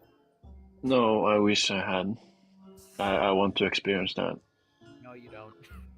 I agree. You Yeah, don't want because to. I'm sorry. Do you have a fear of death, Lightning? No, I think I would be happy if I passed away tomorrow. I feel pretty fulfilled in that way. Yeah, because you believe there's more. Yeah, I believe that no matter if I passed away tomorrow, that I would come back and I would do my life all over again, and probably and hopefully do it better than last time. I see. Yeah, to everyone, I would assume that death was like that, except you don't wake up afterwards. Mm-hmm.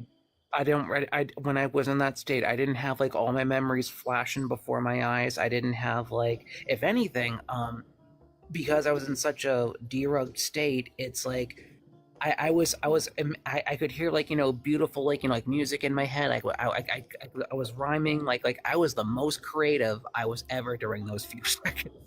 Because I even made the joke, you know, telling like the operators, it's like, I feel like I'm authentically in love with everybody in this room, so I think the stuff's right.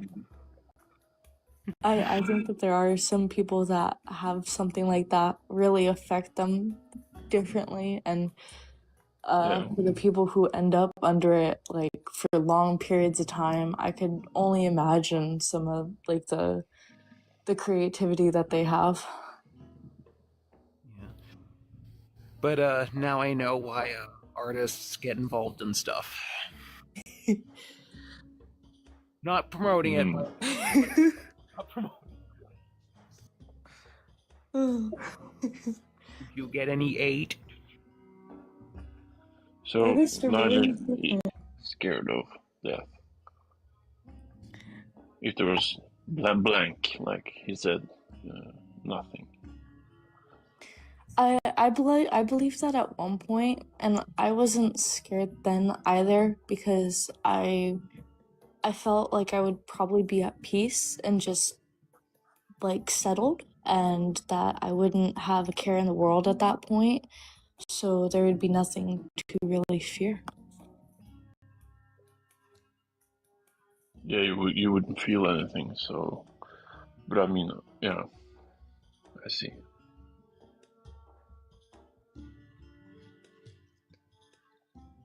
Thank you. No problem. I think that from me being atheist for so long, and like when I was a kid, I went to Catholic churches, and I always was very curious about other religions. So I feel like, yes, Could you be wrong? absolutely. There's a chance that everyone can be wrong about what they believe in. How would you know? I don't think we would truly know until we actually passed on. Do you not think that some of your assumptions could be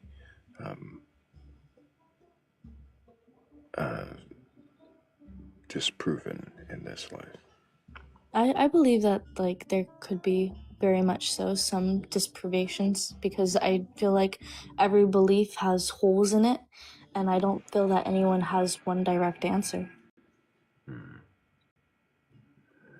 I appreciate you coming up, Lily. I don't, I don't know that I have any more questions for you, but I hope that you keep asking questions, and maybe another time we'll... At the time, thank you so much. Nice to meet you. Nice to meet you guys too. Keep asking questions. Absolutely. That was my line. Oh, sorry, I stole it. And also, RC, did you? Somewhere. Yeah, right. Did you see my comment, RC, earlier? Oh, the one about your wife. No, about my ex. I just want to say sorry about the autism thing. Oh, My ex, yeah. It's Only reason was she said something about the behavior with no soul, and it just reminded me of my ex. So that's only, yeah. That's fine. I'm See, sorry. Funny thing, like I was about to say, it's like if anything, because of my surgical experience, if like death.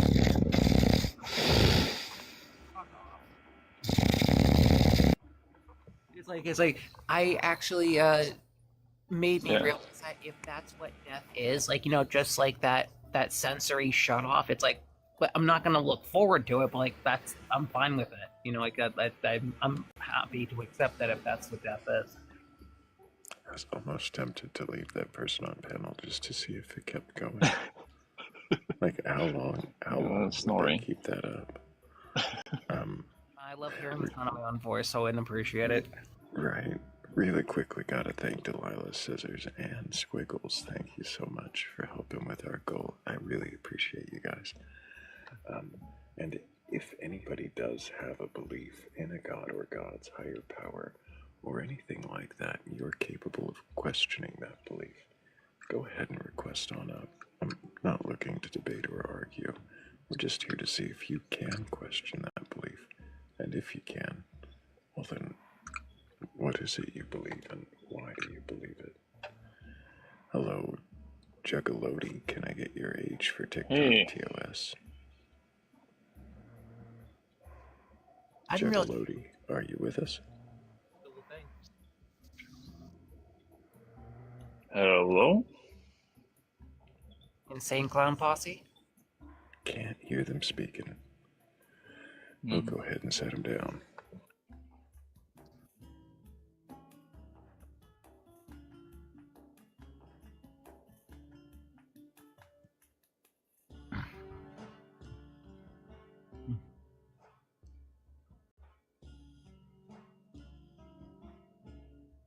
Hello, Amber. Hey, Amber. Hey, Amber, can I get your age for TikTok TOS? 51. Do you have a belief in a god or gods, a higher power, or anything like that? I'm still undecided if there was a god or not. You're undecided. Remember we talked before? You're still undecided on if there's a god.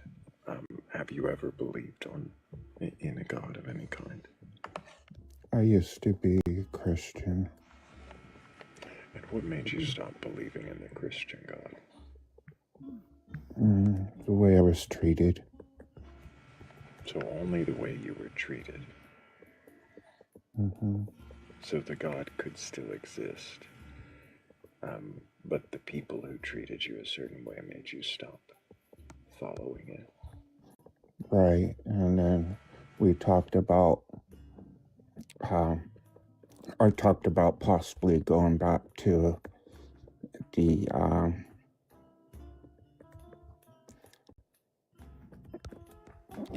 I talked about possibly going back to the church that you could believe no matter what you believe, and they accept you. I'm not sure which church that was. Universal Life Church. There's one in the city I live in, or next to the city I live in.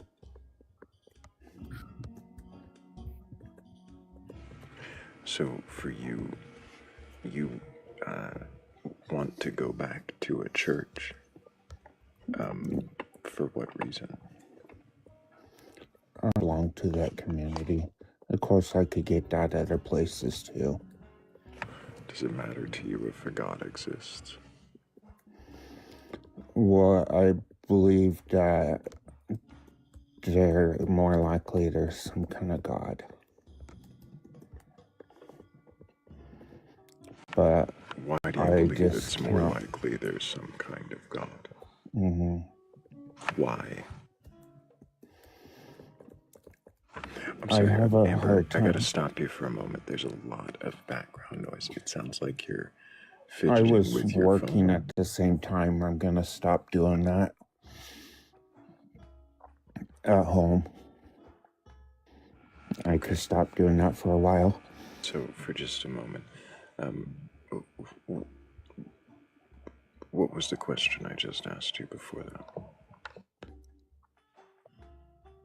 Why I believe there might be some kind of God.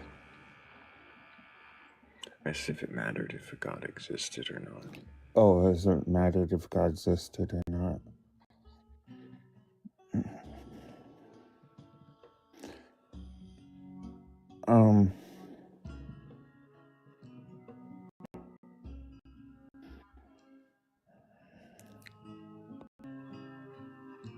If God did, probably should recognize that. That's the issue. What? I'm sorry, what? What did you just say? I believe if God exists, should probably recognize that he exists. If God exists, we should recognize God exists. So does it matter to you? Is that your answer? Is that if it exists, we should recognize it? Yes. And how would you go about recognizing that a God exists or doesn't? I'm not sure. I'm still questioning myself that. I'll figure that out. I'm not sure if there is a way. Okay. Does anybody else have questions for this guest? I got nothing. But I do remember Amber from my panel, so hi. Hi. Yeah, my username said Priscilla before.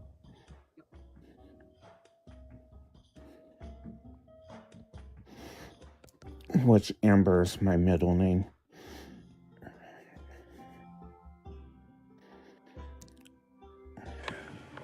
Sebastian or Hammy, any questions for Amber?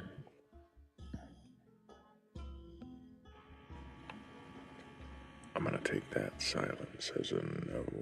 I did have one more thing. One more thing? What do you mean thing?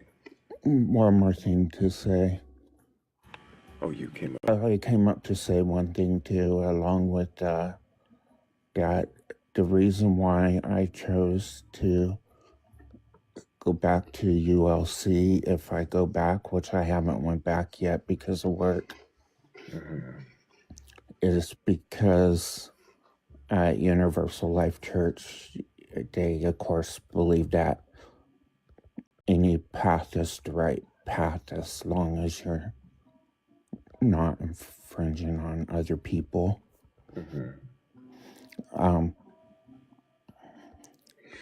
Is because I believe that everybody has a right to what they believe in. Okay. Anybody Amber, can be right. stop for a moment. It sounds like you're just giving your opinions on other people believing whatever they want to believe. That's great that you feel that way, but it's not what this live is about. Now, I appreciate that, but I don't have a question standing at the moment, and I guess the only question I have for you is: does it matter if it's true or not?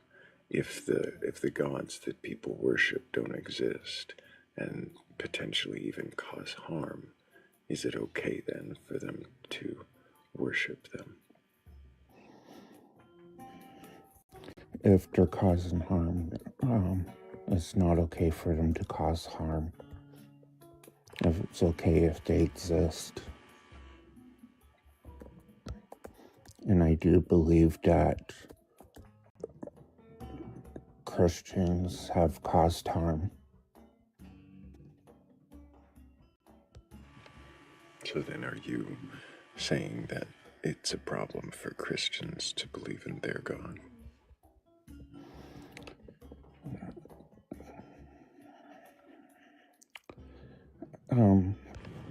I believe it's a problem that they caused harm, and they still do. I'm not saying all of them.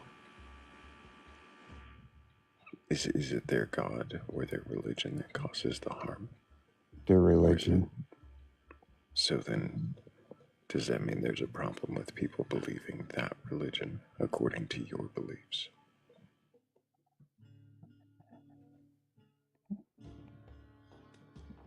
Probably more that.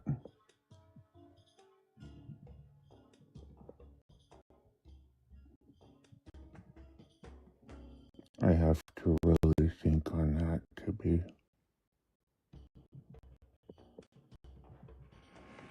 Of And why. what would prove to you that a God does exist?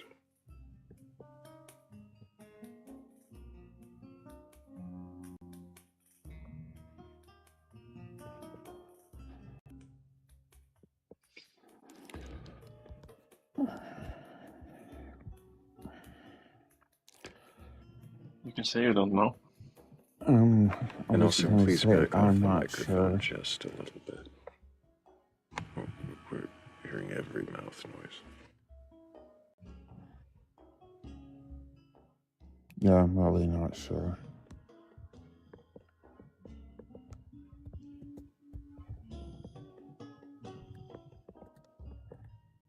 And I'm not sure what the last thing you said was.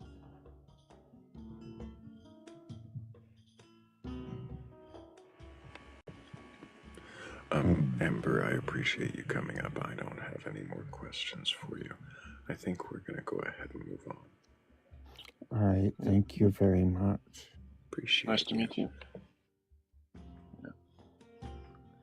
If anybody does have a belief in a god or gods, a higher power, or anything like that, and you're capable of questioning your beliefs, go ahead and request on up. I'm not here to debate you or argue or prove you wrong. What is it that you believe? And why do you believe it?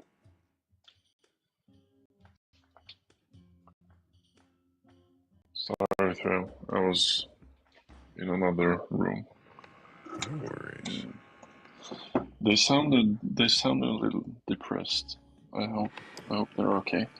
I hope they're okay too. Yeah.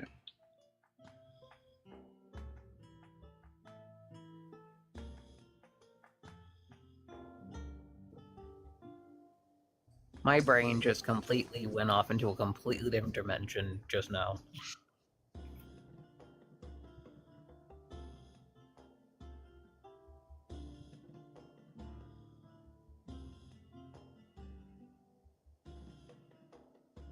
Like, ever have those moments where you're just not thinking, or just feeling, or just doing anything?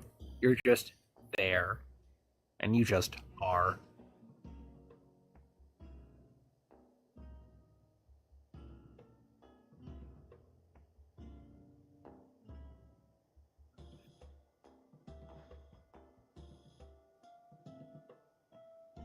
I think I know what you mean.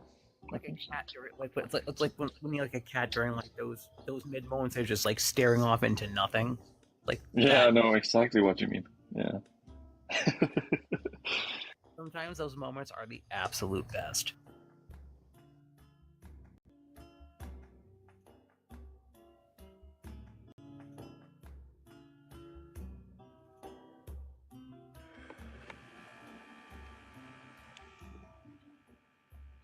Speaking of moments that are the absolute best, it might be the opposite of that right now. It might be time for bad poetry and the end of the live. Oh. I best way to segue. Did Hammy You fall tell asleep? me. Oh yeah, probably not. No, he probably is absolutely passed out entirely. And we're gonna drop him before he gets a chance to counter that. He might not be though. Oof. Come on, no more mogs want to come up? No. Mogs. Oh my. I don't think there are any more. But No more believers? Yeah, I've been watching too much porn again. yeah. What? But born again atheist calls them Mogs, men of God. Yeah. That's what RC's referencing. Oh, yeah, born again atheist. I don't know. Just Borma or Boma, something like that.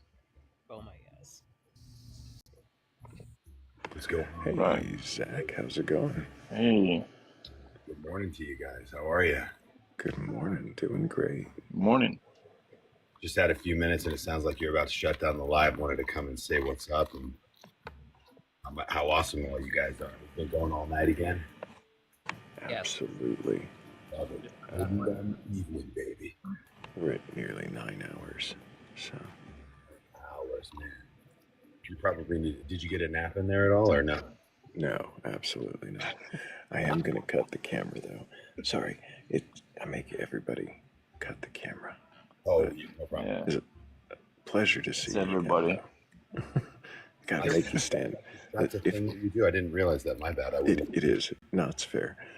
But yeah, if I won't let Kat show her cat on camera, then I gotta hold the hard line. You gotta hold the hard line. No problem. That's awesome. Yeah, me neither, Thrayle. Wait. Are we still talking about the rocks? So I heard the word hard. Oh, yeah, you missed it, Zach. Apparently, if you rub two rocks together, they don't make a frog. Okay. That's how somebody knew that God existed. What? Because rubbing two rocks together doesn't make a frog. Well, that's convincing. In a dead chicken in a voodoo circles validates the supernatural. He couldn't believe that life just appeared on Earth a few billion years ago. He couldn't. Rubbing two rocks together doesn't make a frog. I'm gonna start collecting these random things that happen on these labs. No, I mean that's like a really good point. I think I'm convinced. I've never thought of that before. Take notes. Yeah. That is like, yeah. Oh my God, you could preach a sermon on that. There we go. Put that on a t-shirt. They're turning the frogs rock hard. That's some deconstruction zone shit right there. Yeah, exactly. Praise Doug. Praise Doug. Careful, there are some people on here who really don't appreciate that trope because it's the Doug thing. Yeah. Oh really? What? I think it's hilarious, but it's apparently it's a big point of contention in a lot of people in the construction community. No, what? Just because it's like sacrilegious, or? Well, no, because it's like it's a mockery of people who actually are theists, and they're like a lot of people find it condescending and like. Oh! I see. Okay. Oh man, that's unfortunate. That's why you've got to make your absurdist god something that's still reverential, like the celestial skeletal bat goddess who unfurls her wings in accordance with the lambda CDM model of physics, right? Otherwise known as the Big Bang, in which our universe is just one membrane between her bony appendages. I have to finish it every time.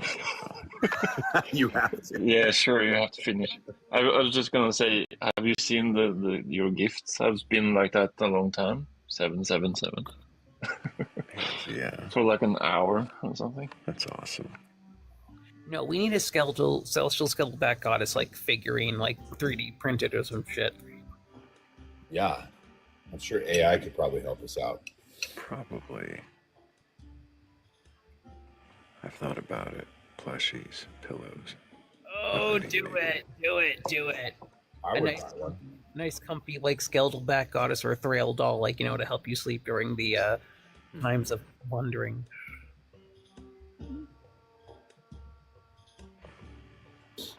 Yeah, I have some thoughts about that. Maybe better discussed on the Discord. As dispenser.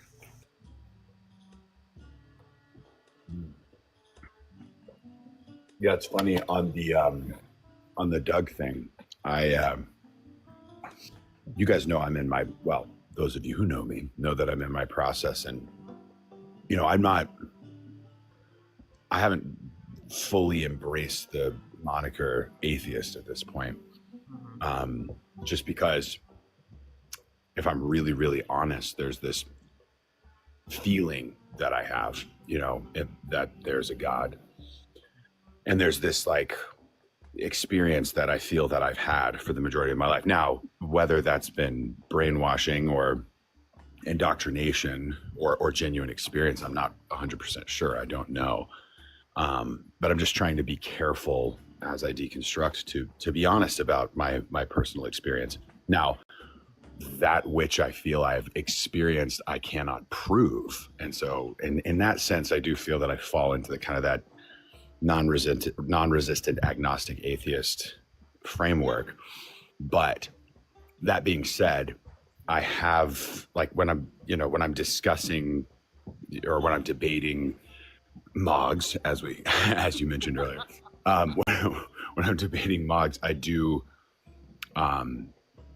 go, okay, great, there's a God, but how do we get that how do we get to, like, I'll grant that in the argument, because I don't want to sit there and have the Phil Bro debate about, you know what I mean, where the non-created creator, the pre-exit, whatever, like all the crap that they like to do. So I'm like, all right, let's just move on from that. Let's say there is a God. How can we, I usually grant that in the arguments. All that to say, I find the Doug thing to be so tongue-in-cheek in instruction, and so personally, that just, it's never really struck me as anything other than like it's become a thing in his whole world, but it's really just a demonstration of, hey, you could claim anything as God based on the logic that you're using. He uses the same logic that, I always use, or that Christians use, to try to quote unquote prove a God. And so anyway, I just think that's interesting. It never struck me, even early on, it never struck me as super offensive, but rather a demonstration of that. Yeah. What did you deconstruct from? Christianity, deep fundamentalism. I was a Reformed Protestant Christian. Interesting. Yeah, I went to seminary for a number of years, studied textual criticism. I was on the path of being an apologist. I was one of those guys, man, like total mog. Did you grow up in another reality? We'd be trying to remind Zach, this isn't a debate. We're just trying to question your beliefs. Yeah. Because, right. Could imagine him being a very, very fervent apologist. Oh yeah, yes, right. I was. I also tried to be an apologist in my, like, the last few years of my Christianity. Oh wow.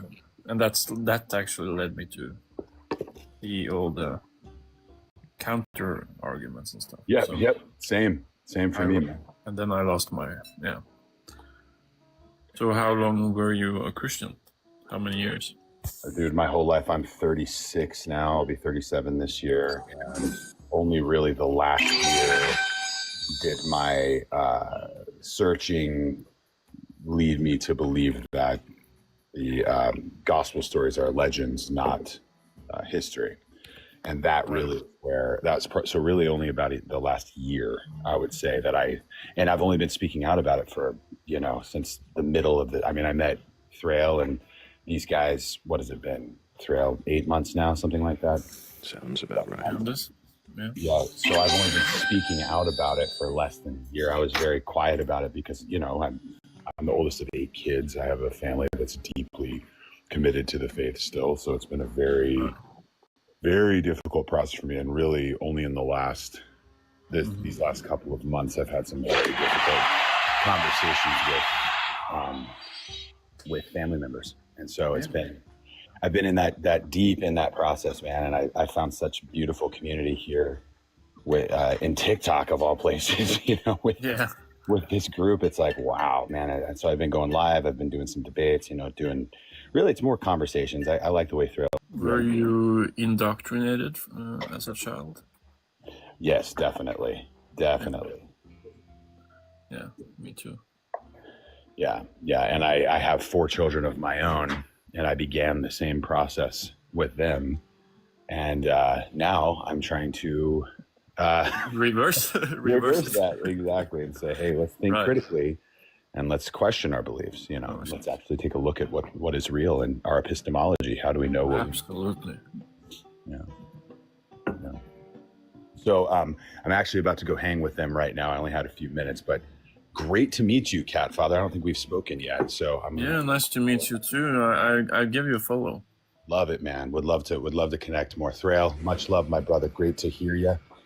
Appreciate you, Zach. And yeah, great to meet you too. And let's sorry, I just got distracted because I did something on my phone. Let's talk more soon. Much love, everybody. Take care. Take care, Zach. Take care. Can we W's for Zach? Can we petition TikTok to give us the options to turn off those fucking sound effects? It's really loud. Yeah, I don't know. I kind of like it's kind of satisfying when we hit the gift goal, and it helps me to remember that I've got to thank Tales from a Tennessee Rockhound, Cat the Witch, Tex, and Freya for helping with that goal. Appreciate you guys so much.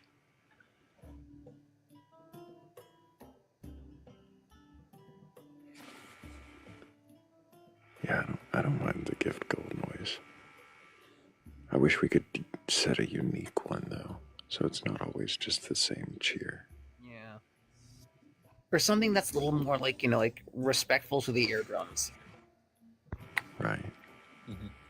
Something like bats scattering. Crows? In the night. Ooh. Maybe crows? Maybe, but I like bats. The Crocolite? No. The crow. No. That is a universe I'm glad doesn't exist. Yeah. Crocolite. Ooh. Would the Crocolite basically be like the skeletal bat goddesses, like Satan? No. Satan? No, she doesn't need a Satan. There's no need for an adversary in that existence. Not everything has to be competitive. But how's she gonna create a structure that arbitrarily determines strict morals if she doesn't have a nemesis, Thrayle? By not doing that. All of that. I think that's a much better moral guideline than one that is prescribed and written in such a way that it is follow me or else.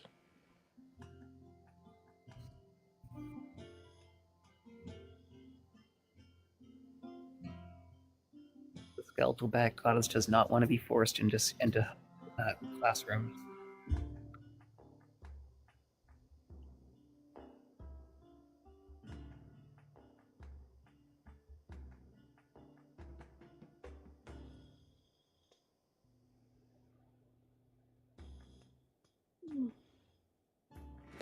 I don't think we have a... Nope. I checked again. I thought we had a guest, but I'm gonna guess that we are out of guests. And that's just a guess, for now anyways. But I think it might be time for bad poetry and a bit of a bat. And I'll let you ponder whether or not I'm hanging upside down when I do it. Right.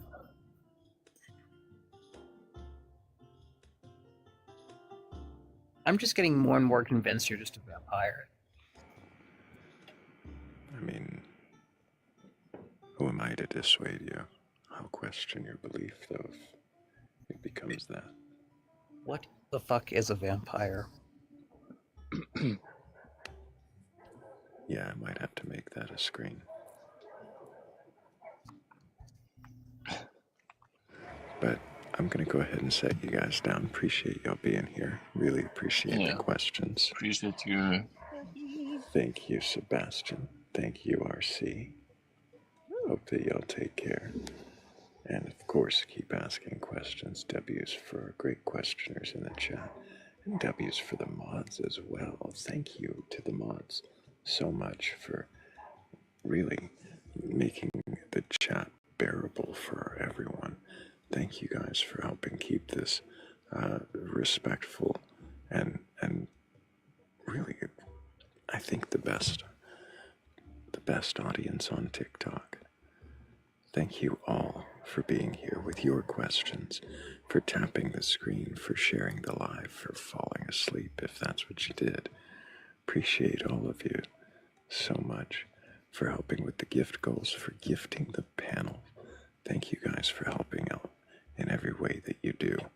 Every single bit makes all the difference. It really does. So I appreciate you, even just for being here. If you want to be a part of this community and see what we get up to behind the scenes between the lives, there is a Discord link in the link tree in my bio or in the Batcolyte's bio. Either one will take you there. It's that first link that goes to the Discord. You will want to make sure that you read the rules when you get there, though, otherwise it might look a little lonely. But if you can't agree to them, you should find out that you're not alone.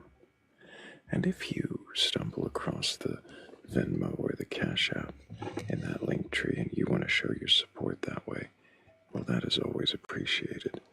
And I really do thank you, everyone who helps that way. It really does make all the difference.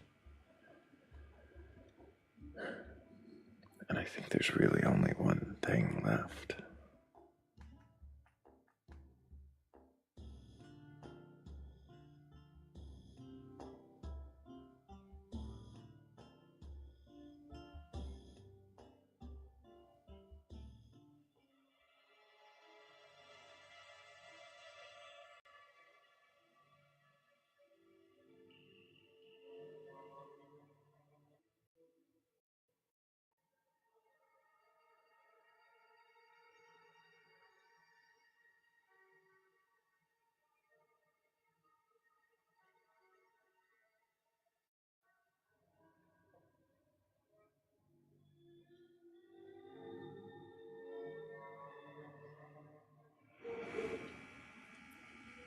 They say a voice once split the sky in flame, etched law in stone and called it love and truth. But why does certainty require a name and punish those who question it in youth? If truth is solid, tested, and intact, why fear the pressure of a simple fact? Some speak in cycles, wheels of birth and pain, of selves dissolved to end the self at last. Yet, why must meaning vanish to explain the weight of choices dragging from the past?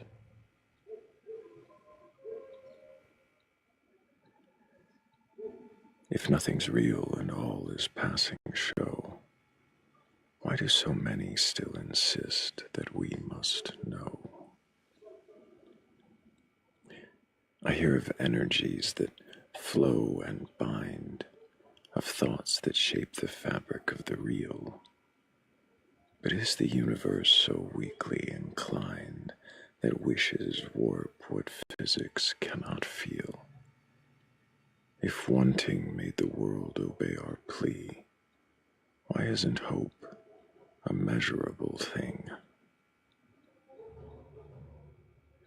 Old gods arrive with thunder in their throats, demanding blood, allegiance, song, and war. New ones wear softer masks and quieter robes. Try to explain what silence held before. Is volume proof that something's truly there, or just our echoes bouncing off despair? We point to lights that jitter in the sky, to ancient text, to patterns we align, and say it must be more than chance. Then why? Why do you suppose answers bloom exactly where we pine? When mysteries appear, do you inquire, or dress your hunger up as cosmic fire? So turn this lens, let the answers lose their glow. Let questions scatter colors you can't tame. If knowing less is honest, let it show. For doubt may be the bravest and most sacred flame. Not every gap invites a God to speak. Some truths stand silent, unanswered, yet complete.